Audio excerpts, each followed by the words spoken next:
rise from the heat wave stole my emotions. I left my doubts when I was swept by the ocean, and every pulse from the tide was a finish line.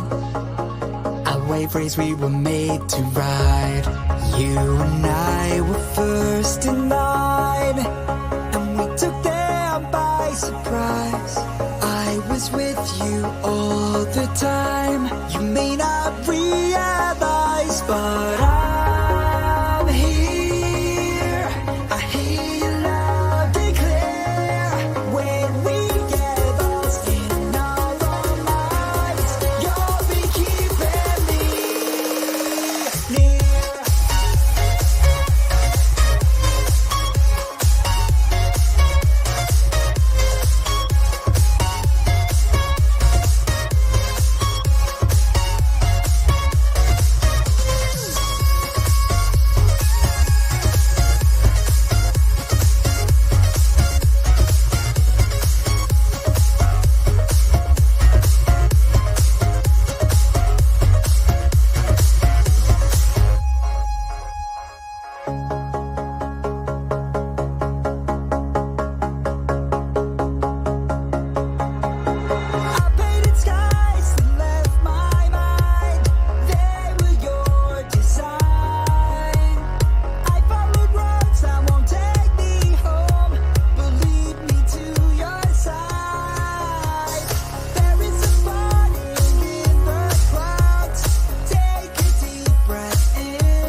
Let the feeling of realization in that I'm here. I hear you loud and clear.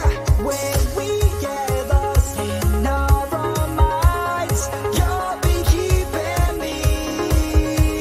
near.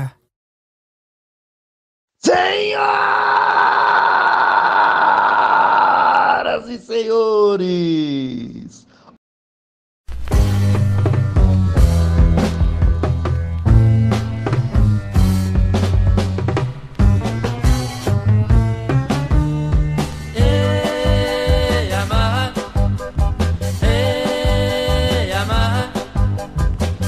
com seu ronco violento, é a motoca do momento, que eu dirijo em disparada.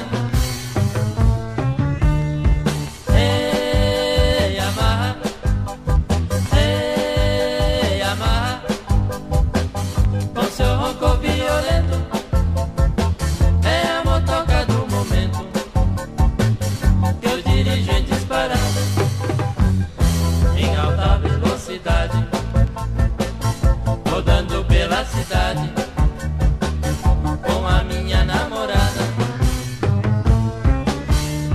Hey, Yamaha,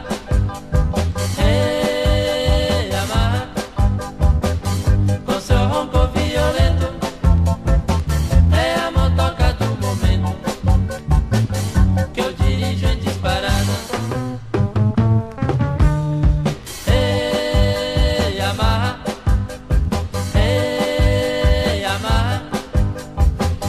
com seu ronco violento, é a motoca do momento, que eu dirijo em disparada. Esta máquina é forte, roda no globo da morte,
Estamos no ar! Seja muito bem-vindo ao pior canal do YouTube.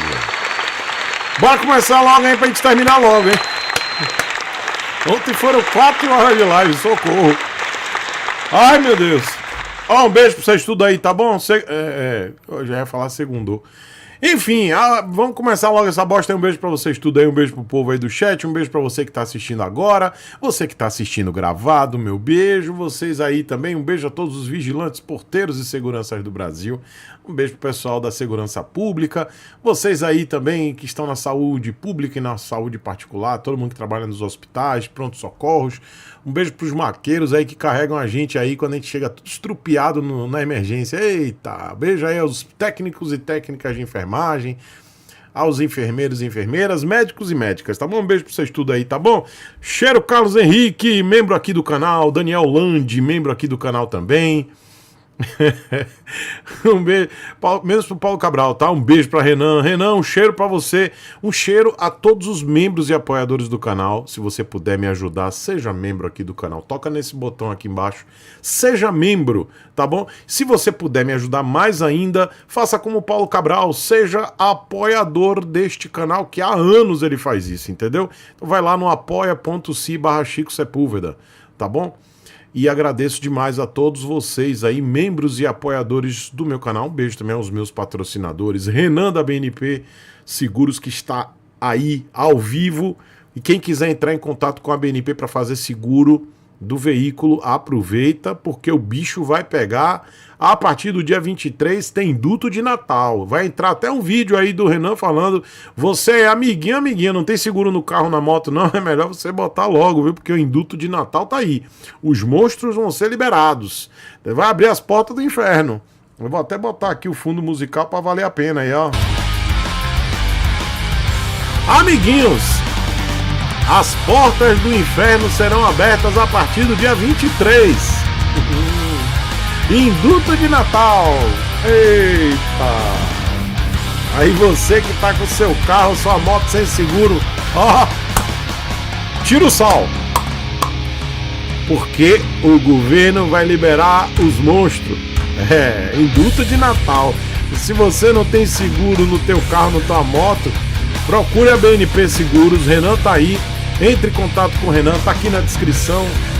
Renan da BNP Seguros vai dar desconto para você que é meu inscrito, minha inscrita. Você aí que não quer perder seu bem, seu patrimônio, hein? Induto de Natal chegando agora no final de dezembro. Ei, maravilha! Recadinho do Satangões. É isso aí. Olha que maravilha. Vocês estão entendendo? Ó. Chama! Não adianta botar o copo na frente do monitor, que os monstros de verdade vão sair. Aproveita e entra logo em contato aqui com a BNP Seguros. Fala com o Renan, manda mensagem para ele, pode dizer que veio através do canal. Você de todo o Brasil vai ter desconto pro seguro do seu carro, da sua moto, até seguro de vida. Você que está buscando o caminho mais rápido pro inferno, pilotando a moto de alta cilindrada que acabou de tirar a carteira, BNP Seguros. Olha o recadinho do Satangões. Quer dizer, olha que maravilha. Um pouquinho mais alto, ó. Induto de Natal a partir do dia 23 de dezembro. Demole, sacana. Ah, demole. Não bote seguro no seu carro, na sua moto, que você vai ver, ó, tirando o sol, ó. Esse início, hein? BNP Seguros. Vai brincar, viu? Renan tá aí agora em plantão. Já entra logo em contato aí para fazer o seguro da sua moto, do seu carro. Aproveita logo, porque dia 23 de dezembro os monstros estarão soltos. Monstro S.A., tá bom? Um beijo aí, Renan. Luiz Moraes, ele tá dizendo que tá assistindo com a esposa dele. Ela falou que sou viciado em você. Um beijo aí pra esposa aí do Luiz Moraes, um beijo. Vou logo botar aqui em homenagem às esposas dos meus inscritos. Ó. Acorda, minhas senhoras. Bora, minhas senhoras, acorda pra vida. Começou o pior canal do YouTube, a pior live da sua vida. Bora, acorda aí, povão, bora. As senhoras esposas dos meus inscritos. Ó, enfim, ó, um beijo para as senhoras aí, esposas dos meus inscritos, esposos das minhas inscritas. Um beijo para vocês. Eu sei que vocês não aguentam mais ouvir minha voz, mas a ideia é essa mesmo. A ideia é vocês não aguentarem mesmo.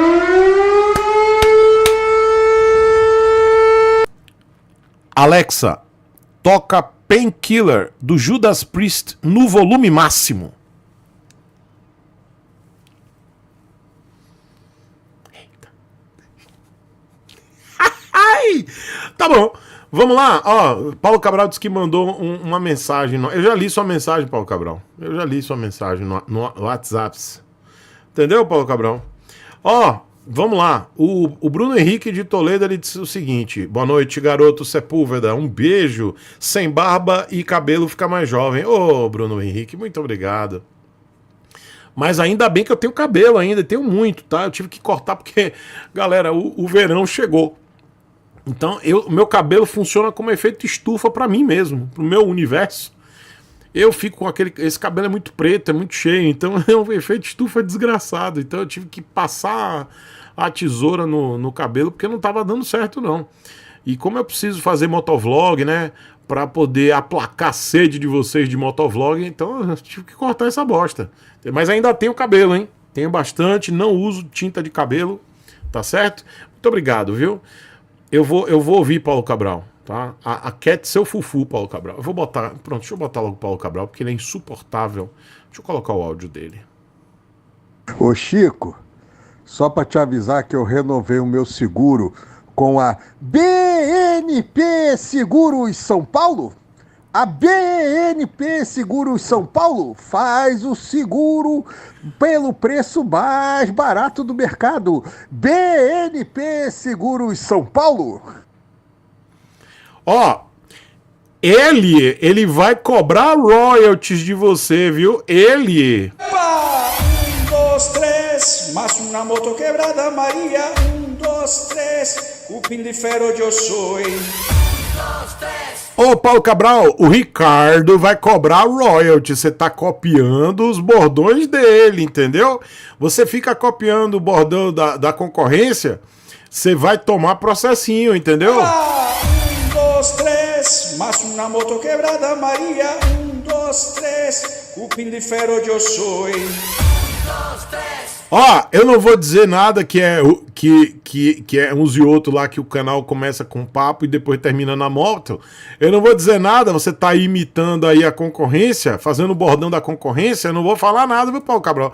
Depois o processo vai lá pro jurídico das organizações Sepúlveda. Ô Chico, só para te avisar que eu renovei o meu seguro com a BNP Seguros São Paulo. A BNP Seguros São Paulo faz o seguro pelo preço mais barato do mercado. BNP Seguros São Paulo. 1, 2, 3, Chupa, Ricardo. moto quebrada, Maria. 1, 2, 3, cupim de ferro eu sou. Chupa, Ricardo. Enfim, ó, Paulo Cabral, um beijo, parabéns por você ter renovado os seguros com a BNP Seguro. Eu não sei fazer, velho. Eu não tenho essa criatividade. Mas enfim, viu, ô Paulo Cabral? Um beijo pra você, tá bom? Um beijo pra vocês todos aí. Vamos começar essa bosta aqui pra gente poder se livrar cedo. Velho, todo dia eu falo que eu quero acabar essa bosta cedo e faço 4 horas de live. Socorro. Eu não sei como é que eu aguento vocês. Eu não sei como é que vocês me aguentam. Rapaz, são 22h44, amanhã é dia de trabalho, vocês ficam acordados. Rapaz, vocês não têm o que fazer, não? Ô, esposas dos meus inscritos, por favor, desliguem essa televisão. Tomem o celular da mão dos seus maridos. Maridos das minhas inscritas, por favor, tome o celular dessas mulheres. Desliga a televisão, vai dormir, rebanho de miséria. Ô, Avia, bora. O que vocês estão fazendo aqui? Rapaz, povo amanhã é dia de branco, amanhã é dia de trabalhar. Oxi, bora. Enfim, eu quero mandar um beijo pro Rick Amorim, direto de Portugal, que ele é indormível, igual a mim. Rick Amorim é indormível. Lá em Portugal são 3 horas pra frente. E o Rick Amorim está acordado. Um beijo, Rick Amorim, um cheiro de todos os brasileiros para você. Ele que é um inscrito ilustre de Portugal. Um beijo, Rick Amorim, indormível igual a mim. Um dia eu mandei uma mensagem para Renan de manhã cedo. Ele, rapaz, você não dorme não? Eu disse, eu sou indormível. tá bom? Um beijo, Renan. Um beijo, Rick Amorim. Vamos lá. Carlos Henrique tá perguntando que semana passada não teve live, foi porque você tava trabalhando, foi? Eu tava doente, velho. Eu tava doente. Chega, fiquei mais fininho, ó. Tá vendo? Um beijo, um cheiro, Carlos Henrique, seu lindo. Daniel Landi. Olá, Daniel Landi. Um beijo pra você, seu lindo. Deixa eu ver aqui quem mais tá aqui. Deixa eu ver os mal acabados tudo aqui. Tá, vocês não vão perguntar nada, então eu vou botar áudio. Vocês não... Eu tô percebendo que vocês ficam mais prestando atenção nas conversas bobas, né? Tá bom. Ó, o André Maratini disse que o PC entrou de férias hoje. E meu PC, o PC da Xuxa, tá? Quem quiser ajudar na campanha para eu trocar o PC da Xuxa, o laptop da Xuxa, por favor, me ajuda aí, manda o Pix pra cá, me ajudando aí a trocar esse laptop da Xuxa, tá bom? A chave Pix aqui é falecom@chicosepulveda.com.br. Você que tá assistindo gravado, se você quiser me ajudar aí na campanha para trocar o meu laptop da Xuxa, que não faz mais nada, eu tô aqui já eu tenho que cortar lenha todo dia para jogar aí para poder acender. E me ajuda, tá bom? Aqui a chave do meu Pix, falecom@chicosepulveda.com.br. Agradeço, tá bom? E quem quiser participar agora também, podendo mandar um Pix. Tô falando pro pessoal da gravado, tá assistindo gravado, quiser me ajudar para trocar o laptop da Xuxa, por favor, tá? E quem quiser me ajudar agora, pode mandar também um Pix para falecom@chicosepulveda.com.br, a chave do Pix. falecom@chicosepulveda.com.br. No campo de observação do Pix, você pode mandar uma mensagem ou os 4 últimos números do seu WhatsApp com a sua mensagem. Aí eu vou pedir para vocês que mandarem mensagem no WhatsApp, mandem áudio. Por favor, durante a live, somente áudio, não mandem mensagem de texto. Texto só aí no chat mesmo, tá certo? Pois é, ó, Felipe Faria também, ó, nos Açores. Aí, ó, 00:45, ó, Felipe, um beijo pra você. Aí, lá nos Açores, ele também é indormível. 00:45 lá nos Açores, tá? Indormível. Um beijo aí. Ah, tô gostando de ver, viu? É isso aí. E ó, o Carlos Henrique tá me ajudando aqui, pedindo pra vocês já deixarem um like, tá? Já tem quase 200 pessoas ao vivo e 84 likes. Então você que tá assistindo gravado, pega aí o celular, já deixa logo o joinha. Você tá assistindo na televisão, Maria? Ô Zé, pega o controle, já dá o joinha. Pela televisão dá pra deixar também o joinha, tá bom? Me ajuda aí. Bom, deixa eu começar logo com um áudio aqui. É um áudio que eu recebi mais cedo. E o rapaz me mandou 6h46 da manhã. É brincadeira, rapaz. Mandou do dia 16. Eu vou botar aqui, ele não vai estar assistindo. Mas não importa. Eu vou botar aqui pra ouvir o áudio dele. Bora lá. Fala, tio Chico. Bom dia, tudo bem? Primeiramente, é um prazer fazer o contato contigo, viu? Obrigado. Quero dizer mais uma vez aí que eu sou muito fã do seu canal, acompanho seus conteúdos e sempre compartilho. Queria uma sugestão sua. Sempre estou interagindo ali no YouTube, né? Eu vendi há algum tempo a minha Phaser 250, investindo na minha empresa e tudo mais. E estava sem nenhum veículo, né? Então preciso comprar uma moto para fazer o translado. Pelo fato de ter empresa, eu tenho que sair repentinamente muitas vezes, andar bastante aí. Tava pensando entre a DK 160, que você comenta sempre, né? E a Bajaj. Eu acho que eu não tenho nenhuma comparação sua entre esses dois modelos, né? Pensei também na Factor 150 ou na própria Phaser. Queria uma sugestão sua. Sou de Carapicuíba, São Paulo, né? Tenho 1,66 m. Onde eu moro é periferia, então é muito morro. A onda de assalto também é muito grande, né? Se você puder me dar uma sugestão, eu serei grato. Tá bom? Desculpa pelo áudio extenso aí. Vamos lá, tem dia, mais. Um abraço. Tem mais aí. Chico, quanto à questão de recurso, para mim é tranquilo, tá? Então, não tenho muito problema com isso aí, não. Mas, pensando que eu já tinha uma 250, claro, por mim eu pegaria uma moto maior, mas como você sempre fala, né, questão das propostas, por mim eu pegaria a Speed 400, que é meu sonho hoje, mas a minha realidade é cuidar da minha empresa, né? Então preciso cuidar da galinha dos ovos de ouro. Então não tenho tanto problema. Por isso que eu penso em ficar na 150, 160. Não dá scooter para mim, porque eu tenho problema na lombar, né? Então a questão de suspensão me atrapalha um pouco. Aí na categoria dessas 150, 160, eu queria a sua sugestão mesmo, de coração. Pensei na Bajaj pela questão de segurança, né? A 160 da Bajaj ou até mesmo a 200 ela tem ABS no canal da frente e já disco hidráulico no traseiro, coisa que a DK não tem, né? Piorou, quiçá, as demais aí. Rafael, um beijo pra você. Ó, eu vou te indicar uma moto que você vai pelo menos se safar, tá? Eu vou tentar te indicar 3 motos, tá? Pra você pelo menos aí ter algumas opções. Mas tá muito difícil aí para a região metropolitana de São Paulo. Hoje eu recebi uma mensagem do Rick.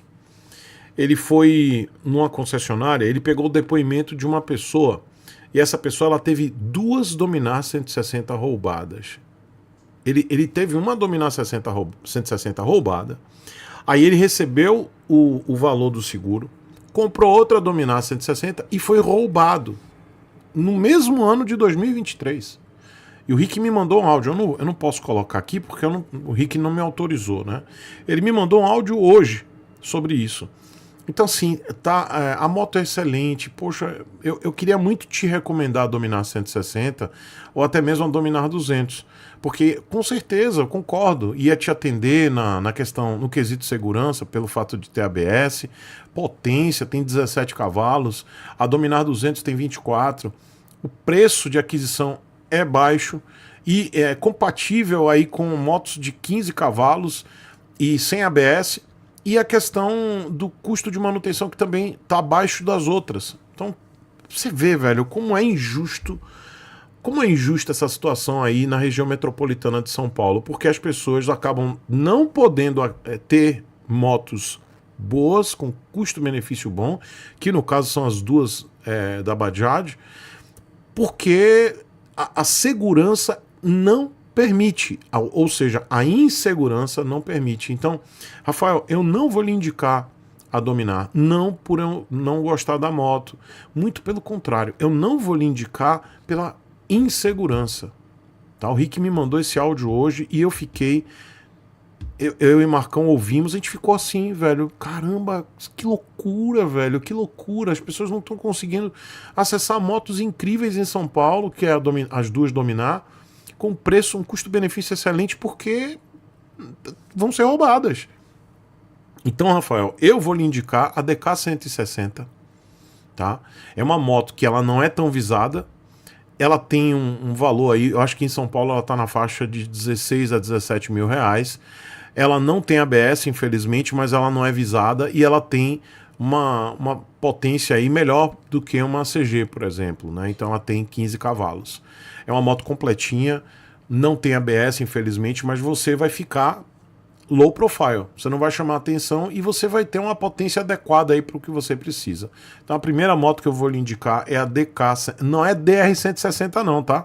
A DR160 você já vai chamar um pouco mais de atenção.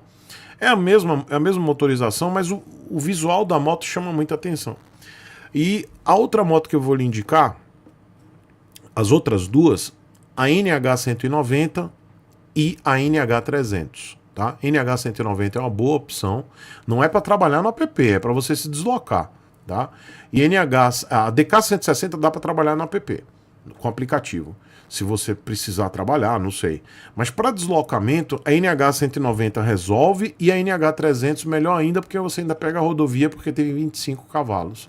Então eu vou te indicar essas 3 motos, entre em contato com o Renan da BNP, você vai ter desconto no seguro e até bate um papo com o Renan. Essas 3 motos você vai ter aí, você vai minimizar o risco. Porque em São Paulo, qualquer moto você já está arriscado a perder, tá? Com um assalto ou furto. O que é que seja, roubo, furto, assalto, enfim. Isso é uma lástima, tá bom? E por coincidência, hoje, no dia 20 de dezembro de 2023, o Rick me mandou o relato. Ele estava numa concessionária da Bajaj e ele pegou o relato de um proprietário. Ele mandou pra gente assim, despretensiosamente pro grupo da gente, né? Ele e o Marcão. E, cara, eu vi isso aí, o próprio... a vítima, né? A pessoa relatando isso. Teve 2 Dominar 160 roubadas em menos de um ano. Aí o cara desistiu, simplesmente desistiu, porque não dá, fica impossível ter uma moto dessa, o que é uma pena, tá?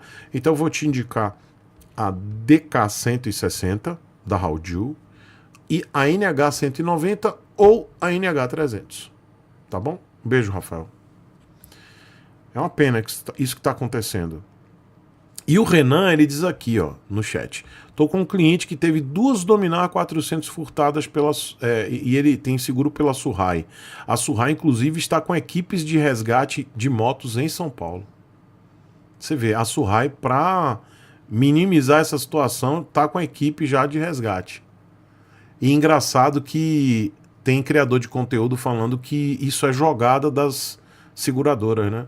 Você vê a loucura de alguns influenciadores querendo passar uma desinformação, dizendo que é do interesse das seguradoras que aumente a quantidade de roubo. Não é tão... Para a seguradora é interessante um equilíbrio, né, que as pessoas façam, mas que não haja tanto roubo assim, porque a seguradora ela não lucra tanto assim. Qual é o cenário ideal para uma seguradora? Eu não estou falando das corretoras, tá, gente? Estou falando da seguradora mesmo. Qual é o cenário ideal de uma seguradora? É o equilíbrio. Uma quantidade de furto, roubo, quer que seja, equilibrada com que não tenha uma quantidade de roubo tão grande assim, porque aí realmente é o que a Surrai está fazendo. Ela está com a equipe de resgate das motocicletas. Quem tem seguro lá em São Paulo sabe o que está acontecendo. Quem tem seguro da Surrai, por exemplo, sabe que a Surrai realmente tem um time, tem uma equipe que vai lá e faz o resgate da moto. Então, para a Surrai, para a maioria das seguradoras, não é interessante ter uma quantidade de roubos estourada, né? Um absurdo do jeito que está em São Paulo. Então, não caiam na conversa dessas pessoas que desinformam, que ficam criando teorias da conspiração, achando que é ótimo, as seguradoras acham ótimo isso aí, para elas quanto mais roubo, melhor. Não é, gente, não é, tá? É ruim para todo mundo, é ruim para segurança pública, para as pessoas, para a seguradora, para a corretora, é péssimo, tá? O ideal é um equilíbrio, porque qual é o efeito colateral disso tudo? Presta atenção para vocês entenderem que não é um papo de inocente, tá? Isso que eu tô falando. Existe efeito colateral. A partir do momento que, para quem acha que isso é ótimo para as seguradoras, tem muita gente que cai nessa conversa fácil, né? Ah, isso é ótimo, o segurador adora. A partir do momento que tem muito roubo, o cara simplesmente não compra mais moto. Ele não compra mais moto, ele deixa. Ele abre mão da moto. Então ele não vai ter mais o seguro. A seguradora deixa de ter aquele seguro. E a seguradora não quer isso. Ela quer que o cara tenha o seguro e pague o seguro. E pague todos os penduricalhos que vem no seguro. Guincho, que talvez ele nem use. Ou ele pague o seguro durante o ano inteiro, que ele não use. Aí ela tá lucrando. Show de bola. Mas a partir do momento que o cara é roubado e tem uma onda de roubo muito grande, muitas pessoas sendo roubadas, vai ter gente que não vai comprar moto, não vai ativar seguro, ou vai simplesmente ter a moto roubada uma vez e não volta a comprar moto, simplesmente desiste. Aí a seguradora perde.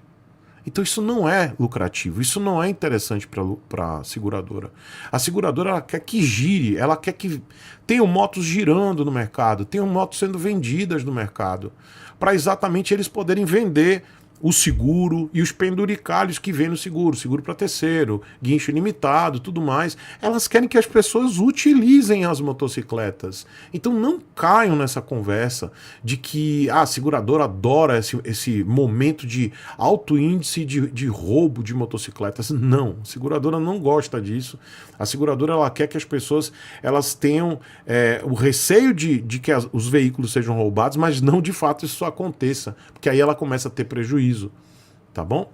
E hoje o que está acontecendo no estado de São Paulo, principalmente na região metropolitana de São Paulo, tá fora da curva. E aí, outro detalhe, quem perde também somos nós, porque o valor do seguro estoura.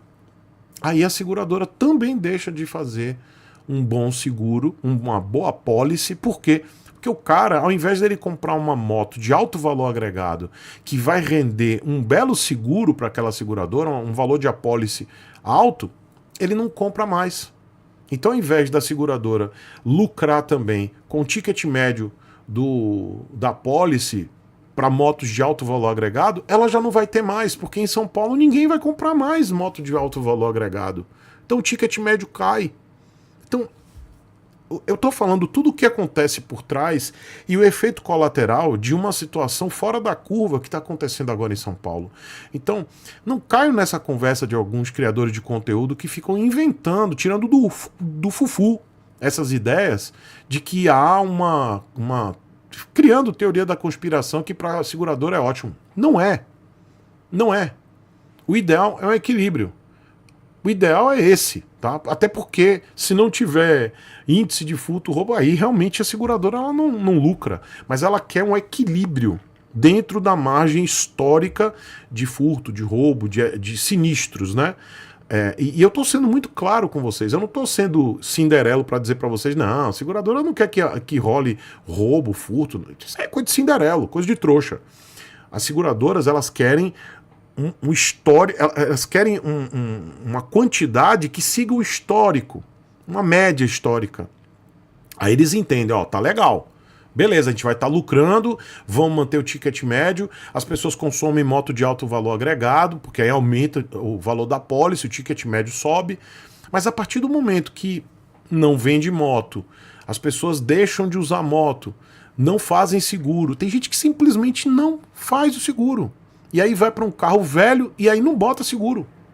É isso, galera, esse é o ponto. Ou vai para uma moto muito velha que nem pega seguro. Então a seguradora não lucra com isso. Tá? Pensem, eu estou falando de uma forma muito racional, pensem nisso, não caiam na conversa de gente que tira isso do fufu. Esses conceitos, teorias da conspiração, tira do fufu. Deixa eu ver aqui o que vocês estão falando. Peraí que antes de eu falar, Maria Sueli Lima, um beijo aí pra você, Maria Sueli. Eu gosto muito quando as meninas estão participando aqui da live, tá?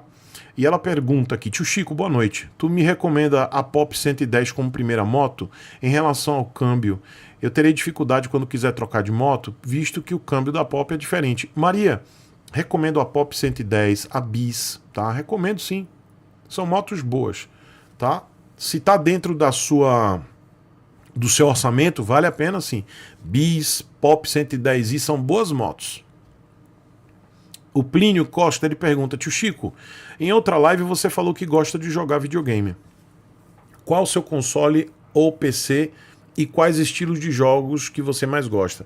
Plínio, eu tô jogando Xbox, eu sempre tive Xbox, já tive PlayStation, já tive todos os tipos de videogame, já tive tudo.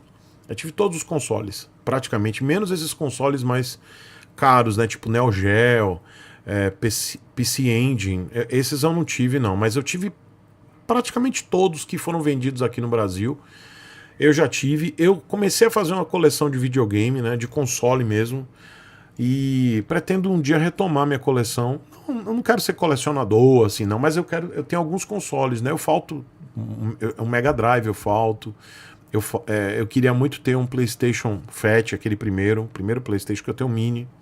Então eu queria muito colocar aqui no cenário, né, meus videogames. Eu adoro videogame. Mas nos últimos anos eu tinha parado de jogar por causa do trabalho. E eu jogo muito com meu filho, né? Eu jogo muito com o João. Então eu voltei a jogar por causa do João. E hoje eu gosto muito de jogo de tiro, mas eu sou muito ruim, cara. Eu sou velho, eu não consigo mais acompanhar a molecada que... Cara... Os moleques de 10 anos, você entra na arena lá, buf, eu entrei e já fui. Já tô indo pro saco. Porque não dá pra ficar 15 horas por dia jogando, né? Um moleque desse aí joga 10, 15 horas por dia. Então eu gosto de jogo de guerra. Eu gosto de... Por exemplo, eu tô jogando Starfield agora. Starfield é legal. Eu tô curtindo Starfield. Eu gosto de alguns jogos de aventura, assim. Mas hoje eu tô jogando Battlefield, né? Sempre gostei de Battlefield, de COD, mas eu sempre jogava campanha, né?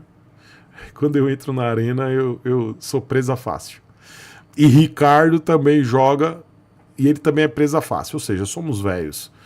Mas eu gosto de videogame, viu? Eu gosto, tô jogando, eu tô com o... Como é que é? Live, Xbox, não sei o quê. Game Pass, né? Aí eu tô jogando isso aí. Eu não tô mais gastando, não tenho nem dinheiro pra ficar gastando com joguinho. Então eu jogo o que tem ali no Game Pass. Mas, ó, quem quiser me presentear com videogame antigo, ó, fala comigo, ó, pode mandar aqui, ó, 71991902805.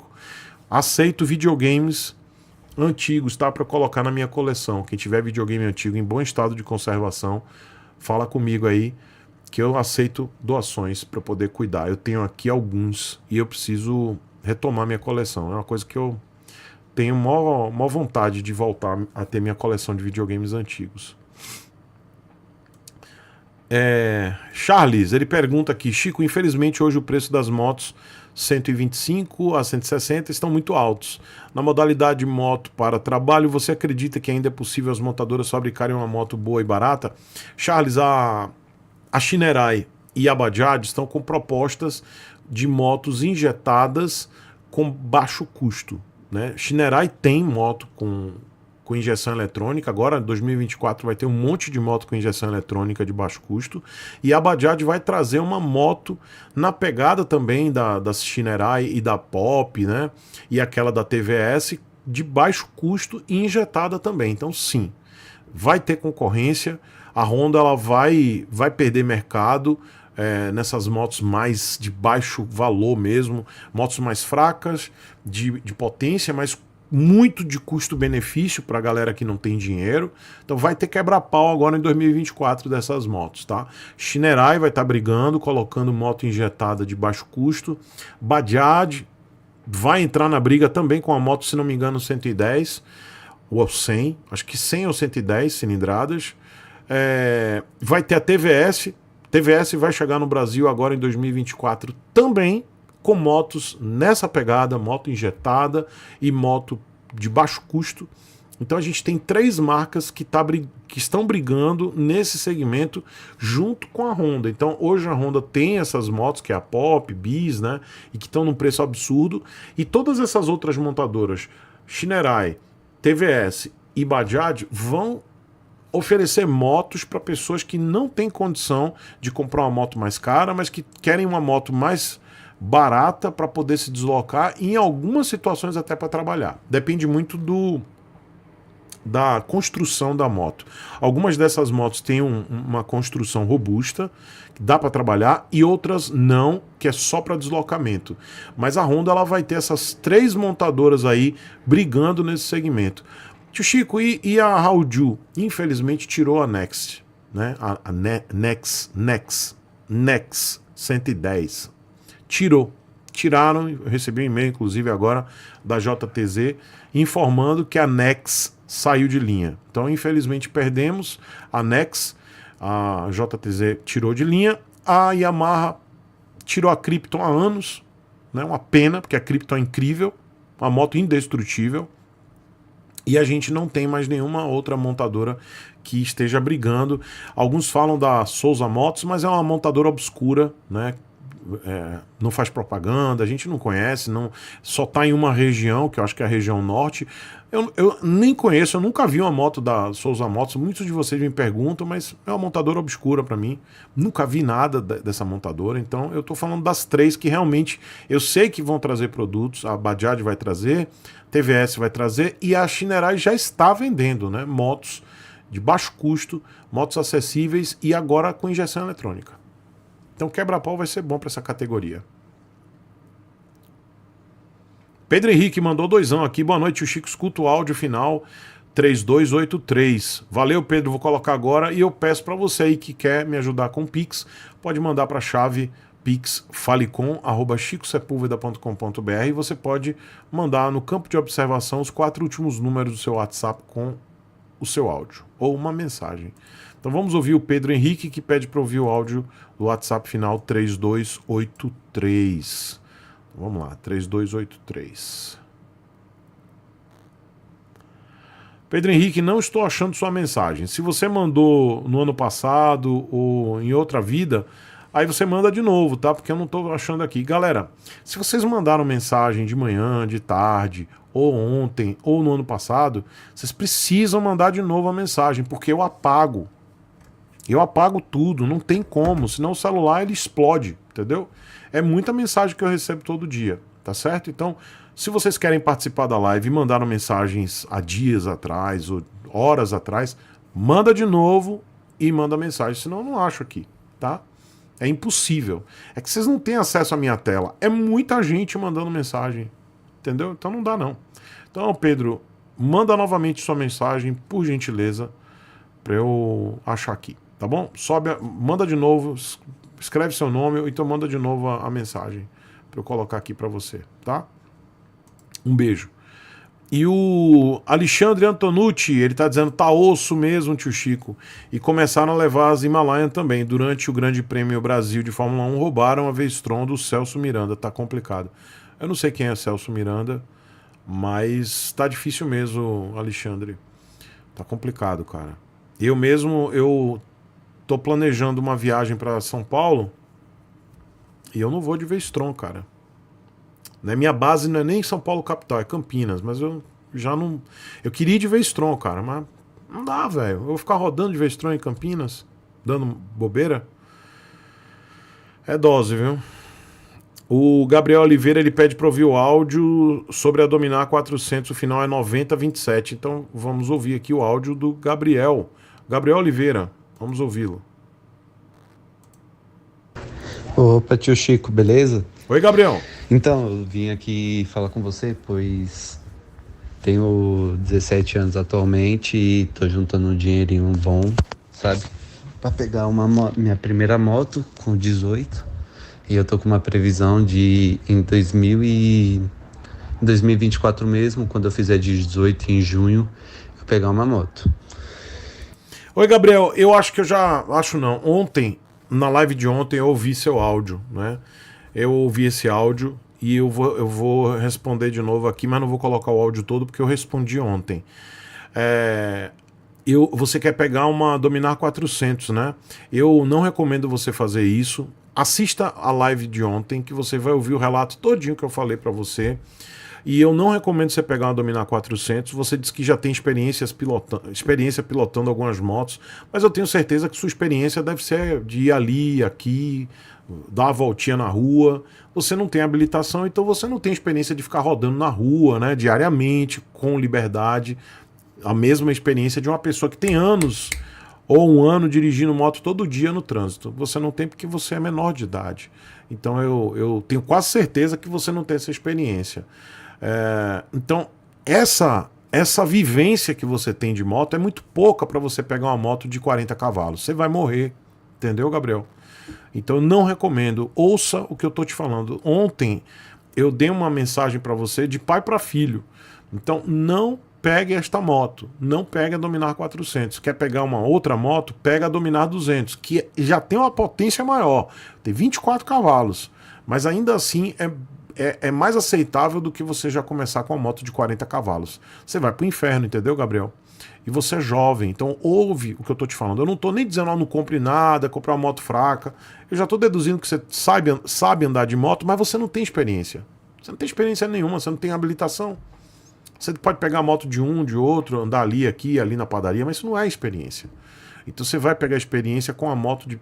Eu tô te oferecendo a sugestão, na realidade, eu tô te sugerindo uma moto de 24 cavalos, que é muita coisa, amiguinho. Entendeu? É muita coisa.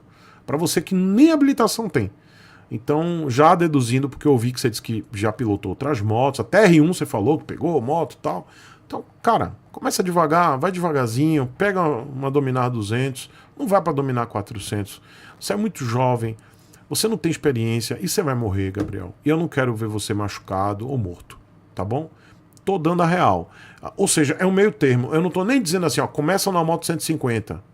Eu não tô nem falando isso, eu tô dizendo, cara, beleza, mas vai na Dominar 200. Agora lembre-se, Gabriel, tá barril aí onde você mora, tá? Barril é perigo, barril dobrado. Tá perigo dobrado. Você mora em São Paulo, os caras estão levando o Dominar 200, tá? Estão levando o Dominar 400, levando o Dominar 200, tá levando tudo. Então repense a compra dessa moto, tá? Se eu fosse você, eu pegava uma Apache RTR 200, uma DK 160, uma NH 190, motos menos visadas, porque aí em São Paulo os amigos do alheio estão levando tudo, tá bom? Para você não juntar os 16 mil que você diz que tem e perder o dinheiro. perdeu. Porque o amiguinho lá do Alê leva. Tá bom, Gabriel? Um beijo. Deixa eu colocar o Pedro aqui. E assista a live de ontem que você vai, no final do meio pro final da live, você vai ver a mensagem que eu te mandei. É basicamente isso que eu te falei aqui. Bom, vamos ouvir o Pedro aqui, que ele mandou uma mensagem. Vamos lá.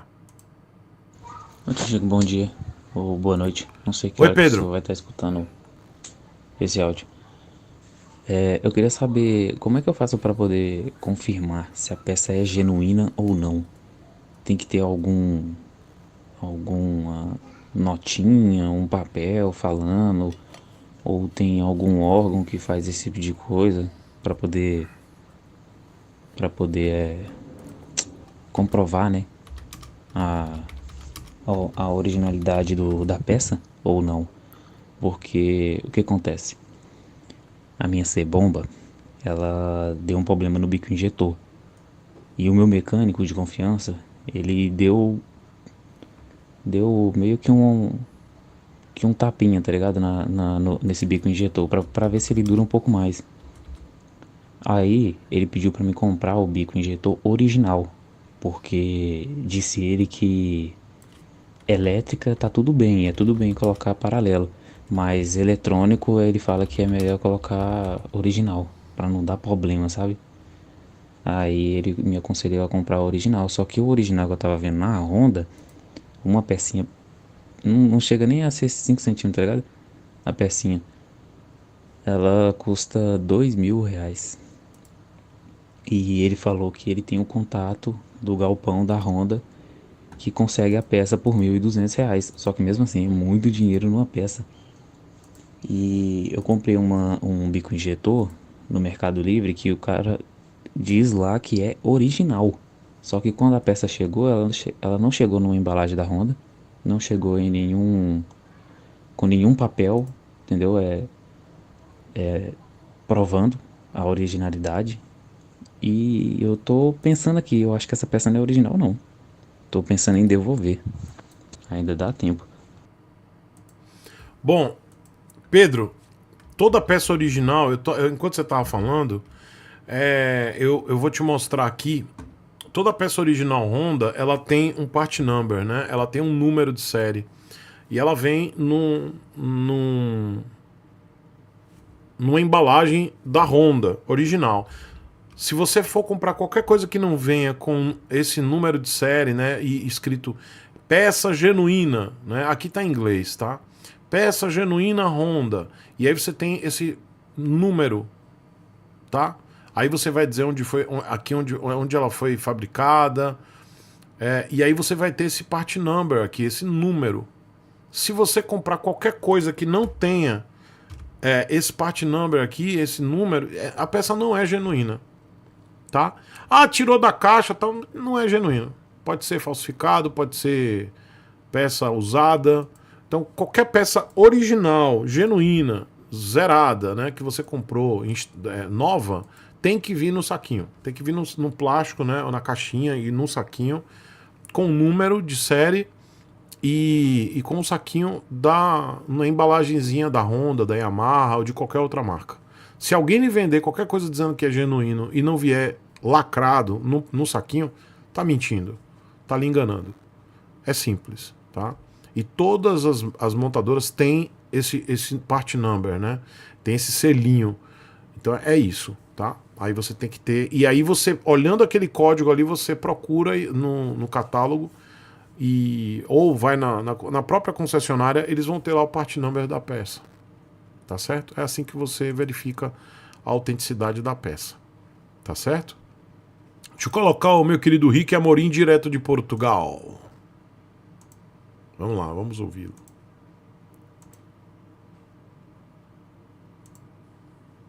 Boa noite, meu consagrado. Tudo bem contigo? E aí, Rick, um beijo. Eu ontem mandei-te um áudio a perguntar sobre a situação no Brasil e tu disseste que tem muito crime e tal. Uhum. E o que é que tu achas? Porque o Brasil tem vários Brasis, não é? achas, o que é que tu achas do interior de Minas Gerais? Porque eu gosto muito de Minas Gerais, sempre sonhei desde os meus 16 anos a morar aí em Minas Gerais, no interior, só que teve Legal. sempre aquela situação de, se eu sair daqui de Portugal e se for arranjar um trabalho, receber o salário mínimo, eu sou completamente pobre, então eu não vou. Mas, o que é que tu achas de entrar aí no mercado imobiliário do Brasil? Porque aqui em Portugal está muito caro comprar casa. Para jovem assim é impossível. Imagina, uma casa aqui custa 200 mil euros, sendo que o salário mínimo é 750 e tem outras despesas também. Quem mora fora da casa dos pais, quem tem de pagar a renda, é impossível comprar casa. No Brasil, nem tanto. Pelo menos pelo que eu vejo. Imagina, comprar uma casa de 200 mil reais aí no Brasil, o equivalente seria a 50 mil euros. 50 mil euros para uma casa é barato. Então, tipo, imagina, eu sempre sonhei em morar aí no Brasil de uma forma assim um pouco mais espiritual, um pouco menos materialista, mas eu talvez comece a ver o Brasil como uma oportunidade para investir em casas e para expandir, não é? Que eu já me imaginei a ter casas, e é um dos meus sonhos de expansão e da empresa é ter casas para alugar e ir expandindo. Só que em Portugal está impossível, mas quero saber a tua opinião. O que é que achas de começarem no Brasil a investir em imóveis? Tem mais. Peraí. Só que assim, ó, é investir em imóveis em cidade grande, mas eu moraria numa cidade mais pequena, com menos crime e tal. Desculpa pelo ódio grande. Rick, um beijo pra você. Eu vou te dar uma dica. Primeira coisa que você tem que fazer é vir pra cá pra conhecer. Você tem que vir pra cá e passar uns 3 meses aqui no Brasil. Passa 3 meses aqui. Minha sugestão. Minas Gerais é um estado lindo. Eu tinha respondido, eu vi sua pergunta no vídeo de hoje, você perguntando sobre isso, né? Goiás e Minas Gerais. São 2 estados lindos. O interior, aliás, o interior desses estados, né? É bem tranquilo, tá? São estados lindos mesmo. Tem muita cidade boa em Minas Gerais e em Goiás. Especificamente o que você me perguntou, tá? Eu tô respondendo, galera, especificamente o que o Rick me perguntou, esses 2 estados. A minha sugestão, Rick, é que primeiro você venha para cá para conhecer, para entender como é o Brasil. Não venha para cá já pensando em comprar coisas e já investir. Não faça isso. Porque talvez você não goste. Talvez você entenda como é que funciona o Brasil. Talvez, entendeu? Talvez você goste, talvez você não goste, talvez você não se ajuste às situações daqui do Brasil. Aqui não é um inferno, tá? Mas a gente está passando por uma situação muito, muito complicada. Como eu falei numa outra live, nós estamos com problemas sociais agravados e problemas de segurança, além de problemas econômicos, tá? A gente está vivendo uma situação muito ruim no país. Situação econômica, social e de segurança. Isso é geral, tá? Geral. O país inteiro. Isso minimiza um pouco, não estou dizendo que acaba, minimiza você indo para o interior, mas não acaba. Então minha sugestão, Rick, tire 3 meses para você vir para cá, aí você vai para um Airbnb, tá? Você vai para um local, uma cidade que tenha Airbnb, você fica lá. Fica 1 mês, aí você vai entender mais ou menos, e aí você talvez fique 3 meses nessa cidade, ou tente ir para outra, mas não venha logo para cá pensando em ficar 1 ano, 2, não, passa 3 meses aqui, entende como é que é, gostou? Aí você já começa a fazer uma pesquisa para você alugar uma casa. Não pense ainda em comprar nada não, primeiro você tem que saber como é que funciona o Brasil, para depois você tomar algumas decisões. E isso leva 1 ano, 2 anos pelo menos. Então não recomendo você tomar nenhuma decisão precipitada para vir para cá e investir. Ainda não. Eu acho que você tem que vir para cá, você tem que passar 3 meses de início, entender como é que funciona. Talvez 3 meses seja muito pouco para você entender como é que é o Brasil. E aí depois você analisa. tá? Tem muita cidade legal em Goiás, tem muita cidade legal no interior de Minas Gerais, mas você tem que vir primeiro para cá, vivenciar um pouco. E aí tem outra questão, ganhar em real, você trabalhando, ganhando em real, dependendo da sua profissão, também não dá para comprar uma casa, tá? Brasil também é muito difícil para o trabalhador para adquirir coisas. A gente depende de crédito, de empréstimo, né? A gente depende muito disso. O brasileiro, ele tem dificuldade de comprar tudo, né? Tudo pra gente é muito difícil. Então, se você ganhar em euro e morar aqui ganhando em euro, aí a situação é diferente para você. Fica melhor, tá? Mas se você vier para cá para trabalhar aqui ganhando em reais, né, no real, para comprar imóveis, vai ser a mesma coisa. Você vai trocar 6 por meia dúzia, como a gente fala aqui no Brasil. Você vai trocar 6 por meia dúzia. Então não vai fazer diferença nenhuma você sair de Portugal para vir para cá e ganhar pouco também. Tá? Mas minha sugestão, venha para cá, conheça o país, passa 3 meses aqui, volta para Portugal, aí você já planeja para passar mais 6 meses depois, se você gostar, ou 1 ano, mas sem comprar nada. Tudo Airbnb, aluguel. Primeiro você tem que vir pelo Airbnb mesmo para você conhecer, depois você pode alugar uma casa, mas sem comprar nada, não compra nada. Primeiro você tem que entender como é que funciona o Brasil, tá? Aqui é bem diferente da Europa, nós temos hábitos diferentes, nossa cultura é completamente diferente da cultura de vocês, não é melhor nem pior, nós somos diferentes, tá? Somos bem diferentes dos europeus. O que eu posso falar em relação aos seus compatriotas é que nós somos muito mais acolhedores do que os portugueses, né? Na última vez que você me mandou a mensagem, né, revoltado com os seus compatriotas, eu minimizei muito, né? Você estava revoltado com o que os seus compatriotas portugueses fizeram com os meus compatriotas brasileiros, né? Preconceito. Você, como um português exemplar, você ficou extremamente indignado, né, com o que alguns portugueses têm feito com os meus irmãos brasileiros. E eu te admiro muito por isso, Rick.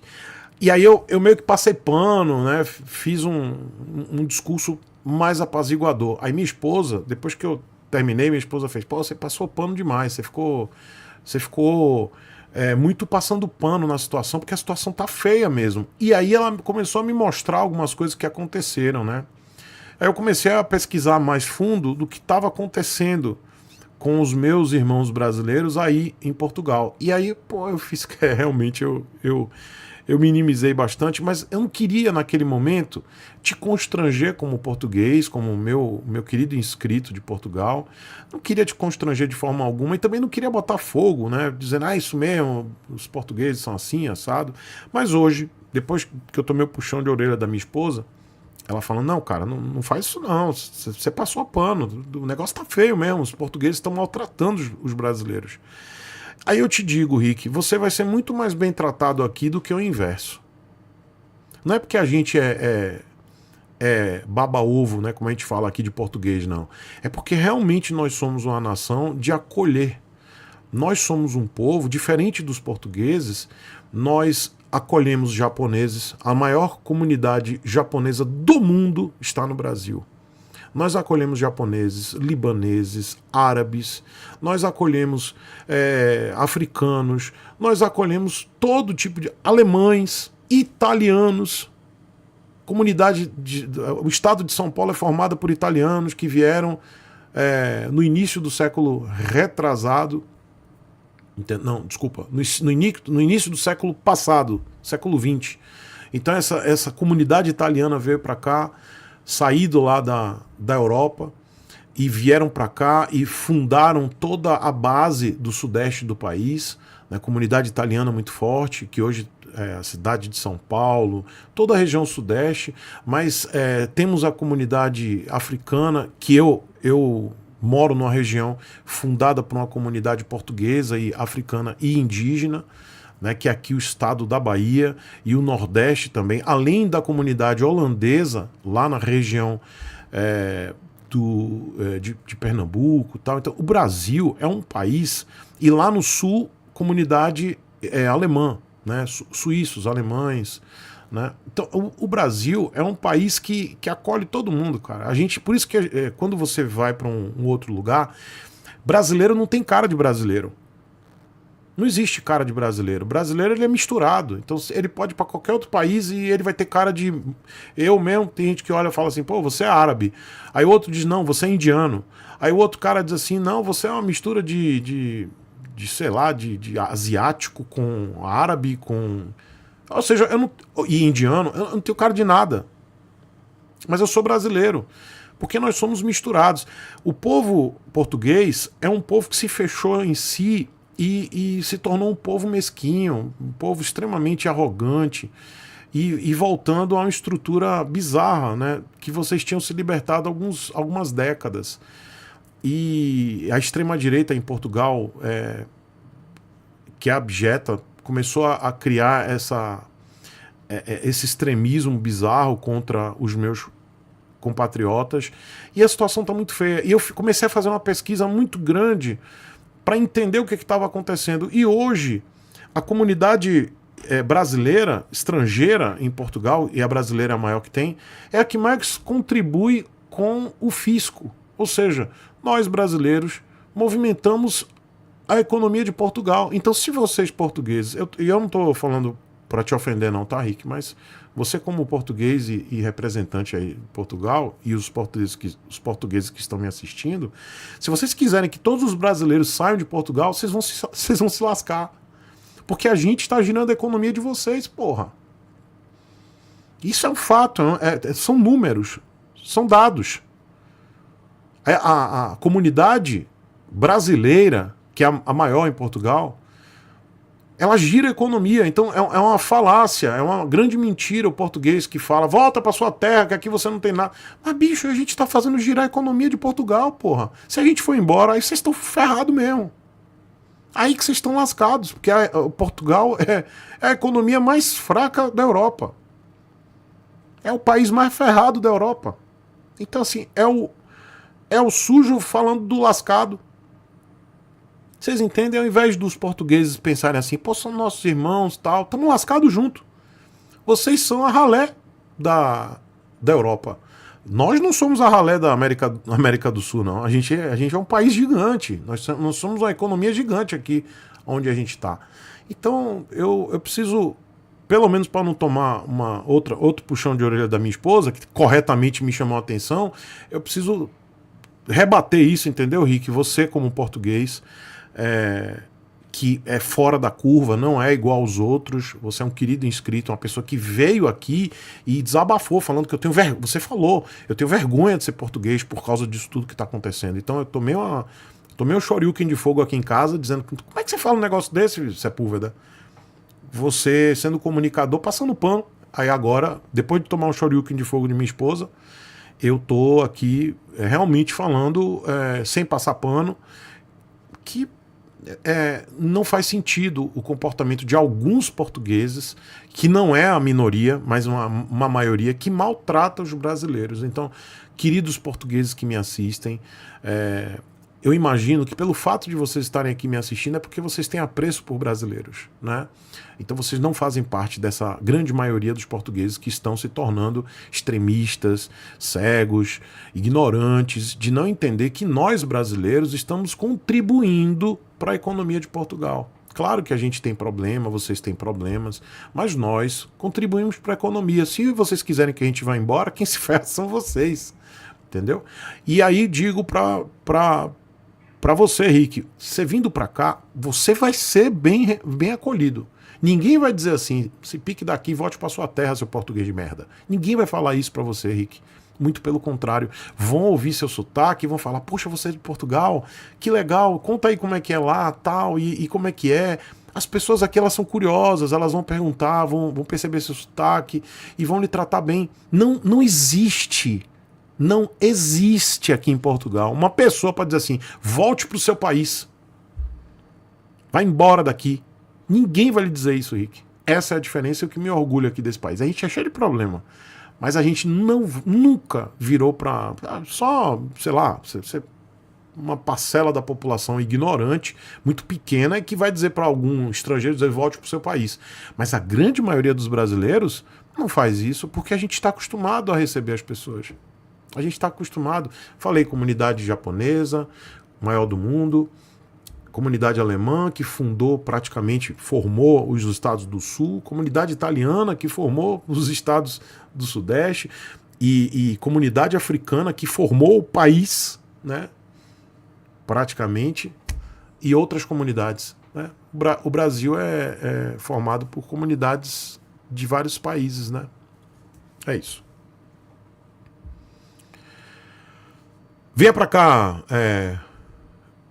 Rick, venha para cá pro Brasil, mas venha para conhecer e aí você vê se dá certo ou não.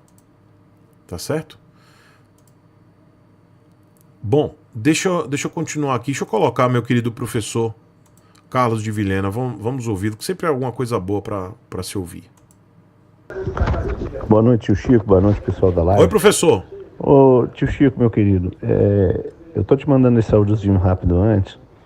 Eu queria falar sobre uma questão de segurança, acidentes aí, porque aqui na minha região, esse ano foi muito triste pra gente aqui. Em Rondônia, perdemos 5 queridos colegas, companheiros de estradas aí, muita gente chegada mesmo, bem próxima. Eu queria falar alguma coisa sobre o pessoal de segurança, procedimento e tal. Eu sei que é Natal. Se tu achar que é o caso, eu vou gravar depois. Se tu achar que é o caso, tu libera. Se tu achar que é melhor pro ano que vem, eu vou entender, tu só passa aí, eu tô acompanhando a live. Sempre é o caso, professor. Professor, a gente falar disso ano que vem, vou entender de boa. Sei que é clima de festa, mas tocou aqui, enfim. Fale, eu vou professor. gravar, se tu achar que é o caso, você coloca aí, tá bom? Fale, se não, sim, se tu achar que não, fala aí ao vivo, eu vou entender. Tá bom, meu querido? Beleza. Vamos lá, o professor mandou um áudio aqui, então vamos ouvir o áudio do professor, tá? Boa noite, pessoal da live, boa noite, o Chico. Gente, a gente vê aqui em Rondônia, perdemos esse ano acidente nas rodovias aqui, tanto na 364, que é a principal, quanto nas estaduais. Esse domingo agora teve um acidente próximo aqui, 90 quilômetros da minha cidade, entre Colorado e Vilhena, e um faleceu, e o outro é um casal muito querido, muito próximo mesmo. E a esposa está no hospital, na UTI, teve traumatismo craniano com vazamento de massa cefálica. E o piloto, que é um amigo querido, tá voltando para cá, né? Foi atendido lá perto e voltou para cá. Onde é que eu quero chegar com isso? O Chico tem essa campanha aí, fala do Satan Ghost, bota música, caminho mais rápido para o inferno e tal, e tal, e tal. E muita gente leva na brincadeira, mas o que ele faz de uma maneira até leve é um alerta. Nós temos normas, nós temos leis. E aqui, gente, não leve pro coração, não leve como uma crítica ou como o professor já é mais veião, anda discute. Não é isso. Mas veja a situação que está aqui. Uma família sem o pai, né? Sem os filhos, a mãe sem o filho, a família sem o pai, a esposa sem o marido. E os outros, inclusive com possibilidade de sequela. Por alguns momentos de velocidade, querendo se autoafirmar. Nós temos aí vários clubes, pessoal, Naked principalmente, e Speed, né? O Clube 299, Clube 300 e tal.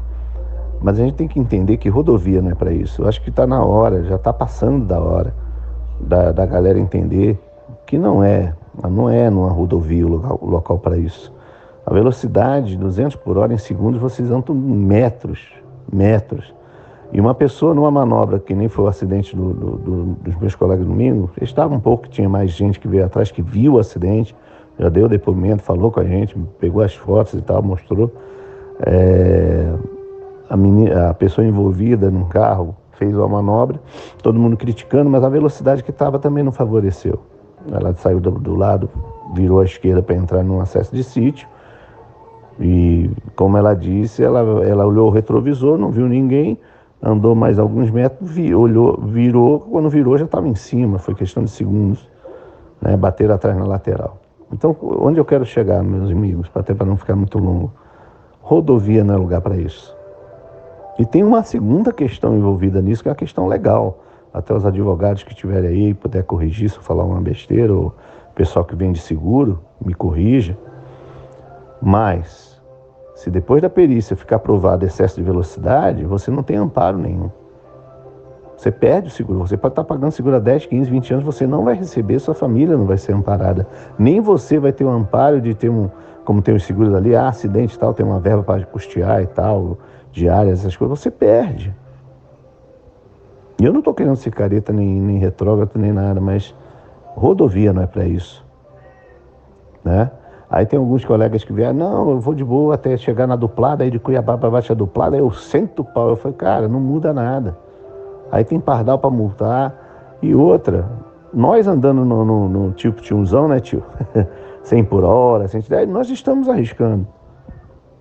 Pode vir um inseto bater na viseira, se ela não for de qualidade, trinca, pode entrar no olho, pode atravessar um animal na pista, alguma coisa você não percebe depois de uma curva e pega na roda, te joga no chão. Então, infelizmente, o nosso veículo, nossa paixão pela moto, a gente tem que ter consciência que por mais que nós tenhamos cuidado, por mais que ela tenha contradição, por mais que ela tenha ABS, ela é um veículo frágil no trânsito, né? Então a gente tem que tomar cuidado, né? Para evitar agora, tipo aqui, todo mundo consternado, a cidade é pequena e tal, né? Mas as famílias envolvidas, né, dos acidentados vão sofrer muito. Uma época lá natalina, uma época de festa e ano novo chegando. Então, gente, bota na cabeça, rodovia não é lugar para isso. Quem está aí no Centro-Sul, eu concordo. Tem como fazer track day, tem como, né, em alguns locais tem cartódromo que conversando, o cara aluga a pista aí por 3, 4 horas, e o pessoal vai lá fazer um mini track day no interior e tal, vai brincar, se divertir. Mas quando for para a rodovia, respeitem o que está pedindo, as velocidades, e vamos nos preservar. Nada, 10 minutos, 15 minutos de prazer, não vale a pena um risco, uma consequência de um acidente. Tá? Eu queria deixar, eu sei que é festa natalina, mas eu estou falando do coração, porque a pessoa envolvida é muito querida, muito que não só minha, de todo mundo, a maioria da cidade conhece ele pilota moto desde os 10, 11 anos, competiu. E o detalhe, o acidente foi com a esposa na garupa, porque a esposa dele é garupeira dele desde sempre. E ela tá mal no hospital, entendeu? Perda de massa encefálica, vocês vejam o tamanho da gravidade da pancada. Ele bateu, foi prensado no carro e a moto catapultou ela para frente. Então, meus queridos, não tirando o clima de Natal do canal, mas por favor, consciência. Consciência, consciência. E aí eu estico também pro pessoal de Big Trail, que eu fiz umas viagens aqui esse ano, andando a 110, 100, 110, e o pessoal de Big Trail voando. No mínimo passaram por mim a 160, 170, porque foi muito rápido, né? Eu olhei no retrovisor, vi as lâmpadas de LED das BM, enfim, e passaram, eu joguei pro canto, passaram, foram embora, mas vale a pena, gente. Pega um óleo numa curva, uma curva com areia, mas eu conheço a BR, sim, mas é igual rio, água de rio, né? Você nunca tá com o rio igual, porque ela passou, ela foi embora, ela muda, pode vingar e tal. Então, por favor, meus irmãos, se cuidem para esse final de ano, diminuam a velocidade, respeitem as velocidades e vamos nos preservar para nossas famílias. Não vamos fazer o nosso objeto de satisfação e prazer levar tristeza para os nossos queridos, para os nossos seres amados, tá bom, gente? Desculpe o tamanho, Chico, mas eu tô falando de coração, meu irmão, tá bom? Abração para todo mundo. Um beijo aí a todo mundo de Vilhena, meus sentimentos à família. E, professor, obrigado pela mensagem, é importante. Vocês sabem que todo feriado prolongado, eu sempre peço para vocês tomarem cuidado nas rodovias. Eu vou repetir uma coisa que eu sempre, quando eu viajo com o meu irmão Ricardo, a gente viaja muito junto e a gente sempre fala, né? A gente repete falando, né? Cara, não vale a pena economizar 20 minutos do tempo que a gente vai chegar. Ou seja, se a gente viajar acima de 120, chegar antes no destino, 20, 40 minutos, não vale a pena pro risco que a gente coloca. O Rick sempre fala isso, eu também sempre falo isso para ele. Então, eu e o Rick, toda vez que a gente viaja, a gente vai a 100, 110. no máximo 120 para ultrapassar um caminhão e depois volta, fica lá os dois tiozão lá, 100 por hora, a gente pilotando 100 por hora, os dois juntos. Porque a gente não quer chegar 40 minutos mais cedo, 20 minutos mais cedo, pra quê? E a gente nunca teve um problema na viagem, nunca. Esses anos todos viajando, nunca tivemos problema. Porque a gente viaja numa velocidade baixa. E não é porque a gente tá velho, não, é porque a gente tá mais consciente dos riscos, né, envolvidos. Um beijo, meu professor. E meus sentimentos a toda a cidade, a família, enfim. Deixa eu responder aqui ao Guilherme Matos, que mandou uma mensagem aqui no chat, e ele pergunta aqui o seguinte: fala, Chico, cara, sei que você não recomenda a Himalaia para viagens com garupa, mas no cenário, onde teríamos viagens com garupa e locomoção até o trabalho no dia a dia, Lander ou Himalaia? Guilherme, a Lander, por incrível que pareça, ela acaba tendo uma relação peso-potência melhor do que a Himalaia, um pouco melhor, tá? Um pouco melhor, porque a Lander é bem mais leve do que a Himalaia e ela tem 21 cavalos, enquanto a Himalaia ela pesa 200 quilos e ela tem 24 cavalos. Então o problema da Himalaia é que ela, por ela ter esse peso todo, ela não aguenta uma velocidade acima de 140 por hora. Se você colocar 140 por hora sem garupa, a moto já está no seu limite. Quando você coloca garupa, pelo fato da moto ser muito pesada e ter um limite de carga também de até 170 quilos, 180 quilos, a moto não passa de 110. Quem passar de 110 com garupa, que tem gente que fica se vangloriando dizendo que passa, destrói o motor. O motor não aguenta, o motor não foi feito para isso. Esse motor não aguenta. Então, geralmente, pessoas que tentam manter o motor num giro adequado, sem esgoelar o motor, ficar 90, 100 por hora com garupa. E aí fica inviável. A moto, ela... Imagine, subir uma serra com um Himalaia com garupa, você vai a 60. Você sobe uma serra a 60 por hora. E chega a ser arriscado. Então, Himalaia, e já no Lander, você pode subir um pouquinho mais a velocidade, porque... não estou dizendo que é muito não, tá? Se a Himalaia tá batendo 90, com a Lander você chega a 100. Com garupa, porque a Lander é uma moto mais leve, mesmo sendo mais fraca. Outra vantagem da Himalaia, uma pequena vantagem, é que ela tem mais torque, mas ainda assim a Lander ela se sai melhor pela relação peso-potência. Eu digo isso tranquilamente porque certa vez eu estava indo para Recife com a minha Himalaia carregada com bagagem, eu sou um cara pesado, e passou um casal de mochila, eram duas pessoas, sei lá, acho que as duas juntas estavam dando uns 150 quilos e eu peso 110. Então as duas juntas ali, 150, talvez 160 quilos, mais uma mochila.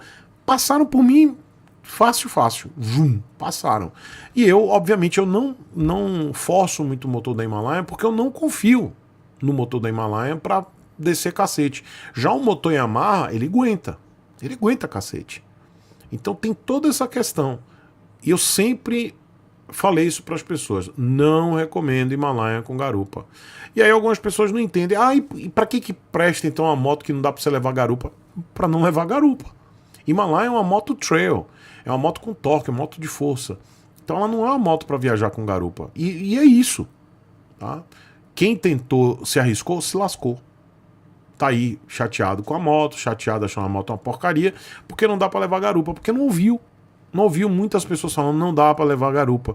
Outra moto que não funciona para viajar são essas motos com motor 350 da Royal, com 20 cavalos. Tem gente que é teimosa, velho. Foi lá, eu falei desde o início, não é moto para viajar. Desde a primeira vez que eu testei uma Meteor, na realidade, quando eu fiz os primeiros vídeos com aquela Meteor cor de cocô, que é a cor mais linda que tem, quando eu fui lá para Campinas, fiz os primeiros testes, eu já disse assim, gente, isso aqui não é moto para viajar.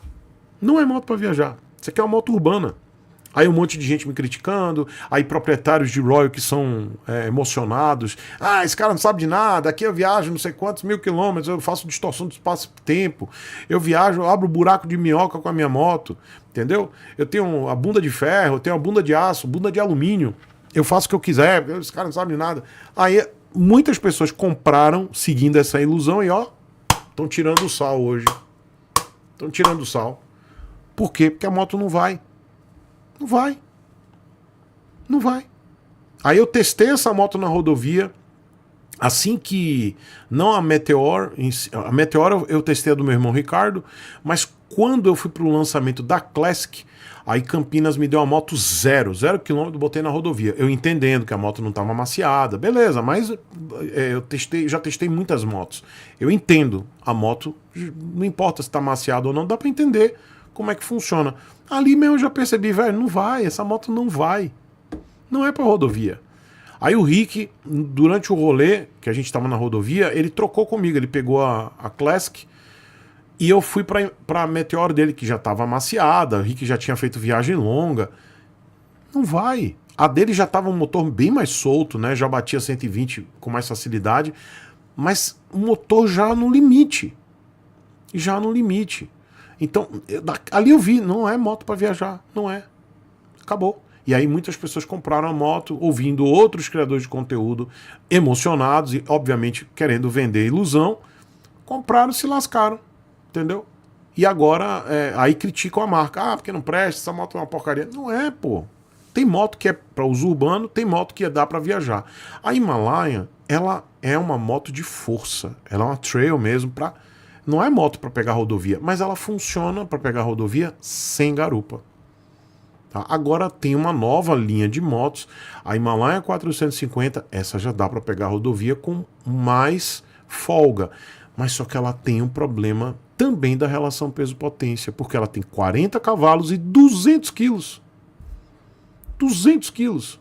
Então se você pegar, por exemplo, uma Scrambler 400 da Triumph, ela tem 40 cavalos e 185 quilos. Então a relação peso-potência de uma Scrambler 400 ou de uma Speed 400 é muito melhor do que de um Himalaia 450. Por quê? Relação peso-potência. Ah, tio Chico, então a Himalaia 450 não vai dar para viajar com garupa? Não é isso que eu quero dizer. Ela vai dar para viajar com garupa, mas não esperem distorcer o espaço-tempo. Não esperem abrir buracos de minhoca. Então, se com a 411 você chegava a 100 com a garupa, com uma 450 você vai bater aí 120, mas passou de 120 com garupa, a moto já peida. Eu garanto a vocês, vocês vão ver, assim que a moto chegar e os primeiros casais começarem a viajar, eles vão dizer, ó, é 120 aqui, passou de 120, não é velocidade de cruzeiro não, eu tô falando pico. 120, passou de 120, a moto se treme toda. Então, qual vai ser a velocidade de cruzeiro de uma moto dessa? 100, com garupa.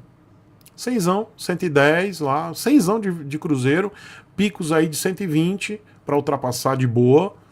Eu tô falando de Himalaia 450. Porque a Royal, ela novamente manteve o peso de 200 kg de uma moto dessa. Tem bom torque, potência legal, mas o peso, a moto é muito pesada. Esse é o problema das motos da Royal. E aí eu vou replicar o que meu irmão Marcão conversa com a gente durante os nossos papos diários, né? Marcão, ele sempre falou isso aqui. Falou o seguinte: a Royal, ela não coloca ligas metálicas de alta qualidade. Ligas metálicas mais leves e de melhor qualidade são mais caras. Então, quando você vai para uma BMW, uma Triumph, eles colocam ligas, né, materiais, ligas metálicas bem mais leves, e aí isso melhora a relação peso-potência. Ou seja, você alivia mais peso, você consegue entregar mais potência com um motor mais equilibrado. Mas só que o custo de fabricação da moto sobe. A moto fica mais cara. Então a Royal, como ela fabrica motos de baixo custo, isso Marcão falando isso pra gente, eu estou replicando o que ele fala. A Royal, ela não emprega ligas metálicas nobres, ou seja, mais leves, mais caras. E a gente, na esperança, a gente ainda estava com a esperança deles mudarem um pouco esse processo fabril com a Himalaia 450, mas eles prezaram mais a questão tecnológica do que a questão de mudar um pouco o conceito de moto pesadona, sabe? Full metal, aquela coisa de made like a gun, sabe? Não mudaram ainda disso. Então eu acho que é um passo futuro para a Royal eles começarem a mudar essas ligas, né, para deixar a moto mais leve, não visando potência só, mas relação peso-potência. E esse é o ponto da Royal. Então a Himalayan 411 não é moto para viajar com garupa. Os motores 350, tanto Hunter, não importa. Ah, mas a Hunter é 15 quilos mais leve, não importa, não aguenta, 20 cavalos. Se vocês pensarem, a Hunter, ela tem 185 quilos, que tem a 180. Aí sabe qual foi a graça dos influenciadores quando foram pro lançamento da Hunter em São Paulo? Eu vi muitos influenciadores falando, pô, a moto é leve. Eu, pô, que moto leve o quê, rapaz? Um monte de gente mentindo pra vocês. Porra, quer falar que a moto é legal? Beleza, fala que a moto é legal, porra. Fala que a moto é bonita, é divertida, é legal. Agora, mentir pro público dizendo que a moto é leve? Zuta que lariu, meu irmão. A moto é pesada, ponto final. Pesada. A moto é pesada para o baralho. Galera, 185 quilos, a gente tá falando de big bike de alto nível. As motos estão batendo 190 quilos. É big bike, velho, de alto nível. Moto de alto valor agregado e de alta cilindrada. Os caras, quando você bota 190, 200 quilos, já tá no limite. E a gente tá falando de uma moto de 20 cavalos, de baixo custo, que pesa 180 quilos, 185. Aí vem o influenciador, o que quer que seja, e diz assim, a moto é leve. Ah, é levinha. Mentira, porra. Fala que a moto é bonita, beleza. Aí quando eu vi a galera, e foram vários, tá? Porque lá na frente da montadora, todo mundo fala o que a montadora quer ouvir, né? O que a montadora quer passar para as pessoas. Agora, mentir eu acho feio. Dizer que a moto é leve, não é. Hunter não é leve, é pesada. 180, galera. 185 quilos. Vai ver o peso de uma CB300F, que tem 24 cavalos e meio. Vai ver o peso de uma Saara 300, que é uma trail, né? Então, assim, as motos da Royal, elas têm uma característica de moto pesada, baixa relação peso-potência, e são motos com muito torque. Então, não é que é ruim, é uma característica. Então, quem compra a moto entendendo isso e sabendo qual a proposta empregada, não vai se chatear. Eu adoro o motor 350 para cidade. Ele é muito legal, tem muito torque. São motos muito gostosas para rodar na cidade. Se você botar na rodovia, você vai sofrer. Himalaia, para uso urbano, é uma moto pesada. Mas ela também tem torque, legal. Mas é uma moto pesada, gente, 200 quilos. Só para manobrar uma Himalaia já é um porre. Imagina a Interceptor. Que eu tenho uma outra moto que é bem pesada, pesa 250 quilos e tem a Interceptor. Velho, para manobrar é a mesma merda.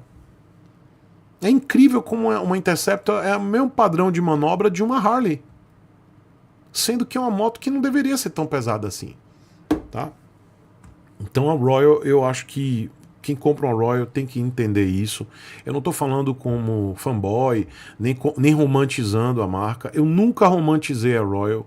Aliás, eu nunca romantizei marca nenhuma. Mas assim, eu gosto das motos da Royal. Eu não quero que a Royal mude o perfil de moto com muito torque. Mas eu desejo que no futuro a Royal mude um pouco esse pensamento e melhore a relação peso-potência das suas motos. Melhore a qualidade dos materiais empregados, as ligas, para poder diminuir essa relação peso-potência, né? Melhorar, deixar a moto mais eficiente. Aí sim a gente vai ter uma moto com muito torque. Eu digo para vocês, eu gosto tanto das motos da Royal que eu tô mal acostumado. Hoje, quando eu pego uma moto, por exemplo, hoje eu tenho uma moto que foi cedida pelo meu patrocinador, uma Apache RTR 200. Eu tô tão mal acostumado em rodar com moto com muito torque, né? Sejam as motos maiores que eu tenho ou as motos da Royal, que quando eu vou pra Apache RTR 200 eu fico, putz, essa moto não tem torque, velho. Eu tô mal acostumado. E aí eu tenho que voltar, ter o pensamento crítico e dizer, a característica dessa moto é não ter muito torque. E tá tudo bem. Porque eu tô muito mal acostumado a rodar na Royal, que, cara, você tem um motor de 20 cavalos com aquele torquezão que é maravilhoso, tá? Então, vale a pena pegar a Royal? Claro que vale.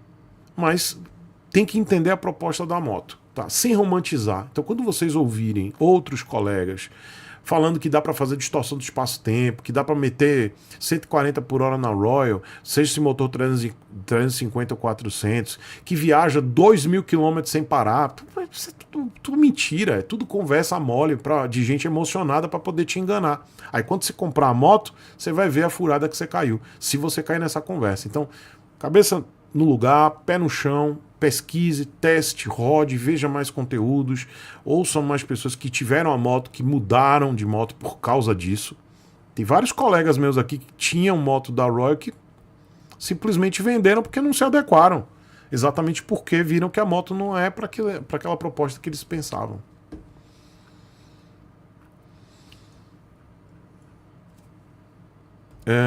Deixa eu continuar aqui, deixa eu ver o que vocês estão dizendo aí. Deixa eu agradecer ao Jonatas de Castro, que mandou 5 aqui no Superchat. Ele diz: Chico, comprei uma Chopper Road 150 vinho, paguei 13.936, carburada.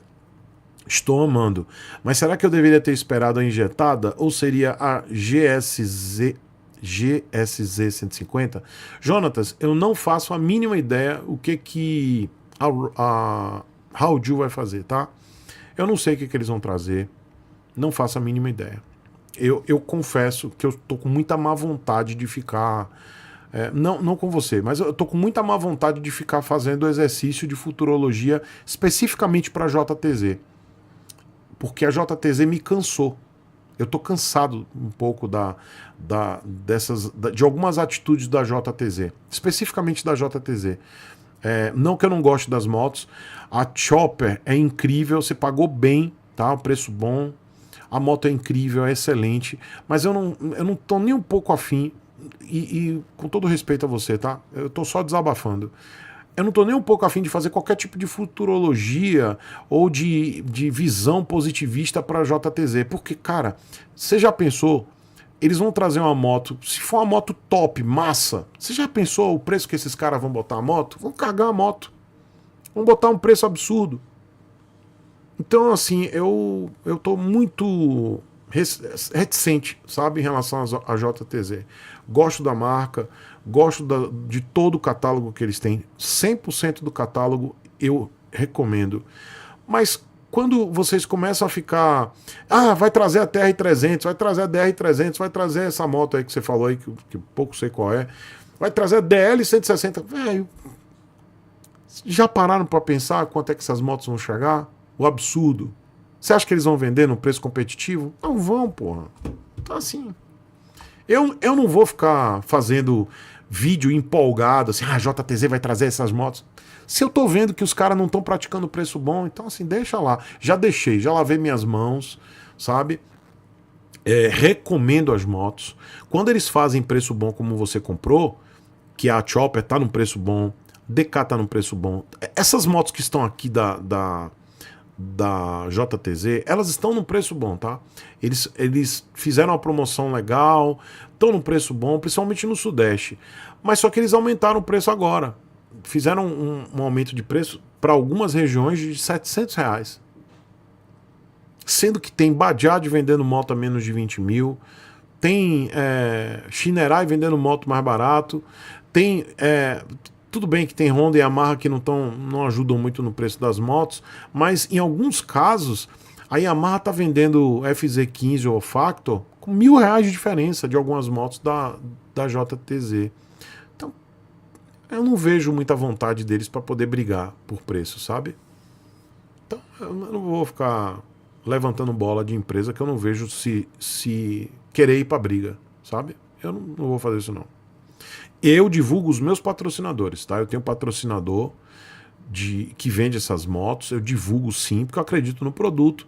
Mas quando eu falo da JTZ, eu não vou fazer nadinha aqui, não vou mover um dedinho para ficar fazendo propaganda gratuita de uma empresa que sequer está se esforçando em brigar mesmo, botar preço bom. Então, o meu problema é esse, com a JTZ.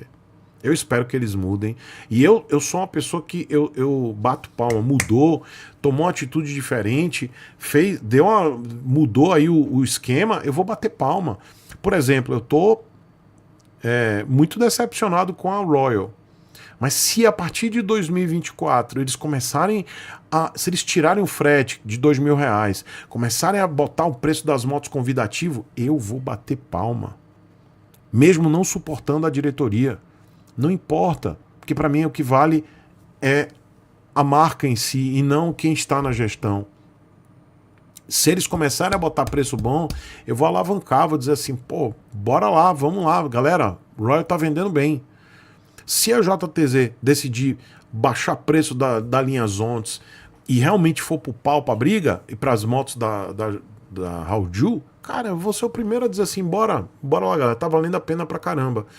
Tem motos da Hauju que estão valendo a pena mesmo, Chopper, DK160, vocês viram, os últimos vídeos eu tô indicando todas essas motos, porque eu acredito. NK150 é uma opção melhor do que Crosser. Quem tem JTZ, né, Hauju na cidade, cara, pega NK150, tá R$3.000 mais barata do que a Crosser, o acabamento é melhor. Então não é birrinha, tá? Mas eu quero que as montadoras elas briguem por preço. Vamos lá, deixa eu agradecer aqui primeiro ao Fernando. Fernando que sempre me ajuda aqui, sempre me dá apoio. Fernando Soares de Castro, um beijo, Fernando. Ele mandou um pix aqui para o Falecom, a chave pix, falecom@chicosepulveda.com.br, e ele bota contribuição para o laptop da Xuxa. Fernando, um beijo. Muito obrigado aí a você que sempre me ajuda, Fernando. E quem quiser me ajudar aí a trocar esse laptop da Xuxa que eu tenho, aqui a chave do Pix, tá? falecom@chicosepulveda.com.br. E você que está assistindo gravado também, que puder me ajudar, eu agradeço. E engraçado que o pessoal da JTZ não gosta. Não gosta que eu faça essas críticas. Eles não gostam, não. Eles ficam bem incomodados, viu? Ficam bem incomodados. Sabe por quê? Porque eu sou patrocinado por uma concessionária que vende produtos JTZ. Ou seja, na cabeça dessa galera que tem pensamento boomer, pelo fato de eu ser patrocinado por uma concessionária, eu tenho que baixar a cabeça e dizer, ó, tá tudo certo, viu, galera? Os caras estão enfiando o nabo em vocês, botando o preço alto, não o concessionário, mas a montadora. E eu tenho que bater palma porque eu sou pago. E aí eles não gostam. Eles não gostam, não. Eu digo a montadora, não o meu patrocinador. Meu patrocinador, não. Eu tenho a minha opinião. O meu patrocinador me respeita. Ele me respeita. Ele sabe que eu tenho minha opinião. Então, quando eu vejo, por exemplo, esse mês de dezembro, eles baixaram o preço o meu patrocinador baixou o preço da linha Zontes. Aí eu, pô, show de bola. Baixaram o preço mesmo. E eles falam comigo, dizem, ó, vamos baixar o preço das Zontes. Eu disse, pô, beleza. Aí eu vou lá, vamos fazer um vídeo focando nas Zontes. Eu fiz. Aí tem gente que não entende, fala, pô, o cara falou mal, agora tá falando bem. Porra, não é isso, caramba. Não é isso. É um negócio. Quer dizer que eu tenho que ser uma pedra imutável? Se eu tô vendo que o meu patrocinador tá tirando a margem de lucro dele pra baixar o preço da moto, porra, beleza. Tem gente que quer comprar essa moto. Vai lá, meu irmão, baixou o preço. Mas quando o preço não tá bom, eu fico calado. Eu vou lá, faço vídeo, mas não falo porra nenhuma.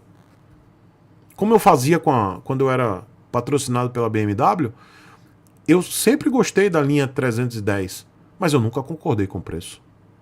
Esse ano que eu vi que os caras baixaram o preço, foram pra briga, mas eu não era nem mais patrocinado. Mas durante todos os 2 anos que eu fui patrocinado, eu nunca disse o preço tá bom, porque não tava bom. E ninguém me criticou por isso, meus patrocinadores na época nunca me forçaram a dizer o contrário.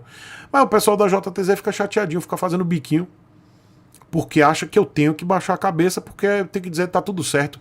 Não é assim não, viu, galera? Não é assim não. Esses tempos de que o influenciador deserda, o que quer que seja, tem que baixar a cabeça para a montadora, isso não existe mais não. Isso existe somente aqui no segmento de moto, porque tem um monte de lambe-saco. Porque se vocês olharem criadores de conteúdo de carro, do setor automotivo carro, não existe isso mais não. É porque aqui no segmento de moto tem um monte de trouxa que aceita vocês pagarem, pagou, levou. Mas eu faço esse trabalho há 7 anos e eu nunca comi reggae de montadora nenhuma. Nunca. Nunca ninguém me controlou aqui. Então não adianta fazer cara feia, fazer birrinha. Se o meu patrocinador não quiser mais os meus serviços, tá lá no contrato, tem todo o direito de cancelar o contrato, vai pagar a multa e tá tudo certo. Eu continuo fazendo meu trabalho aqui. Então não adianta fazer birrinha, porque assim, eu tenho uma relação boa, próxima com o pessoal da JTZ. Então eles acabam confundindo as coisas, achando que eu tenho que pedir benção e fazer, tá tudo certo, então aumentou o preço, botou o nabo no rego do brasileiro, tá tudo certo, então vou apoiar vocês. Não vou apoiar vocês. Não vou apoiar vocês. E esse é o grande dilema que eu vivo todo dia, que é o dilema com o meu patrocinador.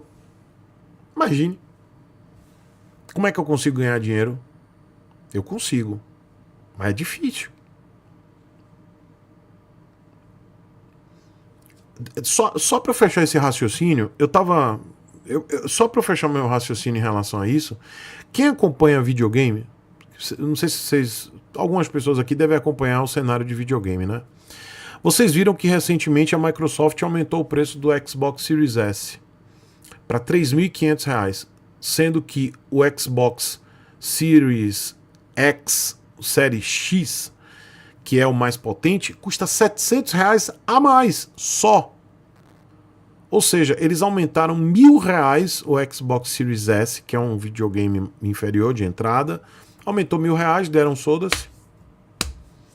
E esse videogame que então era um videogame de acesso, né, pra galera brasileira que não tem dinheiro, eles aumentaram R$ 1.000 a Microsoft, deu soda-se pro brasileiro, deu soda-se mesmo, e ficou a diferença do top pro de entrada de R$ 700, ou seja, matou o Xbox Series S. Quem acompanha o cenário de game, que hoje é uma indústria bilionária, então não tem como... os mais velhos aí que não entendem disso, isso é coisa de criança. Não é. Isso movimenta hoje mais do que o mercado de cinema, tá? Cinematográfico. O mercado de games superou há pelo menos uma década, o mercado cinematográfico, só para vocês entenderem o quanto isso movimenta em dinheiro, tá? E não é coisa mais para criança, já há pelo menos 20 anos isso não é mais coisa para criança. Na minha época de criança, videogame era coisa de criança. E até minha fase de adolescente, videogame era coisa de criança. Depois dos anos 2000, acabou. Isso é coisa de pessoas, né? Não importa se é de criança, de adulto ou de adolescente. E todos os canais desceram o cacete na Microsoft. Todos, sem exceção. E críticas duras, críticas severas, falando de preço, esculhambando mesmo, chamando na chincha, alguns canais até tentando levantar protesto lá quando o CEO, não é CEO, né? O CEO é o outro, mas o cara da parte do Xbox, né? Que eu esqueci o nome dele. Ele vinha aqui pro Brasil para um evento de nerdola. E aí ele vinha pra cá, ia ter um evento e a galera ia pra cima dele, tentaram mobilizar um tipo de protesto. Enfim, o cara veio pra cá, deu umas desculpas esfarrapadas, com a cara deslavada lá. Mas nenhum canal que eu acompanho, desde os caras mais dos topo, os canais gigantes de game, nenhum passou pano. Nenhum passou pano. Alguns foram mais light, porque ficaram com medo de perder o biscoito, mas todos criticaram. E aí, essa é a diferença. Essa é a diferença. Não tem mais aquele negócio de pagou, levou. No cenário de game, que se profissionalizou, não tem esse negócio de pagou, levou. Claro que tem algumas coisas de jogos, alguns reviews de jogos que pagou, levou. Mas nesse caso, não teve. E aí quando você vai para a indústria automotiva, carros, segmento de carro, os criadores de conteúdo de carro, não tem mais isso. Quem pagou e levou, não tem credibilidade nenhuma. É zero. Se você assiste algum canal de carro, de criação de conteúdo de carro, com jornalistas, com influenciadores, não importa, ou mecânicos que são influenciadores, né? Enfim, quem fica passando pano para a marca é zero credibilidade. Porque o setor automotivo carros não tem mais isso. Acabou há muitos anos. Quem faz o pagou, levou, falou bem, ou então não fala mal porque fica com medo de perder o biscoito, não tem credibilidade. Simplesmente não tem, porque o público de carro não aceita, não tolera. Não tolera isso. Agora, no segmento de moto, é uma piada. É uma piada. Porque só tem P no C. A maioria dos grandes criadores de conteúdo são todos comprados. Todos têm medo de falar mal de uma montadora. 100% desses que são convidados. Eu estou dizendo 100% com maior garantia, tranquilidade. 100%. Pessoas que eu conheço, pessoas que eu respeito e pessoas que eu não respeito e que conheço e não faço questão nenhuma de manter contato. Mas essas pessoas, e olha que tem gente que eu conheço, que eu respeito, mas 100% dessas pessoas têm o fufu na mão para falar mal de algum produto dessas montadoras, porque sabem que se falar isso aqui, o marketing não chama mais. E sabe o que essas pessoas ganham para estar lá? Zero. Não ganha nada. Não ganha nada. O tempo que você gasta para ir lá, que é o seu tempo de trabalho, você não ganha porra nenhuma. Você vai ganhar uma passagem aérea, um Uber que vai te levar pro aeroporto, um Uber que vai te levar pro hotel, você vai ficar lá no hotel, às vezes você não fica, nem dorme no hotel, você vai lá e bate e volta. É um dia de trabalho seu, às vezes 2 dias de trabalho seu, que você não ganha nada. Zero. Essas montadoras não pagam pra você. É o privilégio de você estar lá no biscoito. Eu não quero isso não. Pra mim, minha hora é paga. Minha hora custa. Eu já fui pra um desses, é muito bom, é legal. Mas se eu não for convidado, tá tudo certo. Porque pelo menos eu tô trabalhando aqui. Então, eu vejo que, às vezes, uma cobertura que eu faço aqui, sem estar no biscoito, dá no mesmo e ainda ganho mais dinheiro do que se eu estivesse lá. Mas infelizmente isso é uma realidade aqui no YouTube de moto, porque esses criadores de conteúdo são um bando de Zé Cu.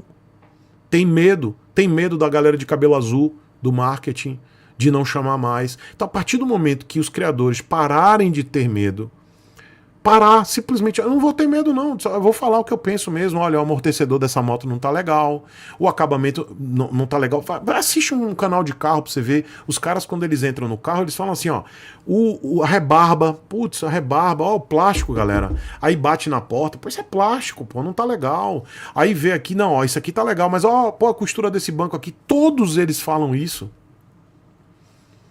Alguns que são mais debochados, como por exemplo o Lucas do Carro-Chefe, ele sofre tipo alguns boicotes, porque ele é debochado. Aí o marketing não gosta, dependendo da montadora, piorou. Se a montadora for japonesa, porque japonês não gosta de brincadeira, japonês gosta de fazer sacanagem com os outros, mas não gosta de ser sacaneado. Então tem muito disso, galera, tá? E o mercado de moto precisa mudar. Os criadores de conteúdo do setor de moto precisam se impor, precisam ter opinião, sem medo.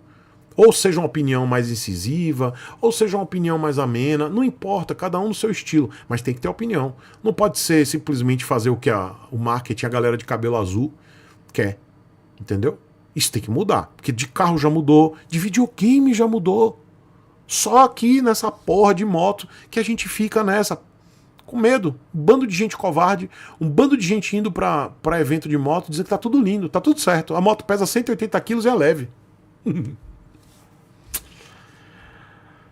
Ai, meu Deus.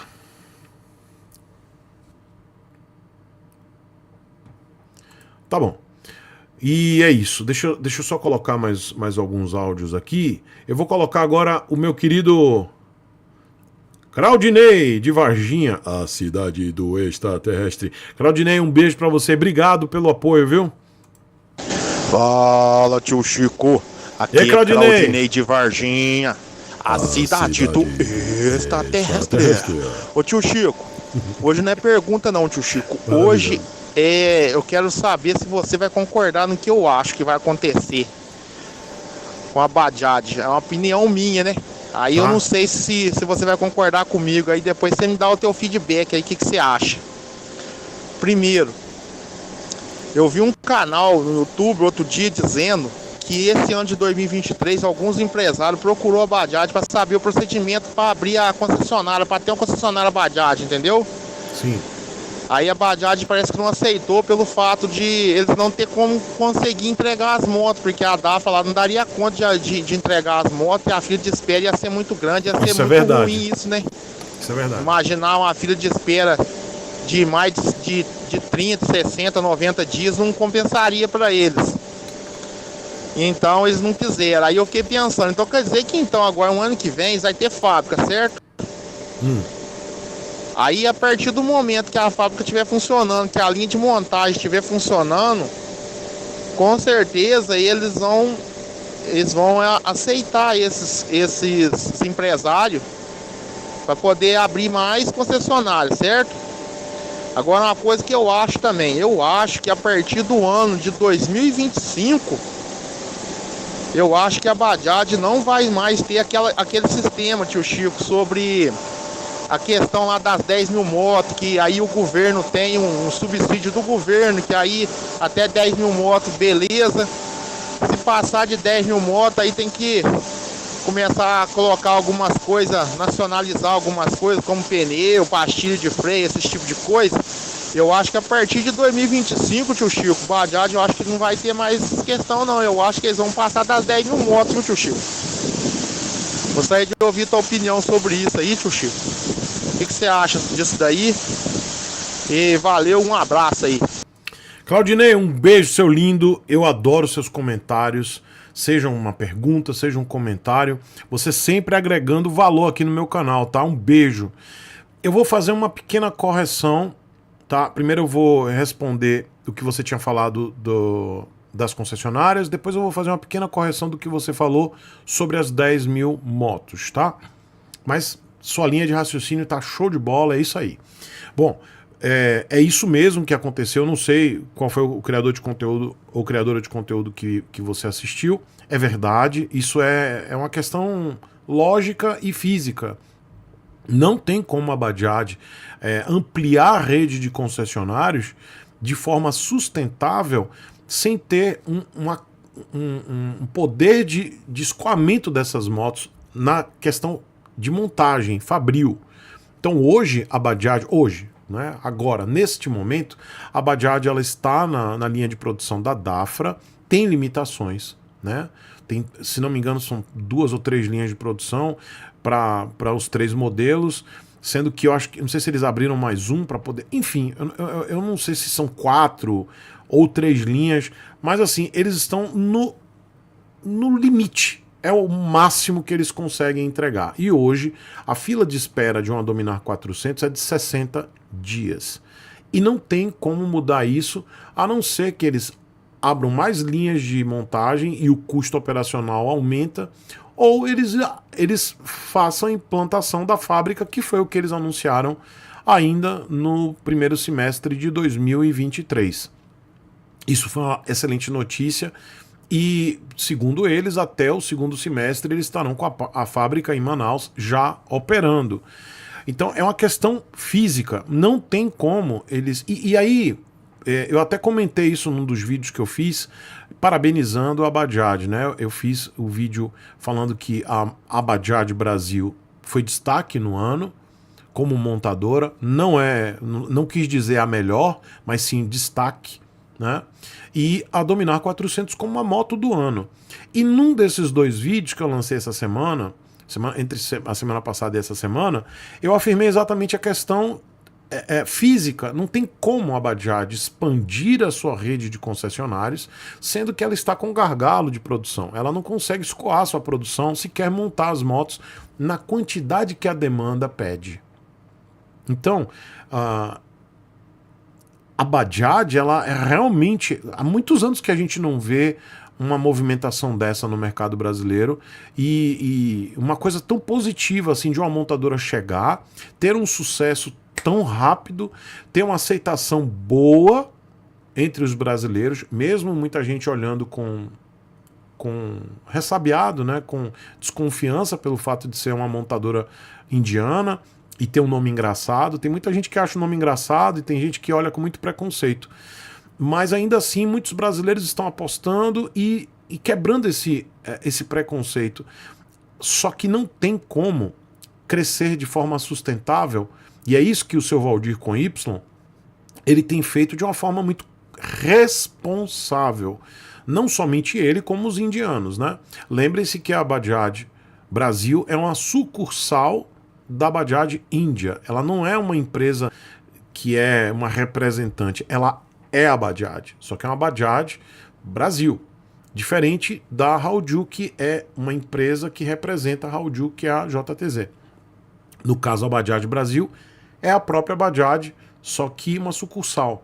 E eles respondem diretamente da matriz lá na Índia. Então o seu Valdir ele tem feito um trabalho muito responsável de crescimento sustentável. Não adianta você ramificar, você explodir de muitos concessionários no Brasil todo sem você conseguir entregar a moto, porque aí você gera o caos, você vai gerar insatisfação, você vai gerar fila, não vai ter moto para entregar, não vai ter moto para colocar no showroom, e aí você gera o caos. E aí tudo que cresce de forma insustentável e sem lastro tende a falir, tende a implodir. E foi isso que aconteceu com a Volts. Para vocês terem uma ideia do que pode acontecer com qualquer montadora dessas que cresça sem lastro. Você não vai nunca construir uma casa sem base, sem estrutura, sem fixação, né? Sem uma estrutura boa. Então é isso que o seu Valdir com Y tem feito com a Bajaj, é o crescimento sustentável. E foi por isso que a Volts, por exemplo, eu preciso citar a Volts para vocês entenderem o que é o crescimento sustentável. A Volts, eu conheci a Volts ainda uma empresa pequena e uma empresa muito com ideias boas, produto bom, e eu fui um dos primeiros patrocinados da Volts, né? Eu fui o segundo patrocinado da Volts. O primeiro foi um colega meu daqui do Nordeste e eu fui o segundo patrocinado da Volts. E até então a Volts tinha boas ideias, bons produtos, tudo para dar certo. Aí veio essa questão de aporte de dinheiro. Os caras eles tinham que bater metas absurdas, cresceram de uma forma insustentável sem ter produto para entregar. Sequer tinham um produto. O que aconteceu? Eles implodiram. Deus herda. Não conseguiu entregar. Colocaram 10 concessionárias no Brasil. 10. Foi esse o acordo lá para poder receber o aporte. Eles cumpriram com o acordo. Realmente eles colocaram 10 concessionárias. Concessionárias, tá? Não estou falando de loja pequenininha, não. Foram 10 concessionárias. Loja grande. E aí o que acontecia? Não tinha moto para entregar. Vendeu, mas não tinha moto para entregar. E aí implodiu. Não tinha moto para entregar. Então a Bajaj ela não está fazendo isso. Ela está crescendo de forma sustentável. Ou seja, hoje eles têm 8 concessionários ou 9 e ainda assim tem fila. Ou seja, eles estão no limite. Se colocar mais concessionário, eles vão ter que aumentar a linha de produção ou vão aumentar a fila. Então agora tá para... Por isso que os queridos moradores de Belo Horizonte ainda não tiveram a sua concessionária aberta. Provavelmente por isso também. E por isso que outras capitais, outras cidades, outros estados não têm Bajaj ainda. Olha, eu sei que tem Belo Horizonte que está prontinha a concessionária, está prontinha, gente, já tem fachada, tem tudo, tá? E tem pelo menos mais uma que está engatilhado, que é Recife, e provavelmente também Fortaleza, tá? Então, mas Fortaleza não é agora, é mais para frente. Mas Recife é por agora, Belo Horizonte está prontinho. E por que não lançou ainda? Exatamente porque não tem como você abrir mais concessionários se você não está conseguindo escoar as motos. Isso implode, dá zerda. Então eu vejo isso com muita responsabilidade. Eu vejo que a Bajaj está tendo muita responsabilidade para ampliar sua rede. E aí, complementando o que você falou, Claudinei, a partir de 2025, não 2024, eu acho que vai ter um boom positivo de concessionários Bajaj. Por quê, gente? Mas por que não 2024, tio Chico? Porque, galera, 2024 vai ser reajustar a casa. Pensem comigo, quando você está na tua casa e você tem uma casa própria e você comprou uma outra casa, você evoluiu, comprou uma outra casa, o que você vai fazer?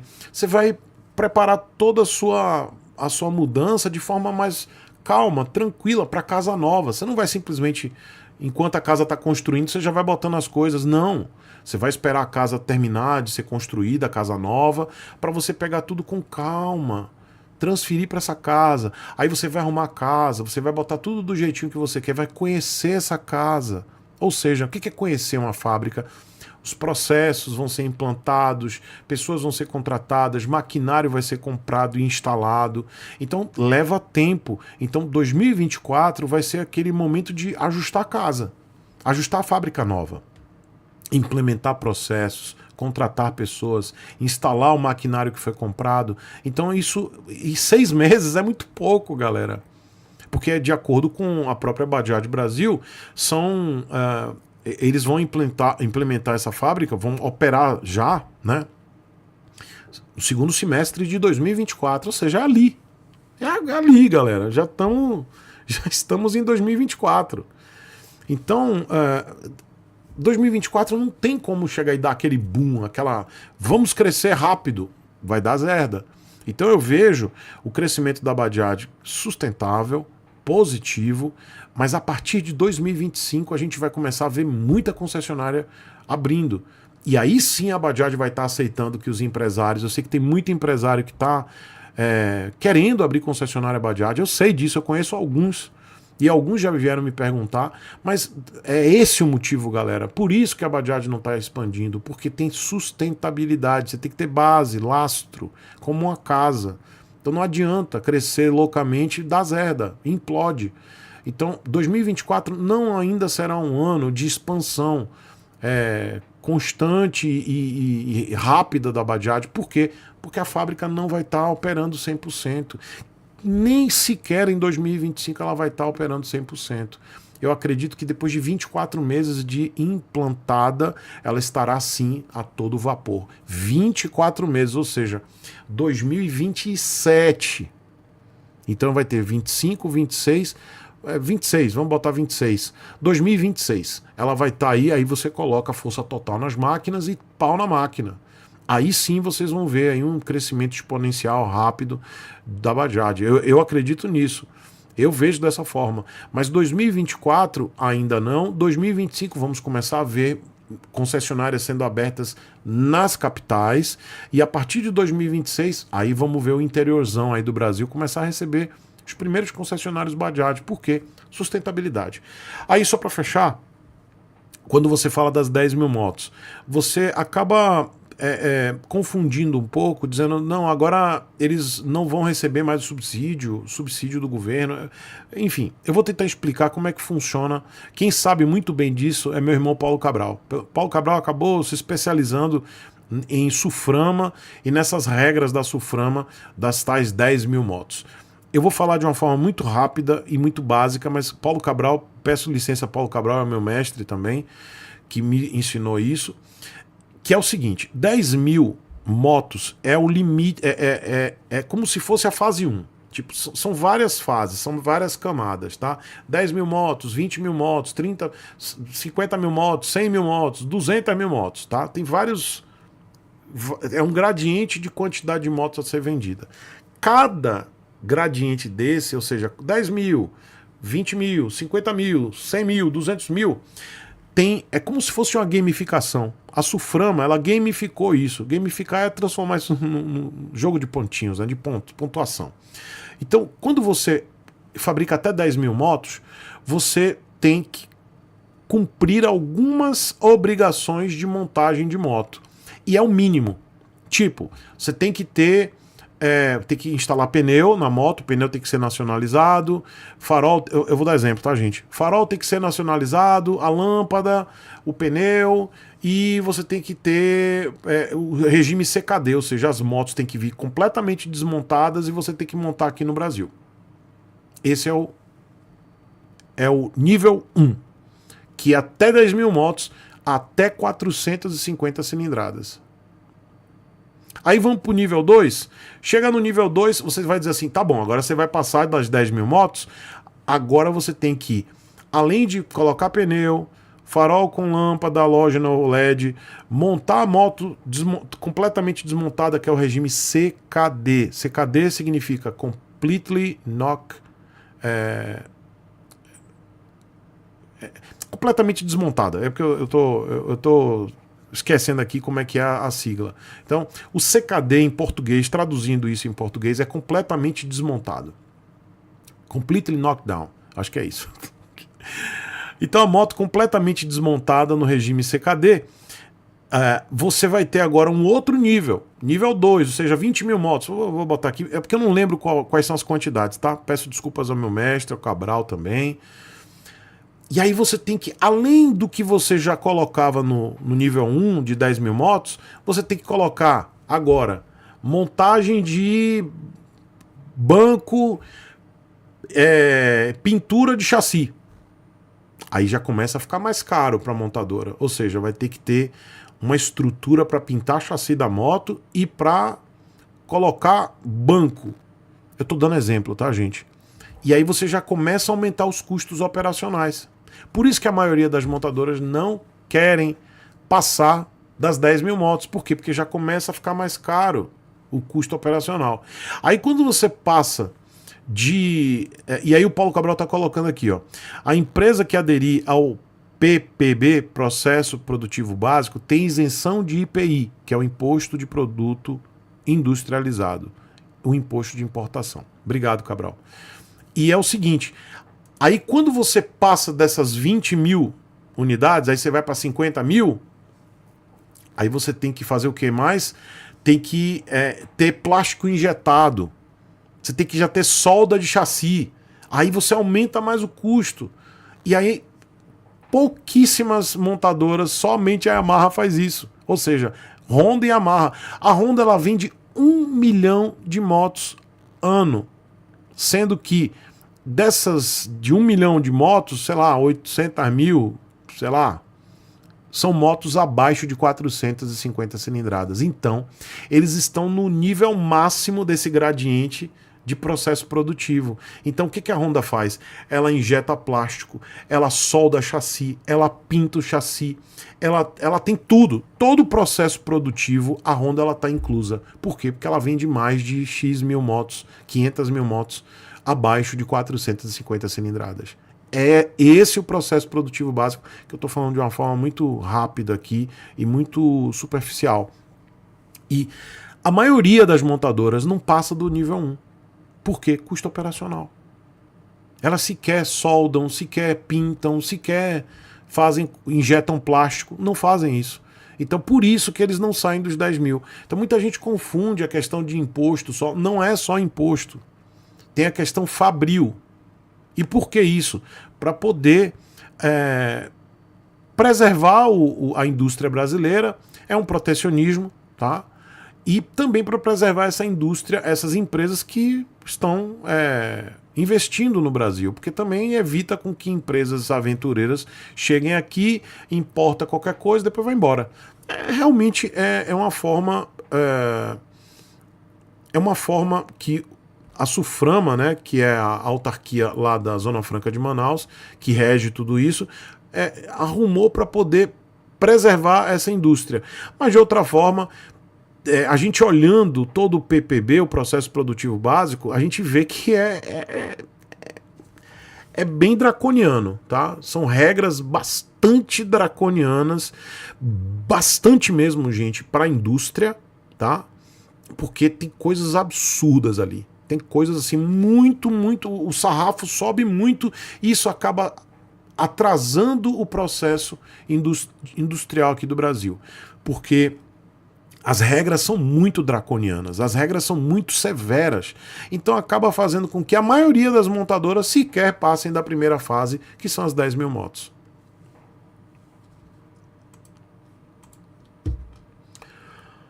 Deixa eu continuar aqui. Quem me mandou aqui um pix foi o Max. Muito obrigado pelo apoio, viu, Max? Deixa eu colocar aqui o áudio do Max. Fala, Chico, seu lindo. Beleza, meu irmão? Boa noite. Oi, Max. Um beijo, boa noite. Aqui quem fala é Max, de São Luís do Maranhão. E eu queria que você pudesse me dar um conselho, né? Porque recentemente surgiu uma oportunidade de trocar a minha Factor 150 2021 em uma CB Twister 2020, certo? Aqui na minha região, a Factor, ela tem tabela de 12.300 E a Twister, ela tem uma tabela 2020, né? Twister 2020 tem a tabela de 18.500. Seria mais ou menos uma diferença de R$6.000. Esse meu vizinho que tá querendo efetuar a troca comigo, tá pedindo R$4.000 de volta, né? Porém, a moto tem algumas coisas para fazer, que são trocar os 2 pneus, trocar a relação e tem alguns detalhes estéticos. Detalhe, a moto dele tem 27.000 e a minha, como rodo agora recentemente, tô rodando nas entregas, tá com 37.000. 10.000 km de diferença, a moto dele é menos rodada. Aí eu queria saber de ti, porque como tu fala, o fofo Tom, esqueci, a coceira lá, ela mexeu comigo, né? Eu tô a fim de trocar de moto, mas tem essas ressalvas aí, que eu tô rodando agora também de aplicativo. E a minha moto, ela tá toda revisada. Recentemente fiz uma revisão geral nela. Tá com 2 pneus novos, tá no ponto. Ele só vai pegar e rodar. A já dele não, vou ter que fazer essas trocas, né? Trocar os 2 pneus, trocar a pastilha de freio, trocar a transmissão. Meio que fazer uma revisão, né? Porque ele não parece ser um cara zeloso. Aí eu queria saber de ti, Chico, se a diferença, né, de R$6.000 de tabela caindo para 4.000, se seria uma troca interessante, tendo em vista que a Facto na minha região é uma moto desvalorizada, né? Ela tem a tabela de 12, mas geralmente o pessoal vende até por menos, e a Twister o pessoal vende até por mais aqui na minha região, o modelo da dele. O pessoal geralmente vende por 19, por 20. Aí eu tô com uma dúvida cruel porque minha moto está impecável. E eu queria uma moto com mais potência.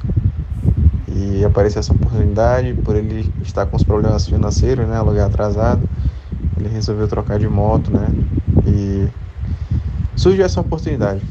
Eu queria saber o que eu faço, porque eu sinceramente estou com uma dúvida cruel, meu amigo. Cruel. Pego ou não pego a moto? Valeu, meu irmão, seja o que Deus quiser. Max, seja o que Deus quiser não, meu amigo, seja o que você quiser, porque Deus não tem nada a ver com essa sua decisão aí, tá? A decisão é sua, não jogue na mão de Deus isso não. Inclusive, se você fizer cagada, a cagada é sua.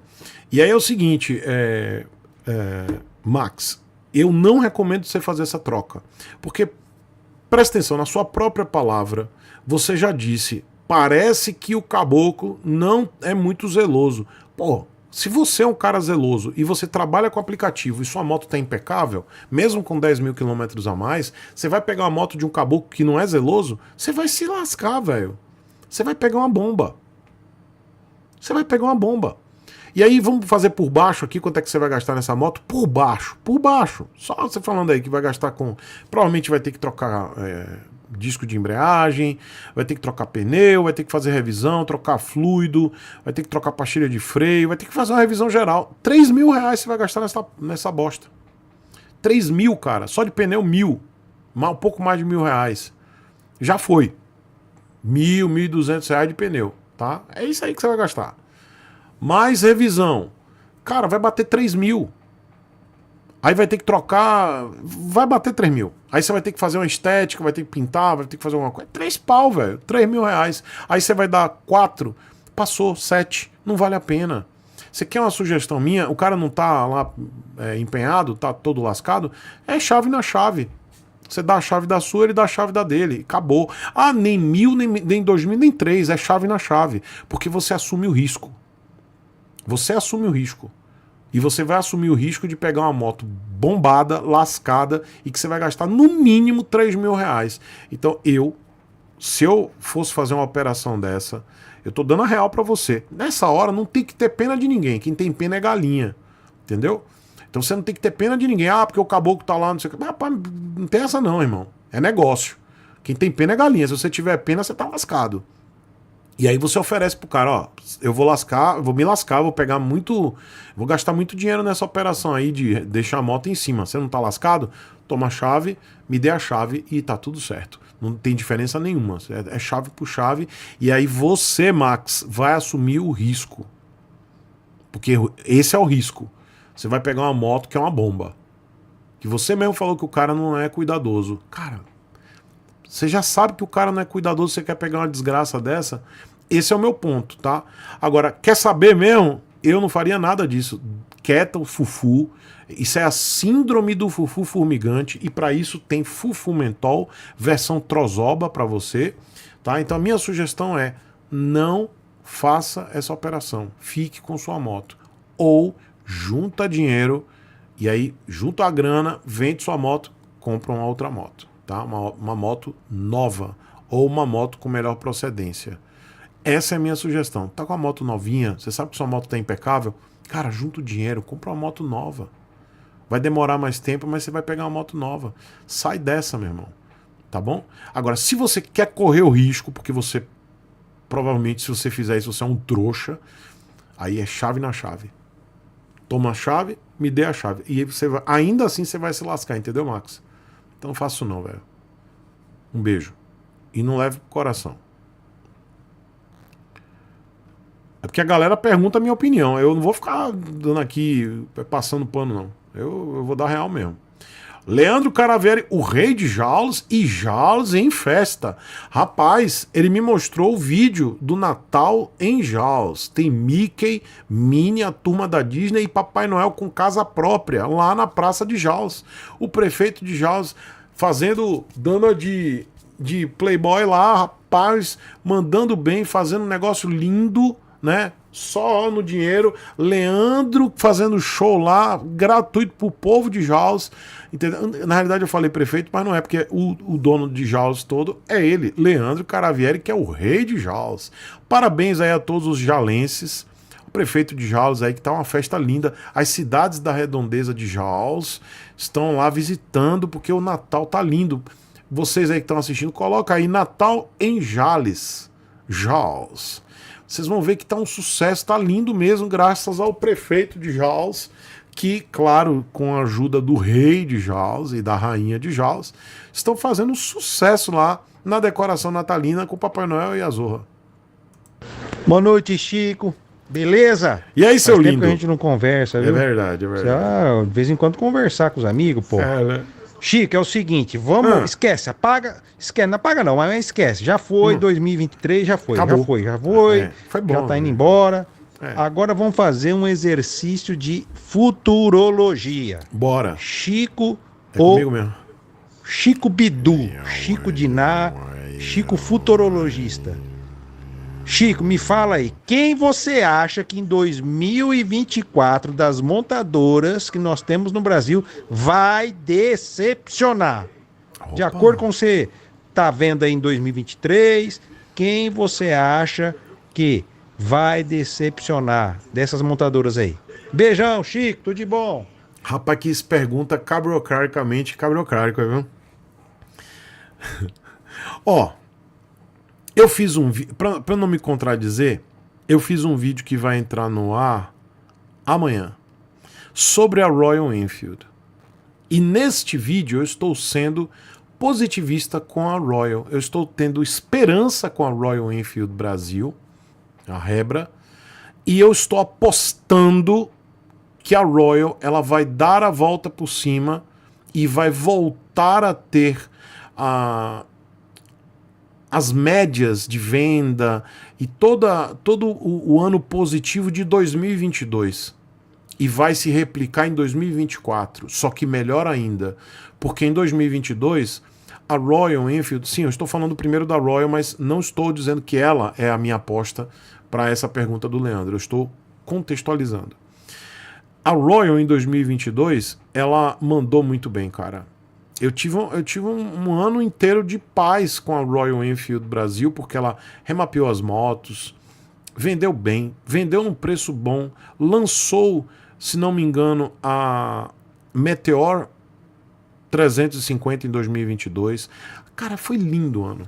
Lançou uma moto incrível, a gente estava sentindo falta de moto custom, então lançou uma moto custom com uma boa proposta, num preço bom.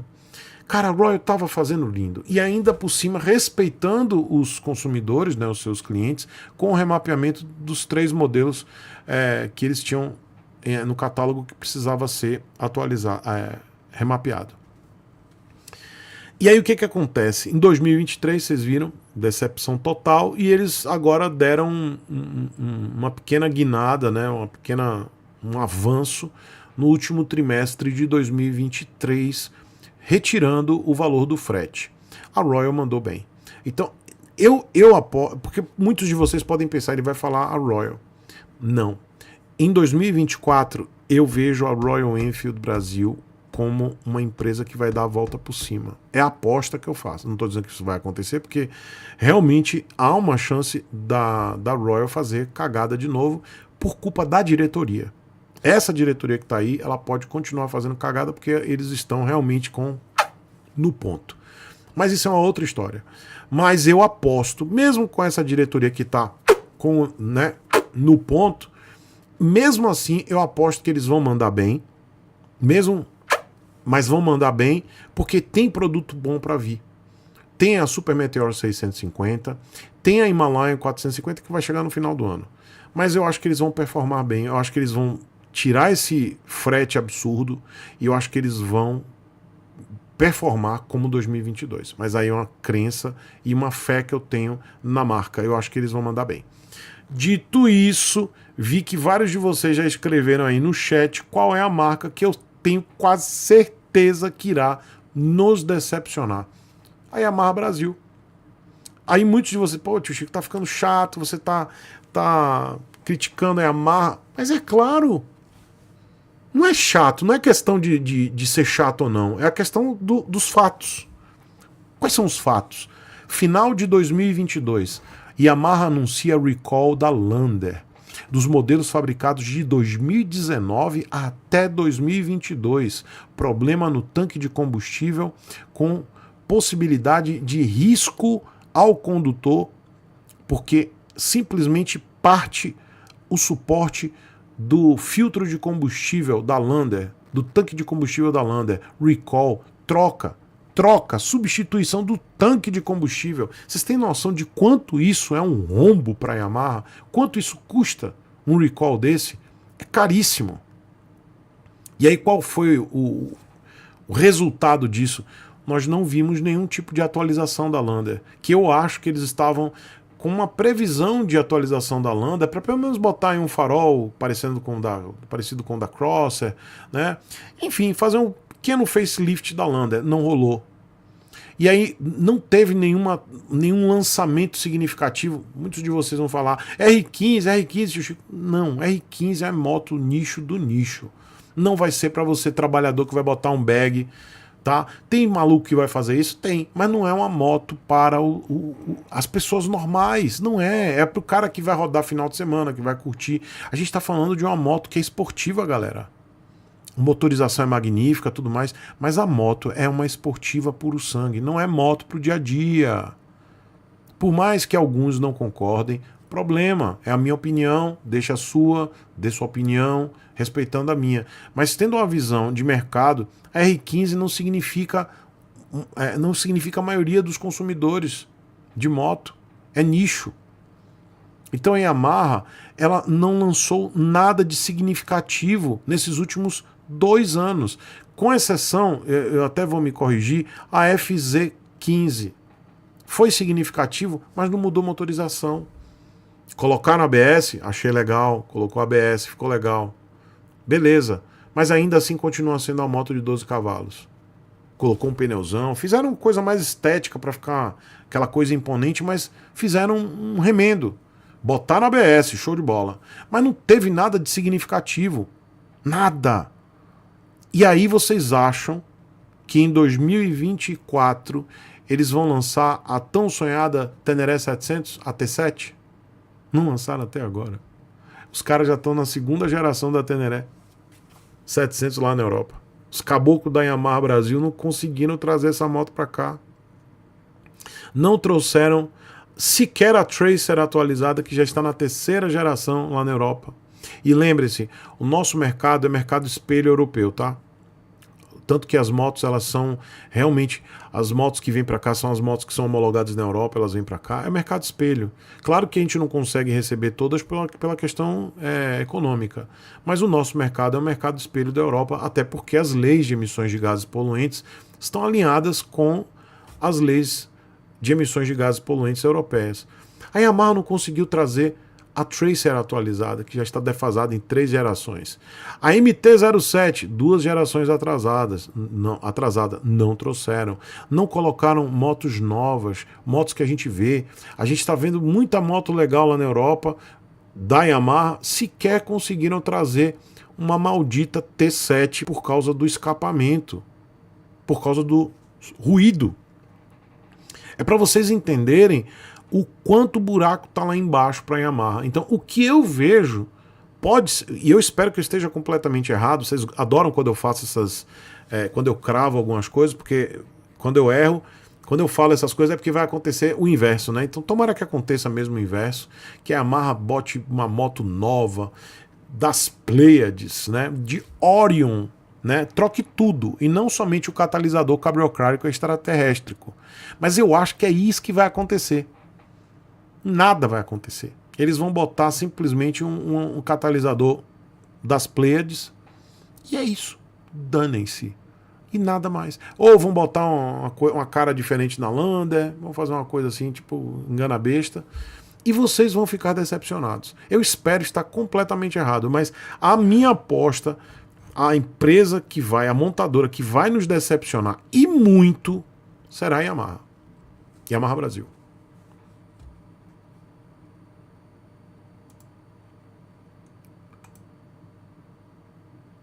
Deixa eu ver aqui o próximo.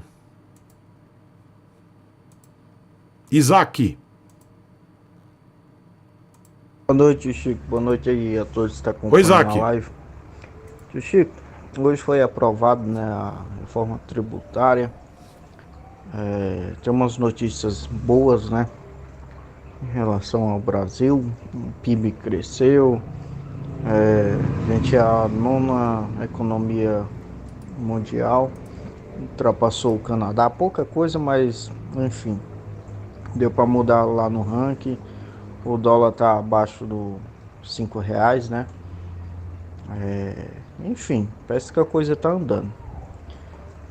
Como você acha que daqui, vamos dizer, 1 ano, 2 anos, será que isso vai mudar alguma coisa na prática, principalmente no mercado de motos, de carros, enfim, de automóveis? Qual é a sua visão futuramente para o Brasil? Também não quero, assim, maneira nenhuma puxar a sardinha para presidente, para isso e aquilo, mas sim nessa visão crítica, né, entendeu? De como Entendi. As coisas vão andar daqui para frente, a expectativa para o ano que vem. Porque aconteceu bastante coisa, né, em 1 ano. Isaac, um beijo para você. Eu vou me ater a falar somente da questão de mercado do nosso segmento aqui de moto, tá? Eu vou me ater a isso. Eu entendi seu comentário, mas eu vou me ater a isso. E a minha visão referente ao mercado de motos, eu não estou falando da macroeconomia, não estou falando do que vai acontecer com o Brasil, nos outros mercados, enfim. Eu estou falando especificamente do nosso mercado de motos, que é uma visão que eu realmente eu tenho e me preocupa bastante. Eu não vejo uma melhoria nos próximos 4 anos. Tá? Não é vinculado a este governo somente, mas sim por tudo que aconteceu desde 2020. Eu não estou vinculando nem ao governo passado, nem a este governo. Realmente eu não estou fazendo um juízo do governo anterior e desse governo. Então tem que ter, esse governo ele tem que arrumar as contas, ele precisa arrumar as contas, e aí tem muitas questões envolvidas, questões sociais, e é realmente muito trabalho, muito imposto. A gente está infelizmente com a carga tributária muito, muito pesada. E isso afeta o consumo, isso afeta principalmente crédito, né? E esse é o problema, crédito. Então a minha visão não muito positiva ou quase nula em relação à visão positiva não é ideológica, não é política. Repito, não é do governo passado nem desse governo, mas sim o que aconteceu em 2020. O que aconteceu em 2020 realmente bagunçou tudo. E toda essa bagunça causada pelo C-19, isso leva muitos anos. São 5, 6, às vezes 10 anos para você poder arrumar a casa. Porque a gente já vinha de uma crise desde 2013. Alguns especialistas falam 2015. Tá? Mas eu lembro que começou tudo isso em 2013. Inclusive, quando meu filho nasceu, o Brasil estava pegando fogo. Meu filho nasceu em 2013. E estavam lá os Black Bloc quebrando tudo lá. Enfim. Então, a visão que eu tenho é uma visão que, com a taxa de juros alta, que não vai baixar. Não vai baixar desse ano para o outro. Não é assim. Uma taxa de juros para realmente... se baixar de uma forma abrupta, vai dar zerda. A inflação vai pipocar. Então, ano que vem vai ter mudança no Banco Central. Eu não acredito, de verdade, que essa nova gestão... Eu sei que tem gente que não vai concordar, mas eu acho que por uma questão de responsabilidade para não estourar a inflação, essa taxa de juros, a taxa Selic, não vai baixar de uma hora para outra. Tipo, vamos baixar 5 pontos aí da Selic para poder aumentar e aquecer a economia. Se acontecer isso, vai dar zerda. Então não vai mudar o nosso cenário, aí eu estou falando do mercado de motos, não vai mudar nos próximos 4 anos. Não vai mudar. Vai ser muito lento. Então, esse ano baixou a taxa de juros, baixou. Mas melhorou? Aqueceu? Não aqueceu. Muito pelo contrário. Por que bateu recorde? A Honda bateu recorde de venda por causa do consórcio. Tem um monte de gente encalacrada no consórcio, pagando o boleto aumenta todo mês. Não tem ninguém comprando à vista. Não tem ninguém comprando no financiamento. Por quê? Porque não tem crédito.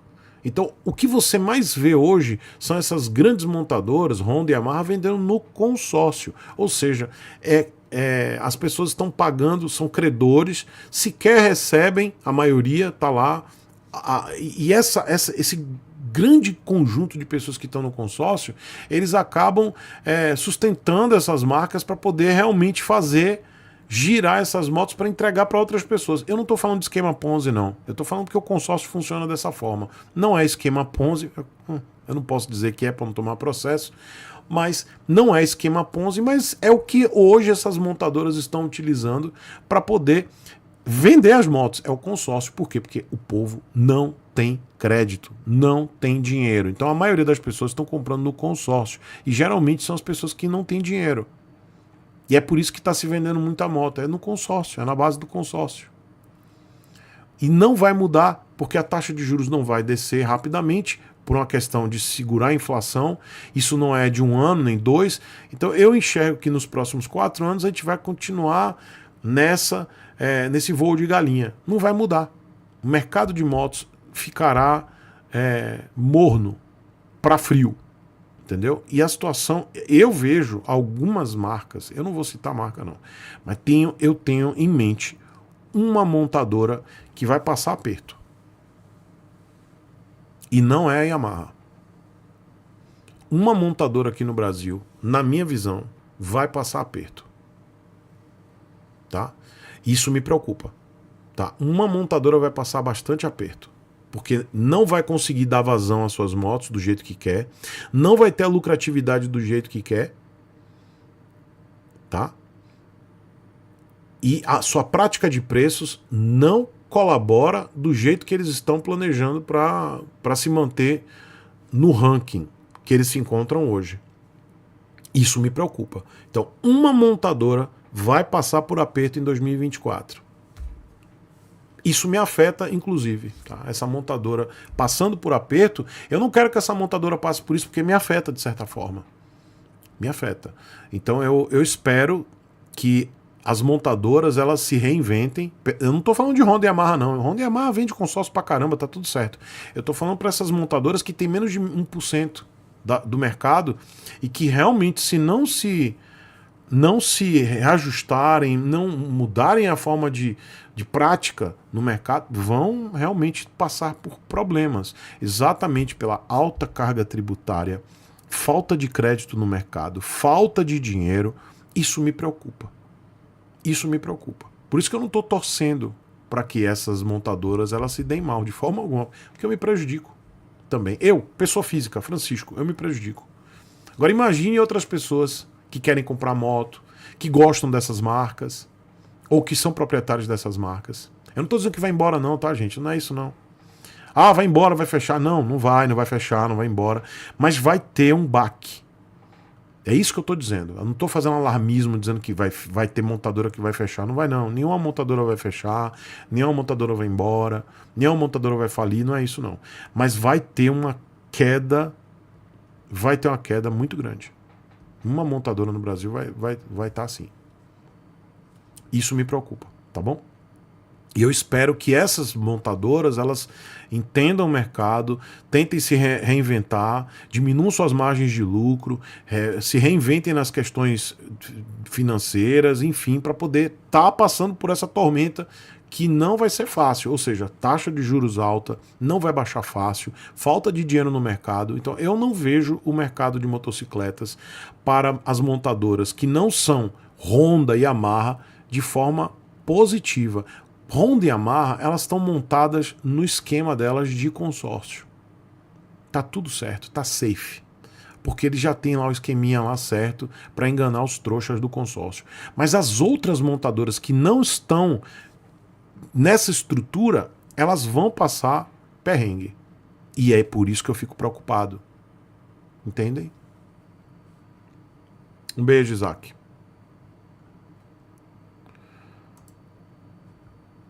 Deixa eu colocar o próximo aqui.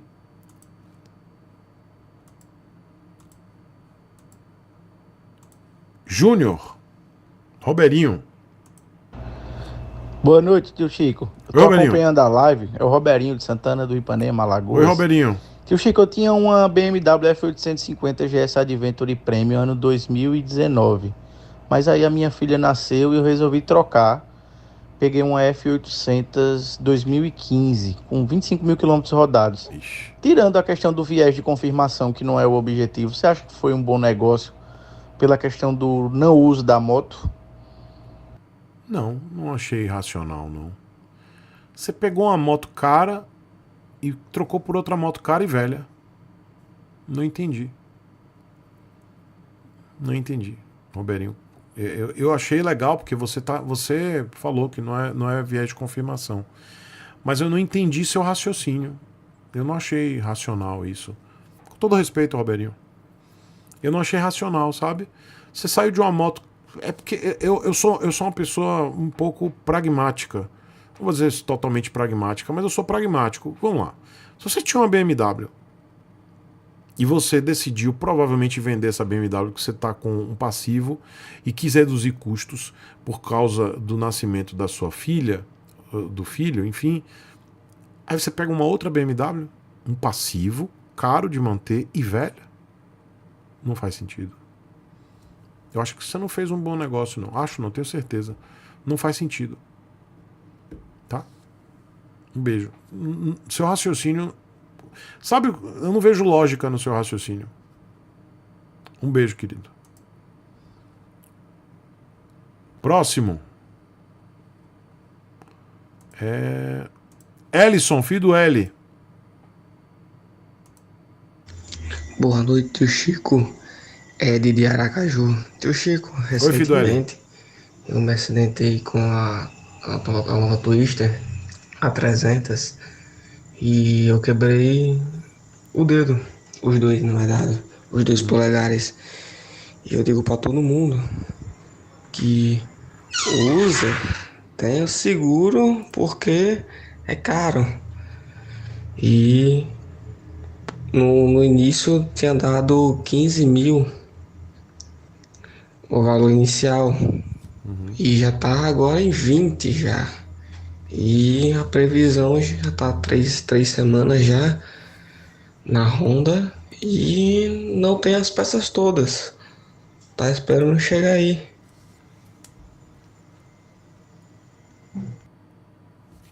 Entendi. Tem mais um áudio aqui. Ele mandou um monte de áudio. E a respeito, Chico, do meu acidente, o cara invadiu a preferência na rotatória e acabou batendo em mim. E quando eu caí, né, o que você coloca primeiro é a mão, né? Então quebrou o dedo. E só não foi pior porque eu estava de bota, estava de calça e com camisa, com aquela jaqueta bem grossa. E estava com a luva da X11. Recomendo muito. Bom custo-benefício. Se não fosse por ela, tá toda detonada ela, eu acredito que estaria bem pior. Acho que eu estaria com mais ralado na mão, no braço. Boa noite aí, tio Chico. Boa noite, Fiduali. Fique bem, se recupere. Que bom que você tá bem, que não teve nada mais grave, né? Um beijo pra você. André de São Bernardo do Campo, São Paulo. Salve, salve, buenas noites. Oi, André. Tudo bem? Um beijo. Vamos falar hoje de segurança, porque eu tô, agora fez um ano que eu tô com a X-Max ou X-Max. E, enfim, desde que eu troquei da PCX para X-Max, eu fiquei, né, me senti muito mais seguro e de fato me escapei de alguns apuros por conta não digo nem do controle de tração, mas do ABS com certeza, né, de ter que frenar repentinamente. E você é um defensor do ABS, critica bastante o CBS nas suas lives e tal. E eu queria estender esse assunto de segurança para os pneus, porque eu fiquei um ano também com os pneus originais da X-Max, o Dunlop, e são pneus horríveis, que eu só pude constatar agora, fazendo a troca por um Michelin City Grip. City Grip o pessoal é também muito fala bom. do Pirelli, mas esse o City Grip é o melhor da Michelin tá excelente, assim, fez uma diferença enorme. Eu não sei se para suas motos, Chico, você costuma escolher pneus e tem diferença. Eu sei que para a X-Max, para o meu caso, foi um negócio absurdo de diferente. Mesmo. Performance na chuva, performance mesmo na pista seca, de não copiar tanto as regularidades da pista, né? Que o outro pneu ele era duro, né? A característica dele é de ser duro. E aí qualquer desnível, qualquer faixa branca pintada mais elevada empurrava a moto para os lados. E eu achava isso horrível. Eu estranhava muito. E eu achava até que era meio que uma performance da moto. E que a moto não seria tão boa, a scooter, né? A X-Max não seria tão boa assim, sei lá. Eu estranhava muito. E depois que eu fiquei um ano, enfim, o pneu ainda gastou o traseiro, então ele estava ficando cada vez mais quadrado e cada vez mais perigoso nesse sentido de empurrar, né, conforme as irregularidades. Enfim, queria o seu ponto de vista em relação à segurança, principalmente do ponto de vista do uso de pneus, porque como você tem motos de modelos diferentes, acredito que isso seja importante. Eu não sei que tipo de cuidado você toma em relação a isso e que eu, particularmente, teria trocado pneu muito antes se eu soubesse dessa diferença aí. E se você já teve problemas com isso. Abraço e se não nos vermos, Feliz Natal, Feliz Ano Novo. Um beijo, André. Excelente. Abração. Um beijo, Feliz Natal, Feliz Ano Novo também. Excelente seu comentário. E, cara, eu tinha uma scooter que eu fiz a troca do pneu para o City Grip, né, Michelin. O Michelin City Grip, eu falo tranquilamente, é o melhor pneu para scooter. É o melhor. Aqui no Brasil, é o melhor pneu para scooter. Então, quem tem scooter, claro que algumas pessoas podem não concordar, mas quem tem scooter, colocar o City Grip, é o melhor pneu que tem.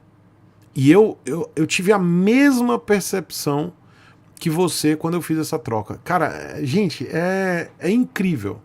Você sente a moto muito mais. E eu chamo scooter de moto mesmo, tá? Você sente a moto muito mais na mão, você se sente mais seguro. Não é aquela segurança de você querer fazer uma curva mais avançada, não é isso. Mas de você, na chuva, você não sentir a moto mais solta. Então, realmente, é outra vida. Então, quando você coloca um pneu desse, vale a pena cada centavo. Por mais que ele seja um pneu caro, vale a pena cada centavo, porque é sua vida. Não se economiza com pneu, gente. Por isso que eu digo, não economizem com pneu, não vale a pena, porque o que mantém você em contato com o solo e seguro é o pneu. Não tem dinheiro para trocar o pneu por um pneu bom? Espera mais um pouco para comprar um pneu de boa qualidade para melhor qualidade. Na realidade, é a melhor qualidade. Não compre o pneu mais barato. Então, esse City Grip para scooter é o melhor pneu que tem. Eu já fiz esse teste, eu tive exatamente essa experiência e eu percebi de cara, assim, quando eu já tirei a moto da oficina, eu já percebi a diferença do City Grip. E eu tenho outras preferências também para outras motos, as motos que eu tenho, então cada moto tem um modelo diferente, tem uma marca diferente, então eu gosto de Pirelli também. Eu tenho moto com pneu Dunlop, que é uma porcaria. Enfim, realmente faz diferença. Então, vocês que estão buscando trocar o pneu da moto, não troquem pelo mais barato. Não vale a pena. É a sua vida que está em risco. Não vale a pena. A mesma coisa carro. Os meus carros, eu não coloco pneu vagabundo. Então, eu vou colocar o melhor pneu. Não tenho dinheiro para... Por exemplo, eu faço viagens longas, né? 1 ou 2 vezes por ano de carro e de moto, mas de carro eu faço também. E eu, recentemente, no aniversário do meu filho, eu fui de carro lá para Recife e eu troquei os 4 pneus do meu carro, pô. Tive que trocar, porque não estava legal e gastei uma pá de dinheiro porque era o melhor pneu pro carro. Porque era período de chuva. Meu filho faz aniversário em junho, aqui no Nordeste. Chove muito e eu não queria vacilar. Não queria nem dar chance pro problema. Exatamente com carro, tá, gente? Imagina com moto. Então, nunca economizem com pneu. Não vale a pena, tá? A economia que você faz, você tira aí algumas chances de você se manter vivo. Um beijo, viu, André? Deixa eu colocar meu querido Christian, de Campinas.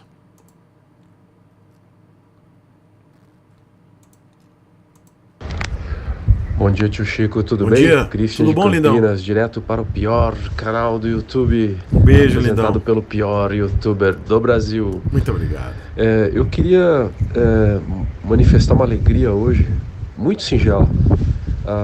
A gente sabe que aqui no Brasil tem essas 2 marcas aí que enchem a cabeça do povo de mentira com preços absurdos.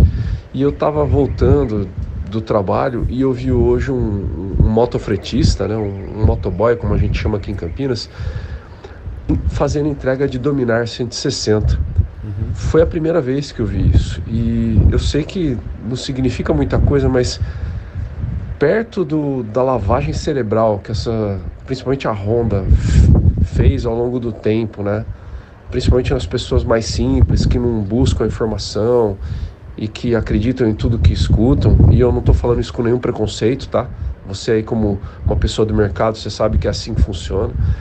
E hoje eu vi um cara, um jovem, né? Um cara em cima de uma Dominar. Então, de repente, talvez se essa marca trabalhar bem, eu acho que ela pode conseguir muita coisa, cara. Porque a moto entrega, né? Esteticamente ela não me atrai, tá? Eu prefiro a da Honda, a concorrente da Honda, esteticamente falando, mas ela entrega mais, né? Então eu fiquei muito feliz de ver essa cena hoje no trânsito, achei muito legal.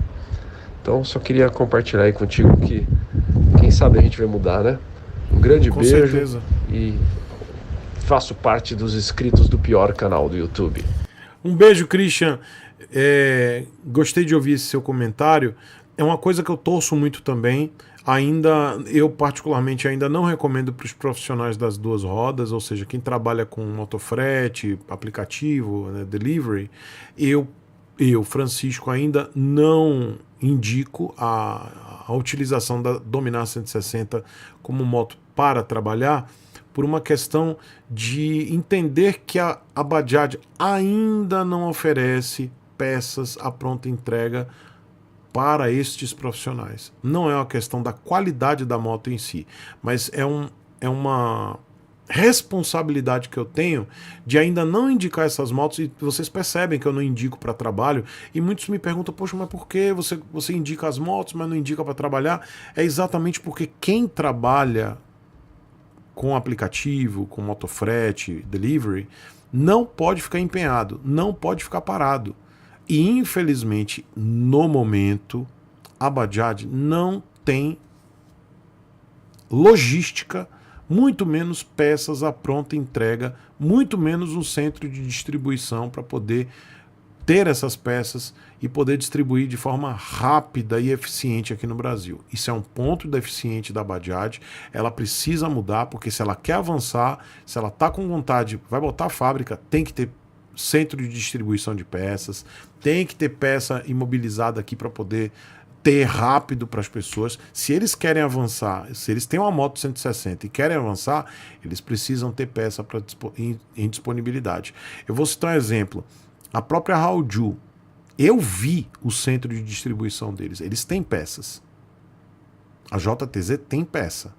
Não somente peças no centro de distribuição no Sudeste, mas também lá na Zona Franca de Manaus. Então, eles têm. E quando a gente fala em peça imobilizada, né, é dinheiro parado, gente. É peça lá em estoque. Eu vi, ninguém me contou. Eu fui lá e vi, eles me mostraram. Inclusive, eles foram bastante honestos, aceitando uma proposta que eu fiz a eles. Poxa, o que vocês acham de mostrar o centro de distribuição de vocês? Na hora eles toparam. E abriram o centro de distribuição para poder filmar. Eu decidi não mostrar tudo, por uma questão de segurança. Porque eu fui lá nos galpões, eu vi tudo. E eu decidi não mostrar tudo. Então eu peguei um take só, mostrei lá o pessoal da JTZ, mostrei um take lá com uma parte pequena do centro de distribuição, com muita peça, para todos os modelos que eles têm. Não somente, repito, não somente no Sudeste, como lá também na Zona Franca de Manaus, porque eles montam as motos lá. Então é muito dinheiro.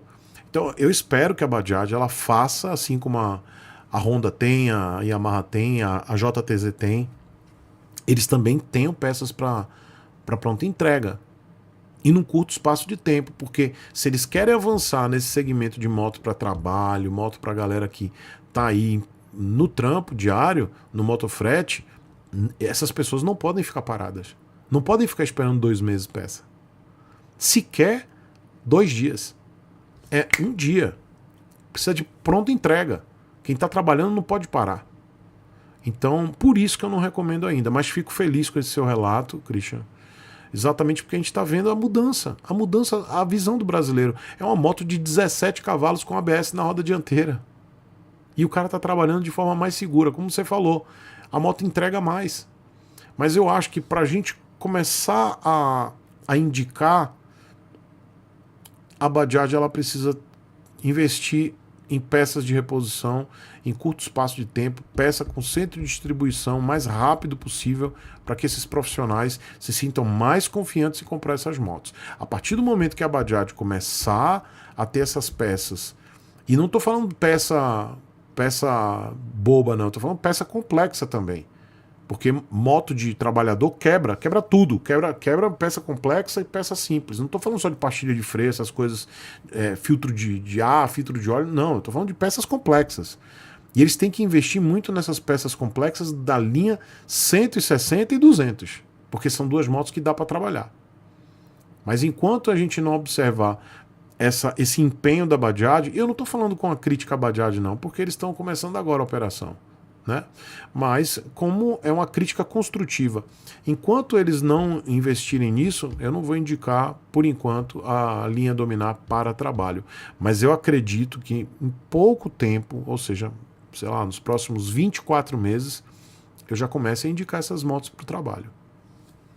Deixa eu agradecer ao Alexi, que mandou aqui 2. Peço desculpas, tá, Alexi? Você mandou aqui já há algum tempo, eu não respondi. E ele pergunta o seguinte: tio Chico, qual a diferença da DK160 para a CG? A DK160 ela tem 15 cavalos, a CG tem 14.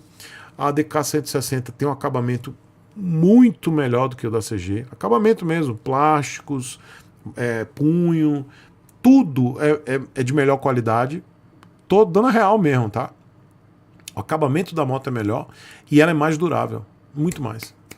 Enquanto a CG ela quebra, CG 160 quebra com 60 mil, a DK 160 com a mesma manutenção preventiva vai para 100 mil. Passa dos 100 mil, inclusive. Tá? É uma moto muito mais durável. E mais barata, inclusive. Chico, meu brother, o Fernando Augusto mandou 10. Fernando, um beijo, tá? Desculpa pela demora também. Ele mandou aqui um superchat. Chico, meu brother, 2024 vou comprar a minha primeira moto. E ele diz que tá apaixonado pelo MT-03. Ele diz pra não xingar. Me indica uma câmera em conta pra gravar meus rolês em conta, porque vou morrer na gasolina. Abraço, amigo. Fernando, você não vai morrer na gasolina, você vai morrer com a moto mesmo. Porque você vai pegar a primeira moto e vai pegar uma MT-03, cara, você vai filmar sua própria morte. Você já pensou nisso? Que tristeza para sua família, você filmar e a família pegar lá o cartãozinho de memória, você se esbagaçando todo, virando pastelzinho de carne. Rapaz, tem que ter fundo musical para isso, né?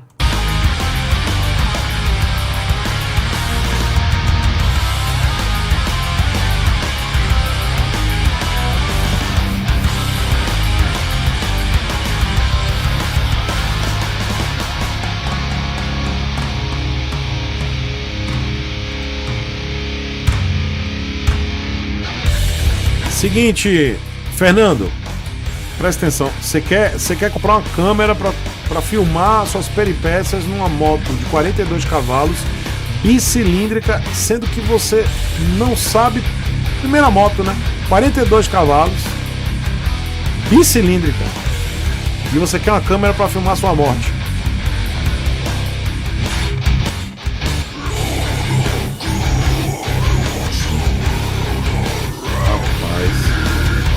A galera gosta de...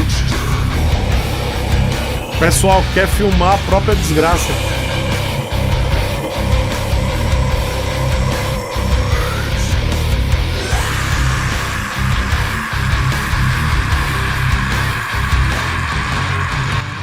Ô Fernando, sugestão de coração. Você podia... O pessoal tá sugerindo aí no chat a 360, né? Oh, Deus. Agora ele quer uma câmera em conta. Ô, Fernando, faz o seguro, cara. Seguro de vida na BNP. Faz, eu acho que é mais lucrativo pra você, porque você vai morrer mesmo. Sua família pelo menos leva o dinheiro do seguro.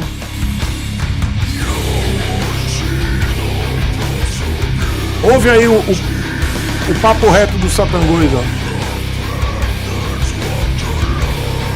É isso que ele aguarda, Fernando.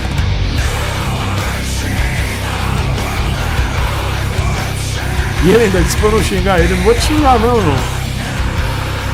Eu tô aqui, ó, de boas. Ô Fernandão, tô de boas, entendeu? Agora eu tô recomendando mesmo, pode pegar. Você já vai morrer mesmo, agora faz o seguro da BNP Seguros, tá? Faz o seguro de vida. Que aí você morre, já tá com o caixão pago, enterro pago, sua família recebe tudo, entendeu? Irmão, você não tem nem habilitação, rapaz. Primeira habilitação você tem, né? Aí você vai comprar a primeira moto de MT-03, rapaz. 42 cavalos, velho. Eu não vou indicar câmera não, rapaz. Faz seguro de vida. Enfim. Viu, Fernando? Faz seguro de vida, que é melhor. Um beijo. Deus lhe abençoe, viu? Deixa eu colocar ele. Augustinho. Albertinho, de volta, Albertinho. Ei, Albertinho. E aí, Chico, bom dia. Ô, Albertinho. Chicão, eu já tinha comentado rapidamente isso contigo. E eu sei como que você é um cara flexível, né? Você é um cara que escuta, um cara que procura saber direitinho, volta atrás quando vê que realmente pensou errado. Deixa eu te dizer uma coisa. O que eu acho absurdo, não sei, a cabeça da montadora que bota, quando escolhe, né, de botar ABS num canal só e bota na roda dianteira. Por quê? Porque se procurar saber com pilotos experientes, e eu digo piloto mesmo, né? Porque assim, você entra na cidade, eu ando na minha CGzinha, o freio que a pessoa usa em baixíssima velocidade é freio traseiro, toquinho. Andou mais rápido um pouquinho, é freio dianteiro.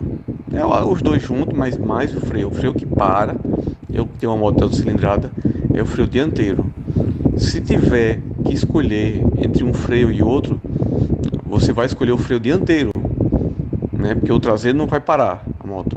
Mas vamos lá. Não faz sentido o freio ABS apenas no dianteiro. Se tiver que escolher, teria que ser no traseiro. Porque frenagem de emergência, o pneu que vai escapar, que vai te derrubar é o traseiro, não é o dianteiro. Você pode ir lá em linha reta, pode ir lá, qualquer moto que você pegar, que não tem ABS, vai lá e aperta o dianteiro com força, pode alicatar em linha reta. O pneu dianteiro não vai travar, não vai derrapar, não vai te derrubar. Agora, se tu fizer isso no pneu traseiro, tu vai cair bonito. Não faz sentido algum essas motos que vêm ABS em um canal só e vir na roda dianteira. Tem que ser na roda traseira. Como eu disse, aqui traciona e aqui, de novo, numa frenagem de emergência, você se assustar, né? Principalmente gente inexperiente, vai cravar o freio traseiro e é o que vai derrubar você. Então a lógica é ABS no traseiro, no freio traseiro, né? Se você quiser depois pesquisar melhor sobre isso e me falar depois, valeu, Chico. Tem mais tempo. Tanto que gente que caiu por causa do freio dianteiro é porque freou na curva. Tava lá fazendo uma curva, tal, se assustou, apertou o freio dianteiro, né? Tanto que se usa freio traseiro em curva, em pilotagem de alto nível. Você usa o freio traseiro. Albertinho, eu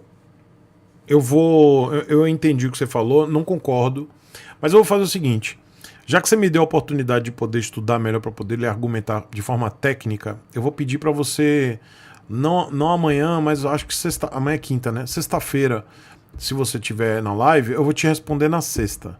Porque aí é o tempo que eu faço a pesquisa para poder te responder tecnicamente como é a questão e o porquê do freio na roda dianteira, o ABS na roda dianteira e não na roda traseira.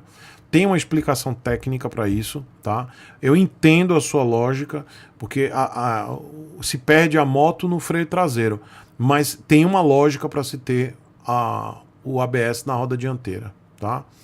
Para mim, já é válido o que você falou, porque você não cometeu a loucura de dizer que ABS não vale a pena para moto de baixa cilindrada. Então, para mim, cara, só na gente estar discutindo o uso do ABS, assim, se é na roda traseira ou dianteira, para mim já é válido a discussão. Mas, e já fico feliz de você já estar discutindo isso, mas incluindo o ABS. O pior é quando a gente ouve de algumas pessoas que dizem o seguinte: moto de baixa cilindrada não precisa de ABS. Ainda ouço esse tipo, eu leio e ouço essas loucuras de gente dizendo que não precisa de ABS para moto de baixa cilindrada, achando que o acidente a 60 por hora não vai fazer estrago numa pessoa. Eu me acidentei a menos de 60 por hora e quebrei a perna. Então, assim, dependendo do acidente, você pode estar 20 por hora, você pode morrer. Entendeu? Isso não importa. E o impacto a 60 por hora é absurdo no corpo humano. Entendeu? Imagine se a 60 já faz estrago. Então o ABS, ele salva a vida, independente se é uma moto de baixa cilindrada ou alta cilindrada. Então, só pelo fato, Albertinho, de você estar só querendo debater isso, mas colocando e incluindo o ABS, para mim é válido, cara. É legal. Só me dê esses dias até sexta-feira para poder lhe explicar tecnicamente, porque tem uma explicação técnica que agora eu não vou saber lhe dizer, do porquê do ABS na roda dianteira e não na traseira. E aí eu sei que você sabe que o que freia a moto é a dianteira. Por isso que eu não quero lhe tratar como... eu não quero lhe dar um tratamento, tipo, tentando explicar o óbvio, porque eu sei que você é um cara experiente, eu sei disso. Então eu quero tentar explicar para você, aproveitar para explicar para a galera de forma técnica, tá? Que eu acho que é isso que você quer, a minha resposta. Eu acho que você merece isso, Albertinho. É esse tipo de resposta que você merece. Deixa eu botar outro áudio dele. Sexta eu vou estar trabalhando. E semana que vem, quem fala de ABS que não precisa é gente burra. Né? Eu incluí ABS na minha vida quando eu peguei minha primeira moto grande em 2014. De lá pra cá, sempre moto com ABS. Valeu. Eu prometo, Albertinho, quando você estiver de volta, quando você vier aqui, eu já vou estar com a resposta. Eu vou pesquisar isso, vou ter a resposta técnica, pra gente poder ajudar a galera. Mas obrigado, meu irmão. Obrigado pela pergunta. E só vai me enriquecer, tá? Essa sua cutucada aí só faz me enriquecer em relação ao conhecimento. Porque eu preciso ter essa resposta mais técnica mesmo. Tá? Deixa comigo. Meu querido Eric de Campinas. Fala, tio Chico, tudo bem? Fala, lindão. Aqui é o Eric de Campinas, geração Z. Ô, tio Chico, eu tô recebendo muitas ideias que as pessoas... Ideias não, elas falam, você precisa entrar em algum empreendedorismo, ter o seu próprio negócio. E eu começo a ver isso, não sei, tá aparecendo muito pra mim. As pessoas falando, para de vender seu tempo, começa a pensar em fazer seu próprio negócio.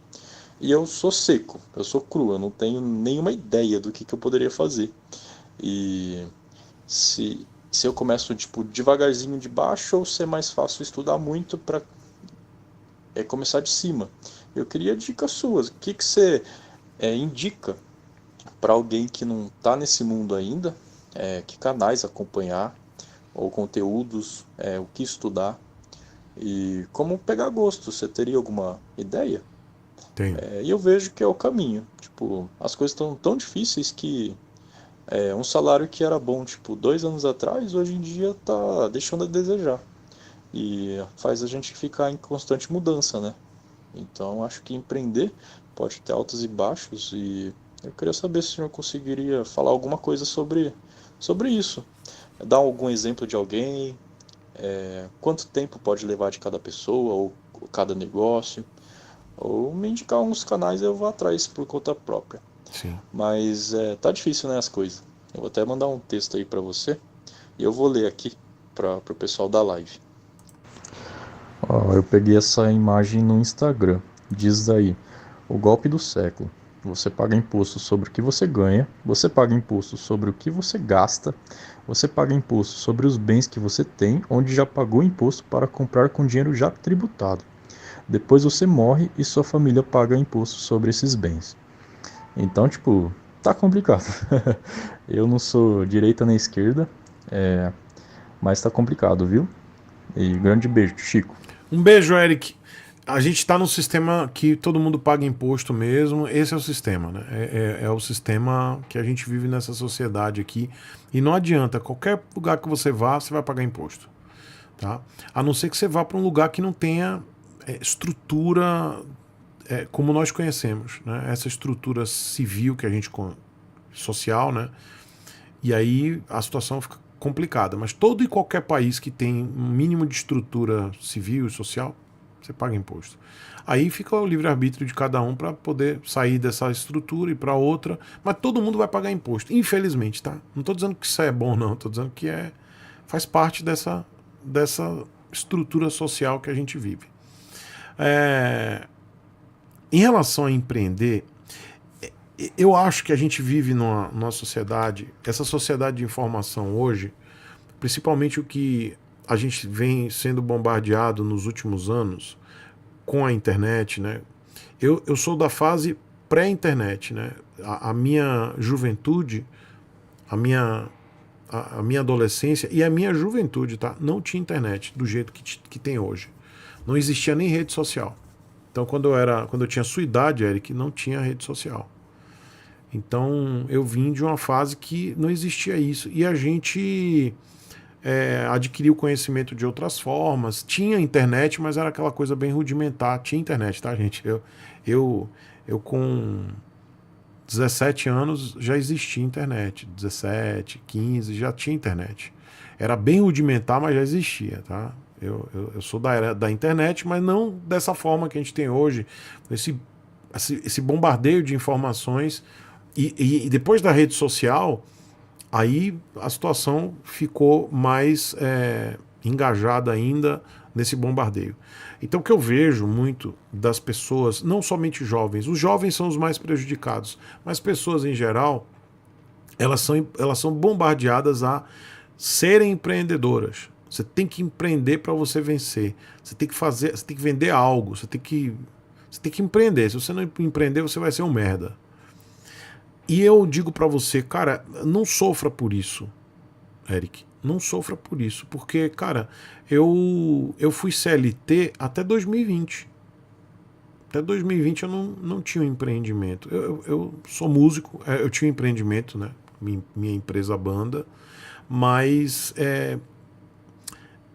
eu não tinha isso como meu sustento somente. Então a banda era um complemento da minha renda. Eu sempre tive empresa banda, mas era um complemento da minha renda. Eu sempre fui CLT. Isso é que sustentava mesmo minha casa, meus filhos, minha família. E depois de 2020, não. Eu me tornei autônomo. Então eu tinha a banda, tenho a banda ainda, e eu tenho a minha estrutura aqui como autônomo. E me tornei empreendedor compulsoriamente, né? Não tive opção. Porque eu perdi o emprego, CLT, por causa da crise de 2020, né, o C19, e eu tive que me tornar empreendedor. Mas não foi por uma coisa assim agora eu vou largar o CLT e vou ser empreendedor. Sabe qual era o meu plano de me tornar empreendedor de fato? Era 2024. Então eu estava no CLT, na empresa, e quando eu entrei nessa última empresa que eu trabalhei, empresa excelente, eu tinha planos para sair do CLT em 2024. Olha só, né? Seria ano que vem. Então eu ia fazer todo o processo de pé de meia, né? Guardar dinheiro, fazer tudo para poder sair do CLT, ou seja, eu já não estava mais afim de ser CLT, para eu ser empreendedor, ou seja, isso aqui que eu estou fazendo hoje. Esse era meu plano. 2024 eu só estou aqui no canal. Mas as coisas não ocorreram dessa forma e tudo acaba dando certo no final. Que é o que está dando certo hoje.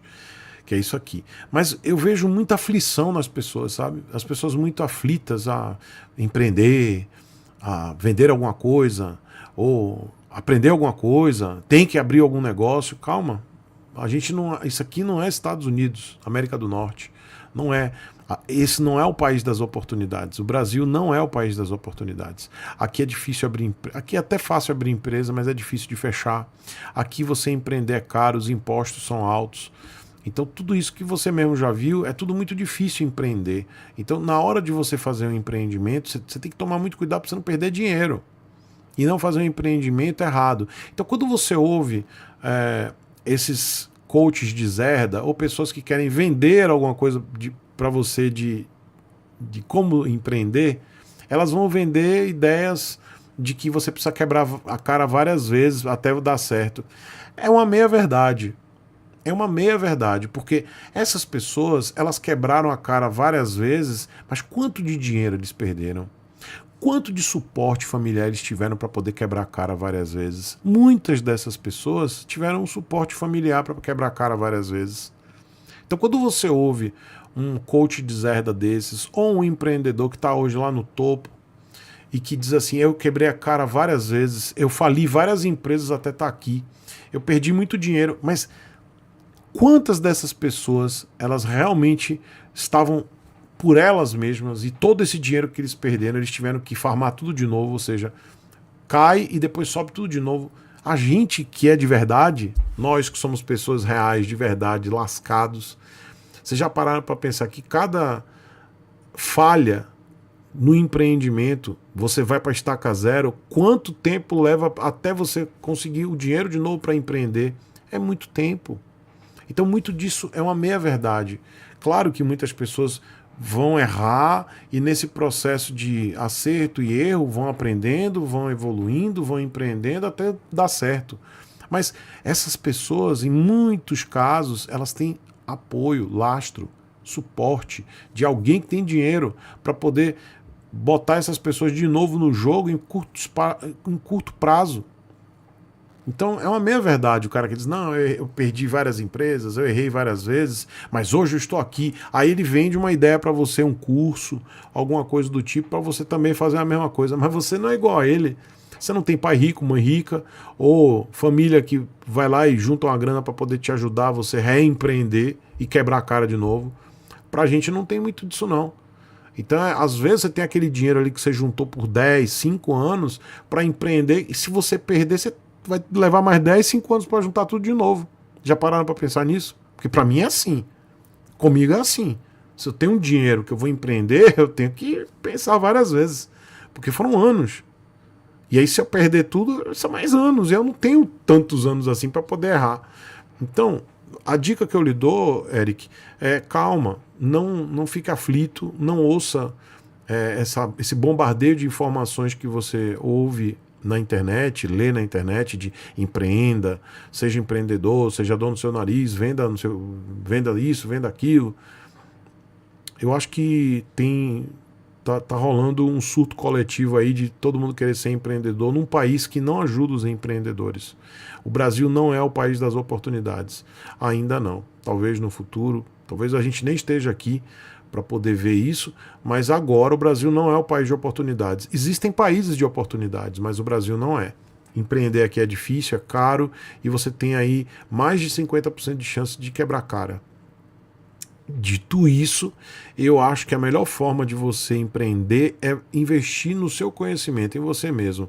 Ou um curso de formação, ou aperfeiçoamento, seja uma experiência.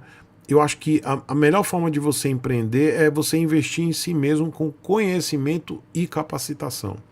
E 2, além disso, você tem que estudar investimentos. Tá? Hoje, no Brasil, com taxa de juros lá na casa do chapéu, a melhor coisa que você faz é investir, sabendo investir. Eu não posso dizer quais são os investimentos.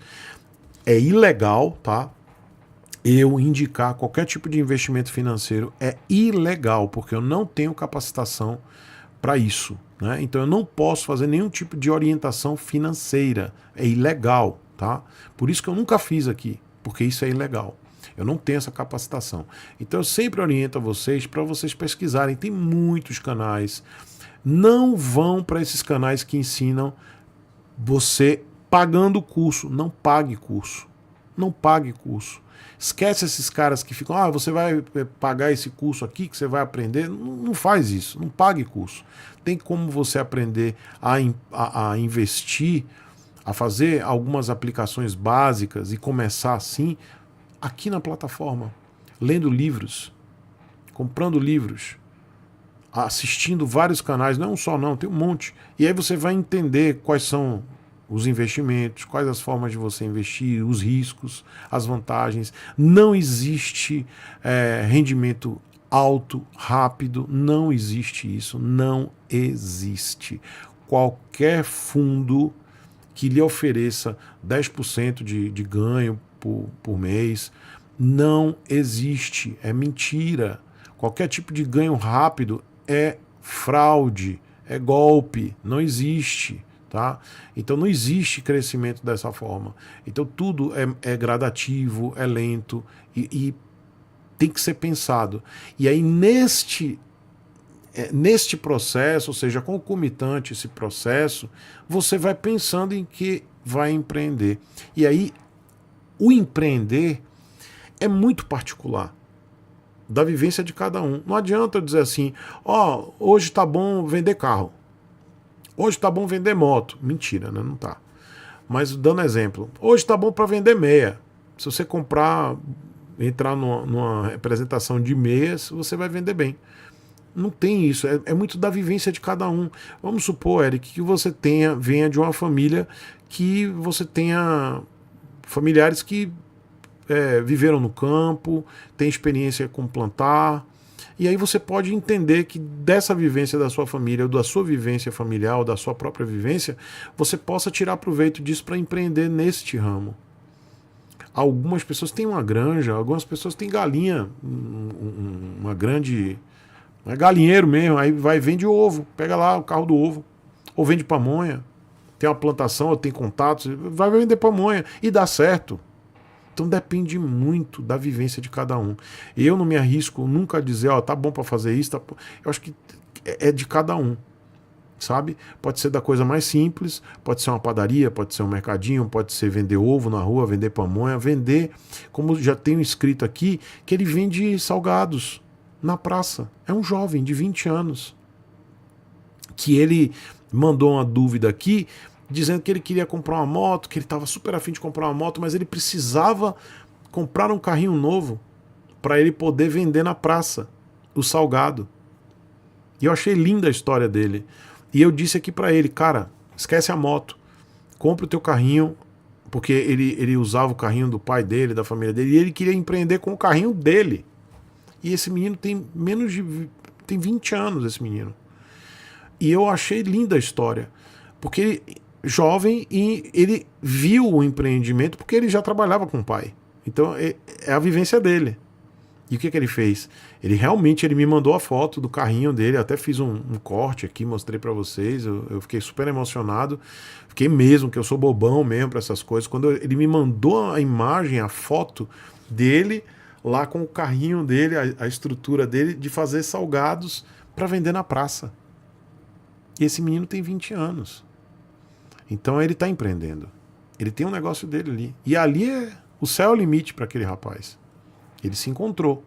Mas algumas pessoas não se encontram ainda pela vivência. Então o que eu digo para você, Eric, para todos os outros que estão assistindo, é que não fiquem aflitos por isso não. Cada um tem uma vivência diferente. Ninguém precisa ser um empreendedor. Até porque a gente não vive no país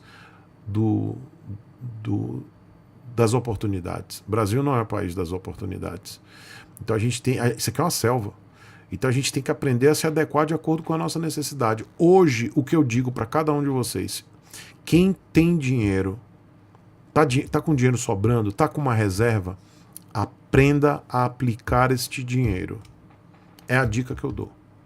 Porque dinheiro parado numa conta, lá rendendo algumas coisas, às vezes não vale a pena.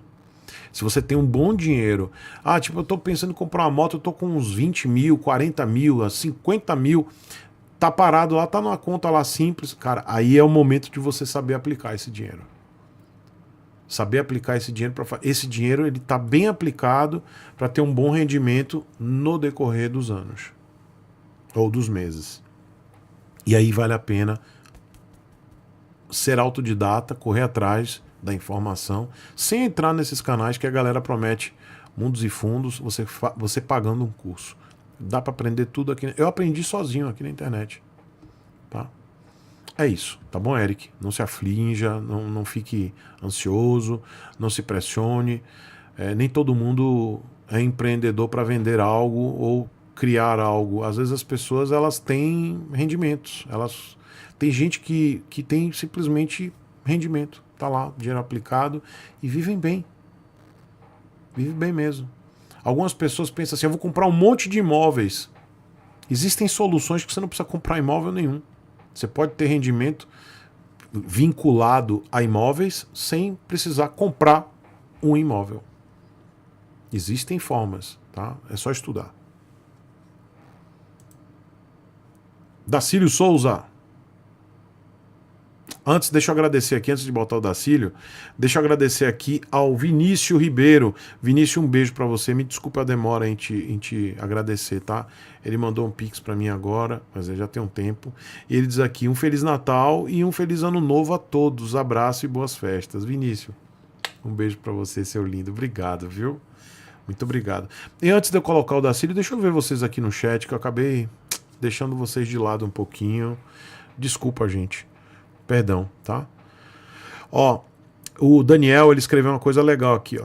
Ninguém quer suar. Começa sendo jardineiro da sua casa, aprende muito, faz um monte de jardim barato. Então começa a pensar em estratégias para ganhar primeiro a habilidade. É isso aí. É isso aí, Daniel. É isso aí. Gente, dá para ser empreendedor de todas as formas que vocês pensarem. Eu penso assim, eu vi aqui eu tenho um eletricista, que é o Edson, maravilhoso. É um cara maravilhoso, sabe? Pessoa maravilhosa, inteligente, eletricista aqui da minha casa. E ele que fez toda a reforma aqui, ele fez as instalações, ele é muito caprichoso. E eu penso assim, meu Deus, se eu tivesse a habilidade do Edson e a disposição para ser eletricista, eu ia ganhar muito dinheiro. Eu penso assim, porque como ele trabalha, como ele é inteligente e o conhecimento que ele tem, eu iria multiplicar esse trabalho como eletricista, contratando pessoas e passando. Sei lá, eu comecei a viajar aqui, porque eu fiquei tão impressionado com o conhecimento que ele tem e a forma como ele trabalha bem feito, esse meu eletricista, que eu penso assim, cara, eu ganharei muito dinheiro. Aí eu vi o pedreiro. Pedreiro é difícil pra caramba de achar. Hoje pedreiro é difícil. Aí eu vejo aqui o pedreiro, rapaz, se eu fosse pedreiro eu ia ficar rico. Mas por que você não vira pedreiro? Porque não é a minha aptidão. Eu não estou disposto para isso. Eu não estou disposto para ser eletricista. Eu tenho um foco que é esse aqui, eu sou comunicador. Como comunicador, eu sei as minhas estratégias. Eu vou vencer, como eu estou vencendo, mas de forma sustentável. Lembra do que eu falei da Bajaj? Falei, a Bajaj ela está crescendo de forma sustentável. Não adianta, galera, eu ganhar 1 milhão de inscritos aqui agora, eu vou botar 1 milhão de pessoas que não me conhecem, não sabem o que eu estou fazendo aqui. E aí, da mesma forma que eu ganho 1 milhão de uma hora para outra, de um dia para outro, eu posso perder metade deles, porque vão entender, esse cara é um idiota. Eu me inscrevi no canal, mas ele é idiota. Então tudo tem que ser muito gradativo, muito sustentável, tem que crescer de forma sustentável para você poder ter base. Então hoje eu tenho uma comunidade aqui no meu canal muito fiel. Vocês são muito fiéis. Olha, são 2 horas da manhã e tem 329 pessoas assistindo a live. 330. 2 horas da manhã. Eu tô aqui. 330 caboclo e cabocla me assistindo. Isso é de extrema... É uma comunidade muito coesa. Eu quero que vocês vejam outro canal de moto que tem isso. Não tem. Eu sei do valor que eu tenho para vocês e vocês têm que saber o valor que eu dou para vocês estando aqui, falando com vocês, estando aqui, ó, agora, eu tô aqui ao vivo. É o valor que eu dou para vocês. E vocês me dão esse valor. Então, não adianta eu ser eletricista. Eu tô contra-argumentando, exatamente alguém vai dizer, pô, então seja eletricista, fique milionário, fique rico. Mas não é o meu foco. Não é o meu expertise. Eu viajo, eu fico pensando, pô, se eu fosse, eu ia brocar, porque eu ia pensar em várias formas de poder expandir meu negócio como eletricista, ou como pedreiro, ou como jardineiro. Mas eu estou fazendo isso aplicando para a minha realidade, a minha formação como comunicador. Eu sou comunicador por formação e estou aqui aplicando todas as minhas técnicas, todo o meu conhecimento aqui no meu nicho, no que eu aprendi, no que eu passei 2 décadas trabalhando. Então é isso. E eu estou crescendo de forma sustentável. Ou seja, hoje eu tenho uma vida é boa, confortável. Não sobra. É legal. Mas eu queria que sobrasse. Entendeu? Eu queria que sobrasse dinheiro para eu poder fazer mais. Mas vai dar, mas não é agora. Entendeu? Esse é meu empreendimento. Mas eu garanto a vocês, viu? Se você se dispor a carpir terreno e você souber carpir o terreno e expandir isso, você vai ser dono de uma empresa que vai carpir vários terrenos. Tudo é como você vai aplicar a forma do trabalho e como você vai agregar valor a isso. É sério. É sério mesmo. Não é fácil. Eu tava falando isso com minha esposa. O problema é que, obviamente, algumas atividades são pouco remuneradas aqui no Brasil. Aqui no Brasil, algumas profissões manuais, né? Braçal, tipo pedreiro, carpinteiro, eletricista, são mal remuneradas ainda, tá? Mas lá fora, bicho, carpinteiro, pedreiro, o cara que faz jardim é caro, porque os caras já foram para outro nível. A sociedade, né? Aquela sociedade já subiu o degrau. Então o cara que é carpinteiro, ele não é um cara ferrado. Ele tem uma estrutura, ele ganha dinheiro. E tudo é visão de negócio, porque o país é um país de oportunidades, de imposto, de fomento ao negócio, né? Que é no caso dos Estados Unidos. Mas aqui no Brasil não. Aqui no Brasil, o cara que tem uma pequena empresa para jardinagem, ele sofre. Porque é muito caro manter essa estrutura. Entendeu? Mas eu digo para vocês, quem quiser empreender em qualquer negócio e souber fazer, realmente aplicar isso e expandir, ganha dinheiro. Tá? Ganha dinheiro. Eu digo para vocês, esse meu trabalho aqui, só abrindo um pouquinho do meu trabalho, hoje, o que eu faço aqui com um canal de 200 e poucos mil inscritos, não estou fazendo pouco caso, eu estou dizendo 200 e pouco porque eu não sei realmente quanto eu tenho. Eu não fico olhando 248 mil inscritos. É que hoje a minha equivalência é de um canal de 500 mil. Se vocês... É porque vocês não são do meio, né? Daqui de criação de conteúdo, mas quem faz análise de dados, de métricas, e olhar o meu canal e comparar com um canal de 500 mil é a mesma coisa. É a mesma coisa. Engajamento, tudo. Monetização, engajamento, tudo. É a mesma coisa. Ou seja, é o dobro do que eu tenho. Por quê? Porque eu trabalho o dobro. Eu não fico, postando um vídeo por semana. Eu não posto um vídeo por dia. Eu posto 3. Eu posto 3 e ainda faço uma live de segunda a sexta. Então é muito trabalho. Enquanto tem canal do meu tamanho que posta um vídeo, eu vou dizer, tem canal de carro que eu conheço que é do meu tamanho, posta 2 vídeos por semana. 2. Aí esses canais, eu não tô fazendo crítica não, tá?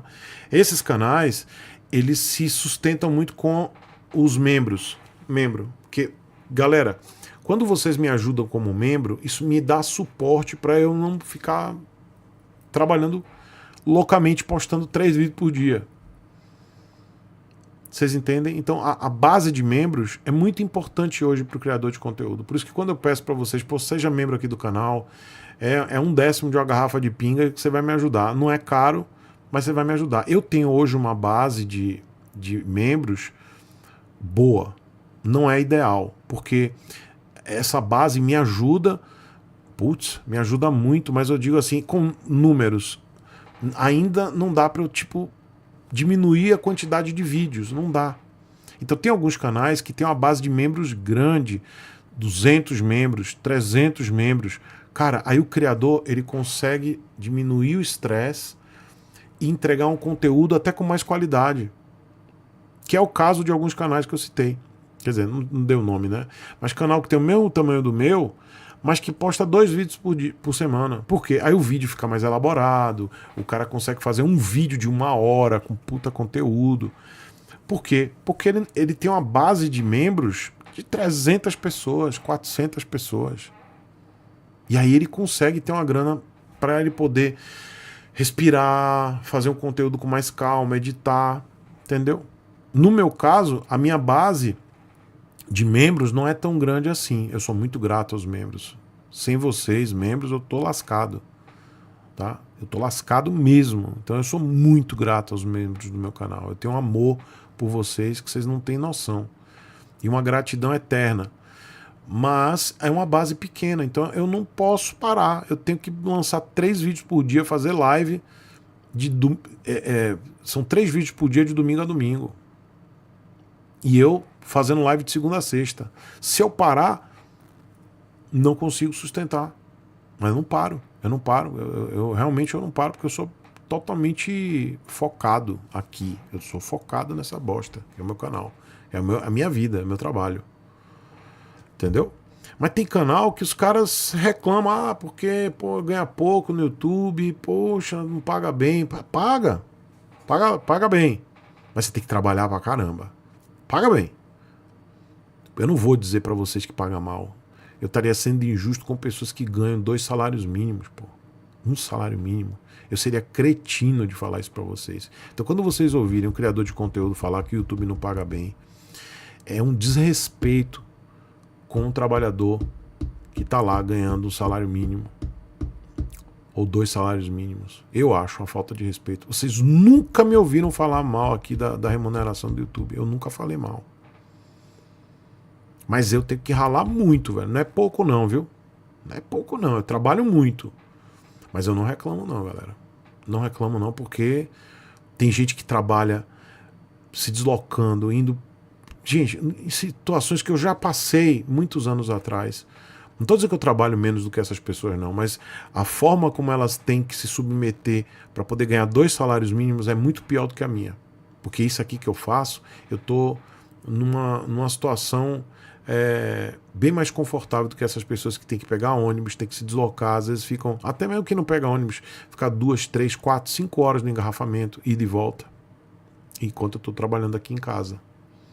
Eu tenho as minhas questões, por exemplo, eu não consigo dormir como muita gente dorme. Eu não tenho sono assim. O meu sono é fatiado. Não é bom isso aí. O meu sono é totalmente fatiado. Mas enfim, é isso, tá? Então quando vocês ouvirem um criador de conteúdo falando que não ganha bem, repense, tá? Repensem porque não é bem assim. O YouTube você tem que trabalhar muito e dependendo do quanto você trabalha, você ganha um valor justo. E é isso. E quem puder me ajudar, seja membro aqui do canal, tá? Me ajuda para poder crescer ainda mais essa base que me dá apoio financeiro. Deixa eu botar o Dacílio aqui. Boa noite. Oi, Dacílio. Eu não sei se você já fez essa projeção aí para os preços de veículos em geral no ano que vem. Tô achando que vai pipocar, vai ter um aumento praticamente igual que teve na pandemia, que os veículos aumentaram muito de preço. Vou opinar o porquê. Cara, a economia global tá com muitos fatores aí que podem influenciar esse aumento de preço. Já tá nessa guerra da Ucrânia aí que não tem fim, aí guerra do Hamas com Israel. Agora estão os rebeldes aí atacando os navios que podem afetar aí o preço aí dos produtos importados, do petróleo e tal. Nós temos aqui já um vizinho aqui, a Argentina, bem destabilizado aqui economicamente. Os Estados Unidos também está numa crise. Cara, são tantos fatores que podem aumentar esse preço das motos para o ano que vem. E também teve agora a mudança no ICMS, né? Que o governo mudou, que eu até acho certo. Que agora o ICMS pode ser utilizado para as empresas descontarem os custos e as despesas, só pode ser usados para novos investimentos. Eu acho que as empresas aqui já têm incentivo demais. E o pequeno e médio empreendedor que não tem quase nada de crédito. Então isso aí eu até acho certo. Como é que você projeta aí esse mercado dos preços aí para 2024? E sem falar do Promote, né? Que entrando em vigor aí para as motos aí, as montadoras vão ter que repassar, né, esse custo aí de pesquisa, né? O que é que você acha? Dacílio, boa, Dacílio. Eu tô meio a meio com o seu pensamento. Eu não concordo com algumas coisas e outras você tá certeiro aí. Primeiro, deixa eu seguir a ordem que você falou. Primeiro, quando você fala dessas questões aí dos Houthis, né? Os piratas, né? Lá daquela ponta da África. E isso acaba impedindo o acesso dos navios. Isso a gente está falando de logística, tá, gente? O que acontece? Os navios eles saem da Europa com alguns... a maioria dos navios eles vão para a Europa, né, para poder escoar a produção, ou pegar alguma coisa, saem da Ásia e tem que ir para a Europa, ou saem da Europa, vão para a Ásia, enfim, é o trajeto marítimo que tem o maior volume, né, quando se fala em valores, né, de transporte. E aí esses navios eles têm que passar pelo canal de Suez para poder economizar tempo, né, a distância. Então tem que passar pelo canal de Suez lá no Egito. E aí o que acontece?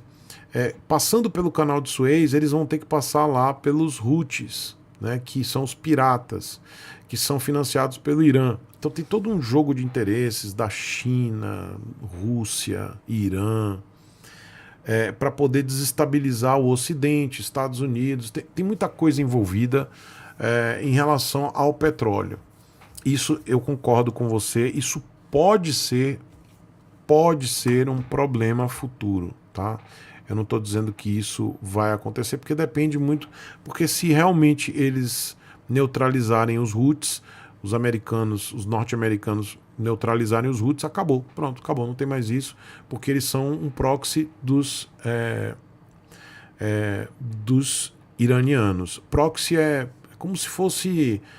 Eles representam os iranianos, mas não são os iranianos, né? Os iranianos financiam os Houthis para poder realmente ser uma pedra no sapato de todo o Ocidente e todos esses navios que passam por lá, que são navios, geralmente são navios europeus, né? E que transportam toda a riqueza da Europa, enfim. Isso é de interesse geopolítico. Então pode ser que os norte-americanos eles façam alguma operação que neutralize os Houthis e acabou. Pronto, tá tudo certo. E aí Irã cala a boca, China fica lá na dela, porque também tá lá na dela, porque a China não tá bem. E a Rússia tá do jeito que tá, que vocês sabem que também não tá bem. Mas os Estados Unidos têm poder para simplesmente acabar com os Houthis. Então por isso que eu acho que essa situação ela pode escalar, mas ela não acredito que isso chegue ao ponto de desestabilizar toda a cadeia de suprimento, né? Não acredito, mas há uma possibilidade. Segundo ponto, você fala de crise, né, nos Estados Unidos. Eu discordo. Os Estados Unidos eles estão performando bem, tem aí eles estão aí com uma projeção boa para frente. Não vejo um problema de crise, muito pelo contrário, o país eles conseguiram contornar o C-19 de acordo com os especialistas que eu acompanho, tá? Eles estão conseguiram contornar e a previsão é boa, tá? Tanto que a taxa de juros era para aumentar mais e não deu aquele estouro que muitos estavam esperando. Se a taxa de juros norte-americana subisse, a gente estava lascado, porque a galera ia botar dinheiro lá, ao invés de botar dinheiro aqui. Então afeta completamente o nosso país, tá? Se o dólar aqui está caindo, é porque a bolsa aqui está performando bem. Então está entrando mais dólar aqui. Então entra dólar aqui, ou seja, a bolsa performa bem, dólar entra aqui no Brasil, e lá nos Estados Unidos, se tá entrando dólar aqui, é porque lá nos Estados Unidos realmente a coisa não tá tão boa, mas também eu não vejo um desequilíbrio tão grande assim, para lá não tá bem, porque eu tenho acompanhado alguns especialistas falando que a previsão é boa. Eu vejo sim problema na China, e aí isso pode afetar nossa balança comercial com a China, pode, inclusive de exportação de minério de ferro, por causa do problema, a crise imobiliária lá da China. Enfim, Dacílio, eu não vejo um problema de preço, de elevação de preço, como você imagina, porque nós já estamos no limite. Se subir mais, ninguém compra. Tanto que os carros estão caindo, o preço de carro está caindo. Por quê? Porque está no limite. Não tem como vender mais carro desse jeito. Não tem mais como. Então, o preço de carro, a tendência é cair. Preço de moto, se aumentar e passar do limite, ninguém compra, porque não tem crédito. Então, a gente já chegou no limite, cara. Não tem como subir mais. Se subir mais, é o caos. Então, eu não vejo dessa forma. Tá? Eu acho que vai continuar estável. Pode subir um pouquinho, pode descer um pouquinho, mas vai continuar estável, porque nós já estamos na zerda, no limite. Então eu não vejo dessa forma. Tá? Eu vejo que 2024 vai ser quase um repeteco de 23. Aí você fala da questão do Promote. Cara, o Promote já está sendo aplicado desde o ano passado. Desde 22, as empresas já estão se preparando para o Promote. Na realidade, o deadline, ou seja, o limite é dezembro de 2024. Então todas as empresas já colocaram a maioria dos seus modelos aptos para Promote 5. Então não tem isso. Vocês estão pensando que é como se 2024 fosse tudo ou nada. Não, já é um processo de 2 anos de adequação. 2 anos de adequação. Isso já está rolando desde 22. Só que alguns modelos estão ainda no processo de finalização de homologação para 2024. Mas não são todos. Então, os preços da maioria das motos já foram repassados. Os custos de homologação já está tudo embutido, já foi. Não quer dizer que agora 2024 vai jogar tudo para lá e vai aumentar tudo. Não, isso aí está sendo diluído no decorrer desses 2 anos. Entendeu? Por isso que eu não vejo... É uma opinião minha, tá? Não estou discordando de você, dizendo que você está errado, eu estou certo. Mas na minha visão... não vai mudar muito do que a gente está vendo em 2023. Acho que vai ser um repeteco desse ano, podendo ter algumas oscilações. Mas eu não vejo uma coisa que vai aumentar de uma forma que vai ficar como 2020, que a gente viu o caos. Não vejo dessa forma. Um beijo, viu, Dacílio? Sempre bom ouvir você. O Ítalo Moraes, ele fala aqui: tio Chico, na live de ontem você disse que o Shell Advance AX6 é sintético, mas na verdade ele é semissintético. Caso eu tenha escutado errado, me desculpe. Tem aqui sintético. Aqui, ó.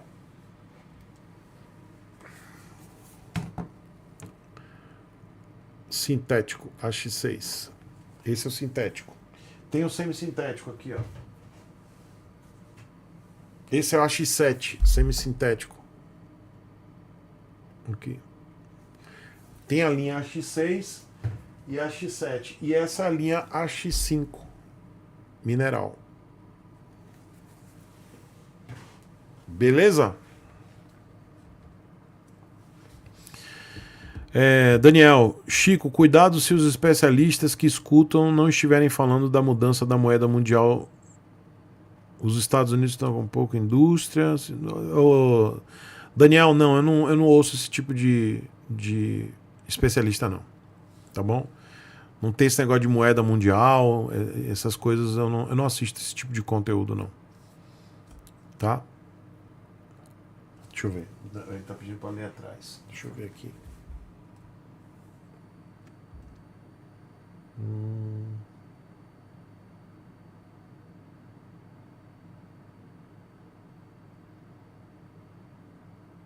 O que você quer que eu veja aqui atrás?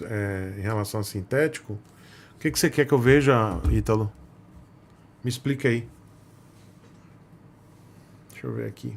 Você quer que eu veja se tem sintético escrito atrás?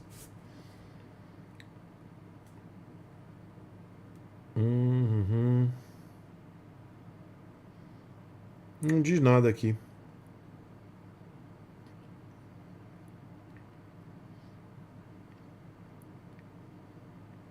Não diz nada. 10W30 SL MA2. API SL JASO MA2. Beleza? Super MKF, ele pergunta: o que você acha das motos SWM de 400 cilindradas que virão? Cara, eu tô bem esperançoso dessas motos chegarem logo aí pra gente poder testar. Provavelmente eu vou testar algumas. O André Maratini está dizendo aqui no chat: todos os veículos já estão para o Promote M5.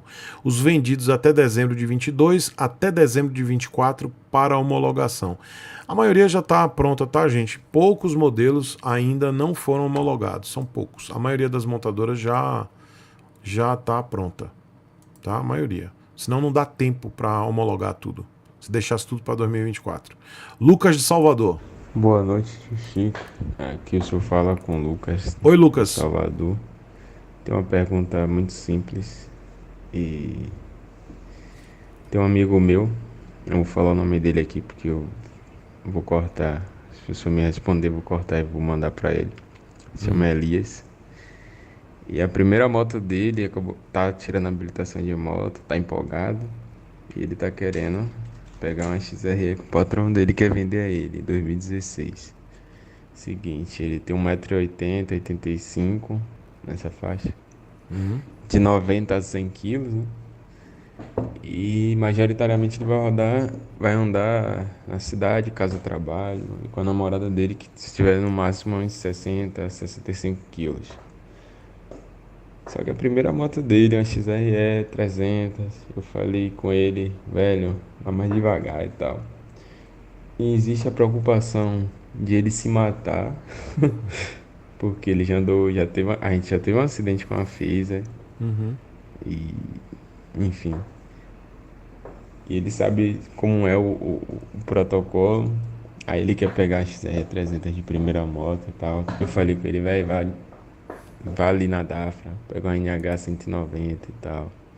Vai sair quase o mesmo preço que o patrão dele tá vendendo ele, é de 13 mil. Então, queria que o senhor expressasse a opinião do senhor pelo fato, para ver se ele ouve outra pessoa também. Porque ele tá achando que eu tô pensando que ele vai se matar. Eu não tô pensando isso. E ainda tem outros quesitos, né? Questão de roubos. A cidade de Salvador é muito complicada. É verdade. Pelo fato dele estar, entre aspas, iniciante, né? Entre aspas não, iniciante. Vai ficar mais difícil ainda prestar atenção nos lances que vai rolando na rua. O peso da moto. É muitas coisas, né? E ele pegar aquelas 20 aulas de moto, entre aspas, 20 aulas de moto ali, da autoescola, não vai ser suficiente. E até porque não é a mesma moto. Muito obrigado e até a próxima. Lucas, um beijo pra você. Eu fico feliz de ouvi-lo falar isso, porque eu vejo que a galera tá realmente na vibe de ter empatia pelo colega, pelo amigo, e sempre agora pensando, pô, a moto tá muito forte pra você. Eu fico feliz, tá? Esse seu zelo, até com o seu colega, mas neste caso, se ele já sabe dirigir carro e tem experiência no trânsito, eu não vejo problema dele começar no XRE 300, tá? Por quê? Ela tem 25 cavalos. Passa um pouquinho dos 24 que eu falo, né? Ela tem 25 cavalos. Então, até 20, na realidade até 25 eu falo. Até 25 cavalos tá de boa, para quem já sabe dirigir carro. Então, se esse seu amigo... Não, a doutora Sara falando o caminho mais rápido pro inferno. Negativo, doutora Sara. Negativo. Se esse amigo seu, ele já dirige carro, já tem experiência no trânsito, não tem problema. Pode começar no XRE 300.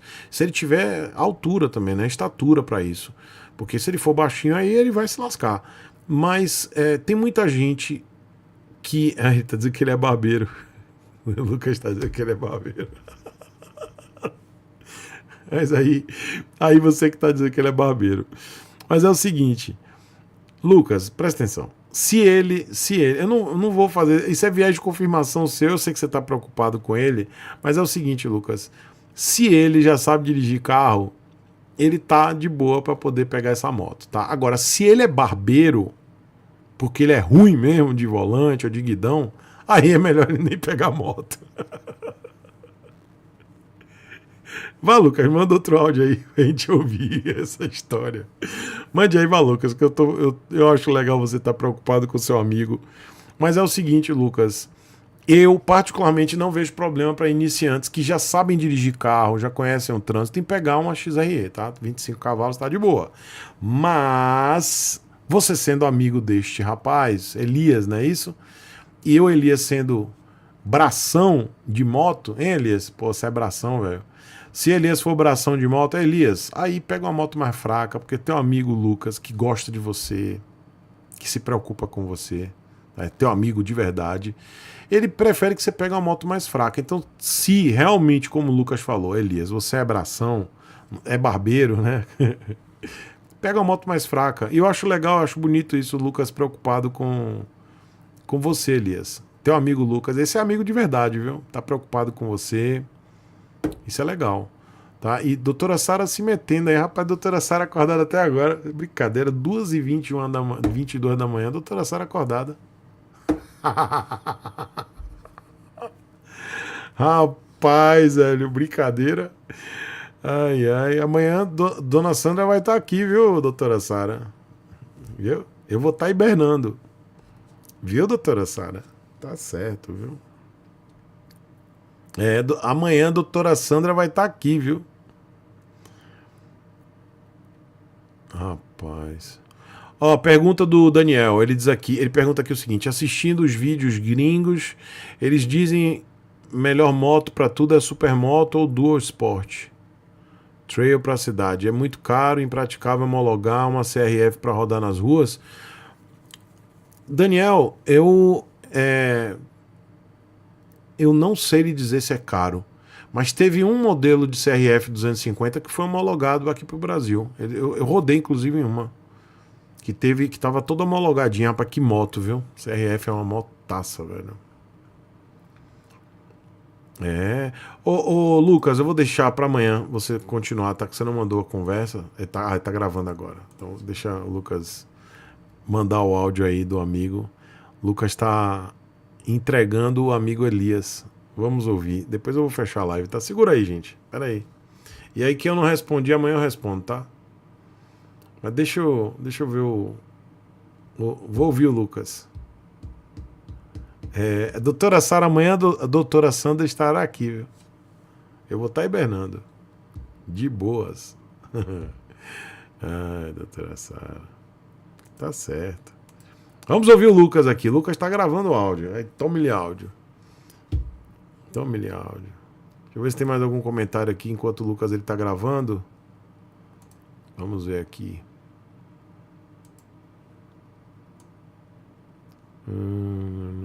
O Vinícius Ribeiro ele tá dizendo aqui: Chico, fui estudar fora e essas coisas, voltei, encontrei um amigo que está felizão ganhando dinheiro vendendo caixas de som para estúdio e cinema em casa. Cada um tem um dom e uma profissão. É isso aí.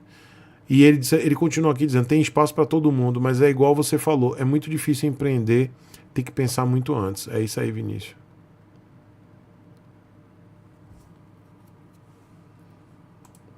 Bom, eu tô esperando aqui o Lucas só. O Lucas tá demorando. Lucas, se você demora mais um pouco, eu vou fechar a live e você sobra, viu? Só amanhã, viu, Lucas? Tá gravando, desgravando. Bora, Lucas. Pronto, vamos ouvir o Lucas. É complicado, tio Chico, porque eu tenho uma moto desde os meus 15 anos. E eu aprendi em uma scooterzinha, uma Burgman. E ele não, ele nunca teve convivência com moto, trânsito. Hoje eu sou moto-uber, eu vivo o trânsito.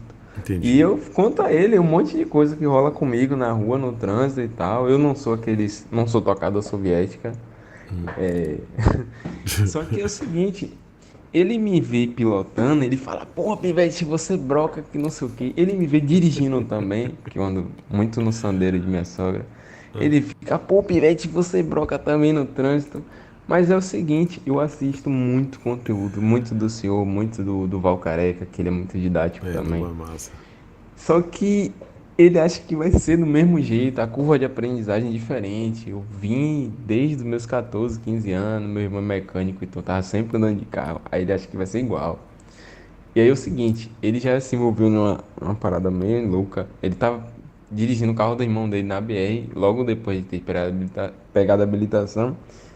Aí ele me contou que o carro simplesmente rodou na pista. Ele tá entregando. Não sei qual é a intensidade do rodou na pista. E aí, isso aí já me deixou meio, né? Falei: pô, velho, consigo fazer isso com o carro, velho. Aí agora Elias, tá ele tá te entregando. andar de moto, porque aqui na nossa cidade é melhor, ele trabalha na região do comércio, então é complicado. O deslocamento fica até mais simples, né? Porra, Olha o palavrão. E aí eu tô tentando fazer a cabeça dele pra ele não pegar uma XRE, porque é muito, eu acho pesado. Eu tinha uma Phaser, uma Phaser 250, 2013. E aí ele já andou muito comigo na garupa e tal. E eu tenho 67 quilos. Ele tem no mínimo uns 85, 90. Então, poxa, pra início de vida de moto, velho, eu falei com ele: velho, pega a NH, com 6 meses, 1 ano, você troca, pega a XRE, que provavelmente dá pra pegar uma Saara já nova, né? Enfim, vai ficar muito longo o áudio, eu não queria Eu queria ser o mais Tô de breve acordo, possível. tô de acordo. E realmente é engraçado, porque ele é um pouco barbeiro. Ó, Lucas, eu tô de acordo com você, tá? Elias, ouça seu amigo Lucas, eu tô de acordo, sério mesmo. Eu acho que o Lucas, ele conhece você bem, Elias, sabe que você é barbeiro. E que eu não tô brincando não, tô falando sério. Sabe que você é barbeiro, bração de carro e bração vai ser bração de moto. E eu vejo assim, sem brincadeira, o Lucas, ele tá sendo muito cuidadoso com você. Então faz o que o Lucas tá falando, eu tô de acordo.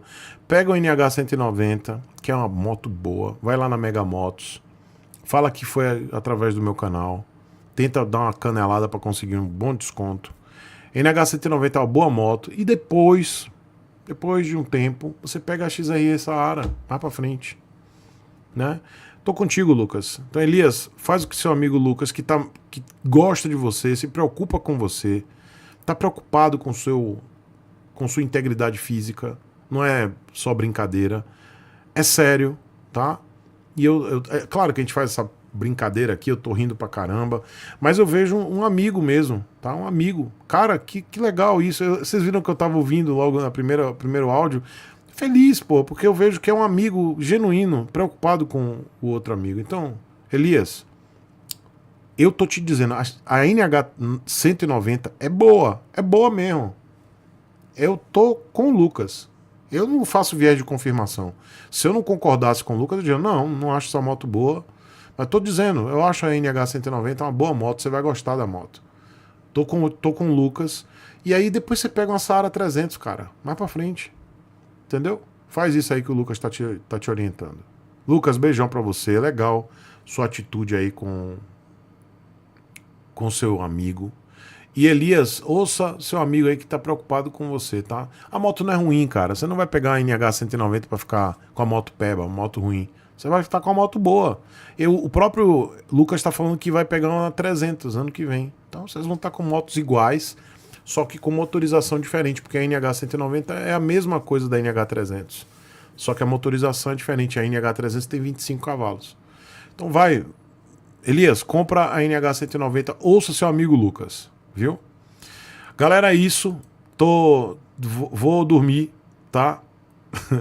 Vou dormir, porque amanhã eu preciso. Eu não vou conseguir acordar cedo, mas amanhã eu tenho coisa pra fazer.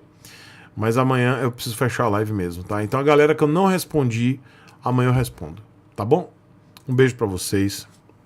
Muito obrigado pela audiência. Elias, ouça Lucas, seu amigo Lucas. Lucas, valeu. Um cheiro pra vocês.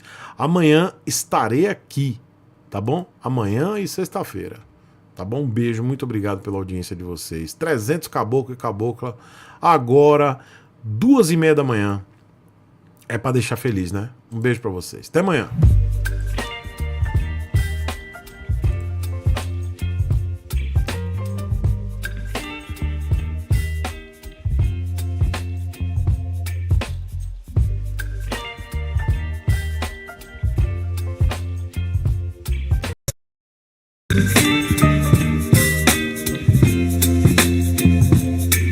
Baby, you give me ice and fire. You're giving me wind and rain. You're some kind of butterfly. Baby, you give me midnight. You whip up my appetite. Don't leave me here high and dry. Oh, well, I don't wanna jinx it, baby.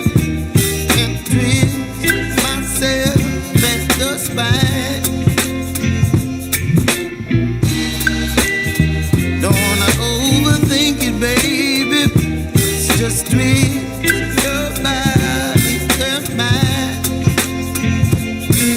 Baby, you give me ice and fire. You're giving me wind and rain. You're some kind of butterfly. Baby, you give me midnight.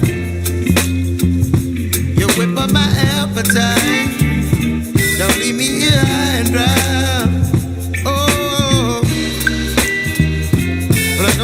Jinx it, baby, let's not get ahead of my time.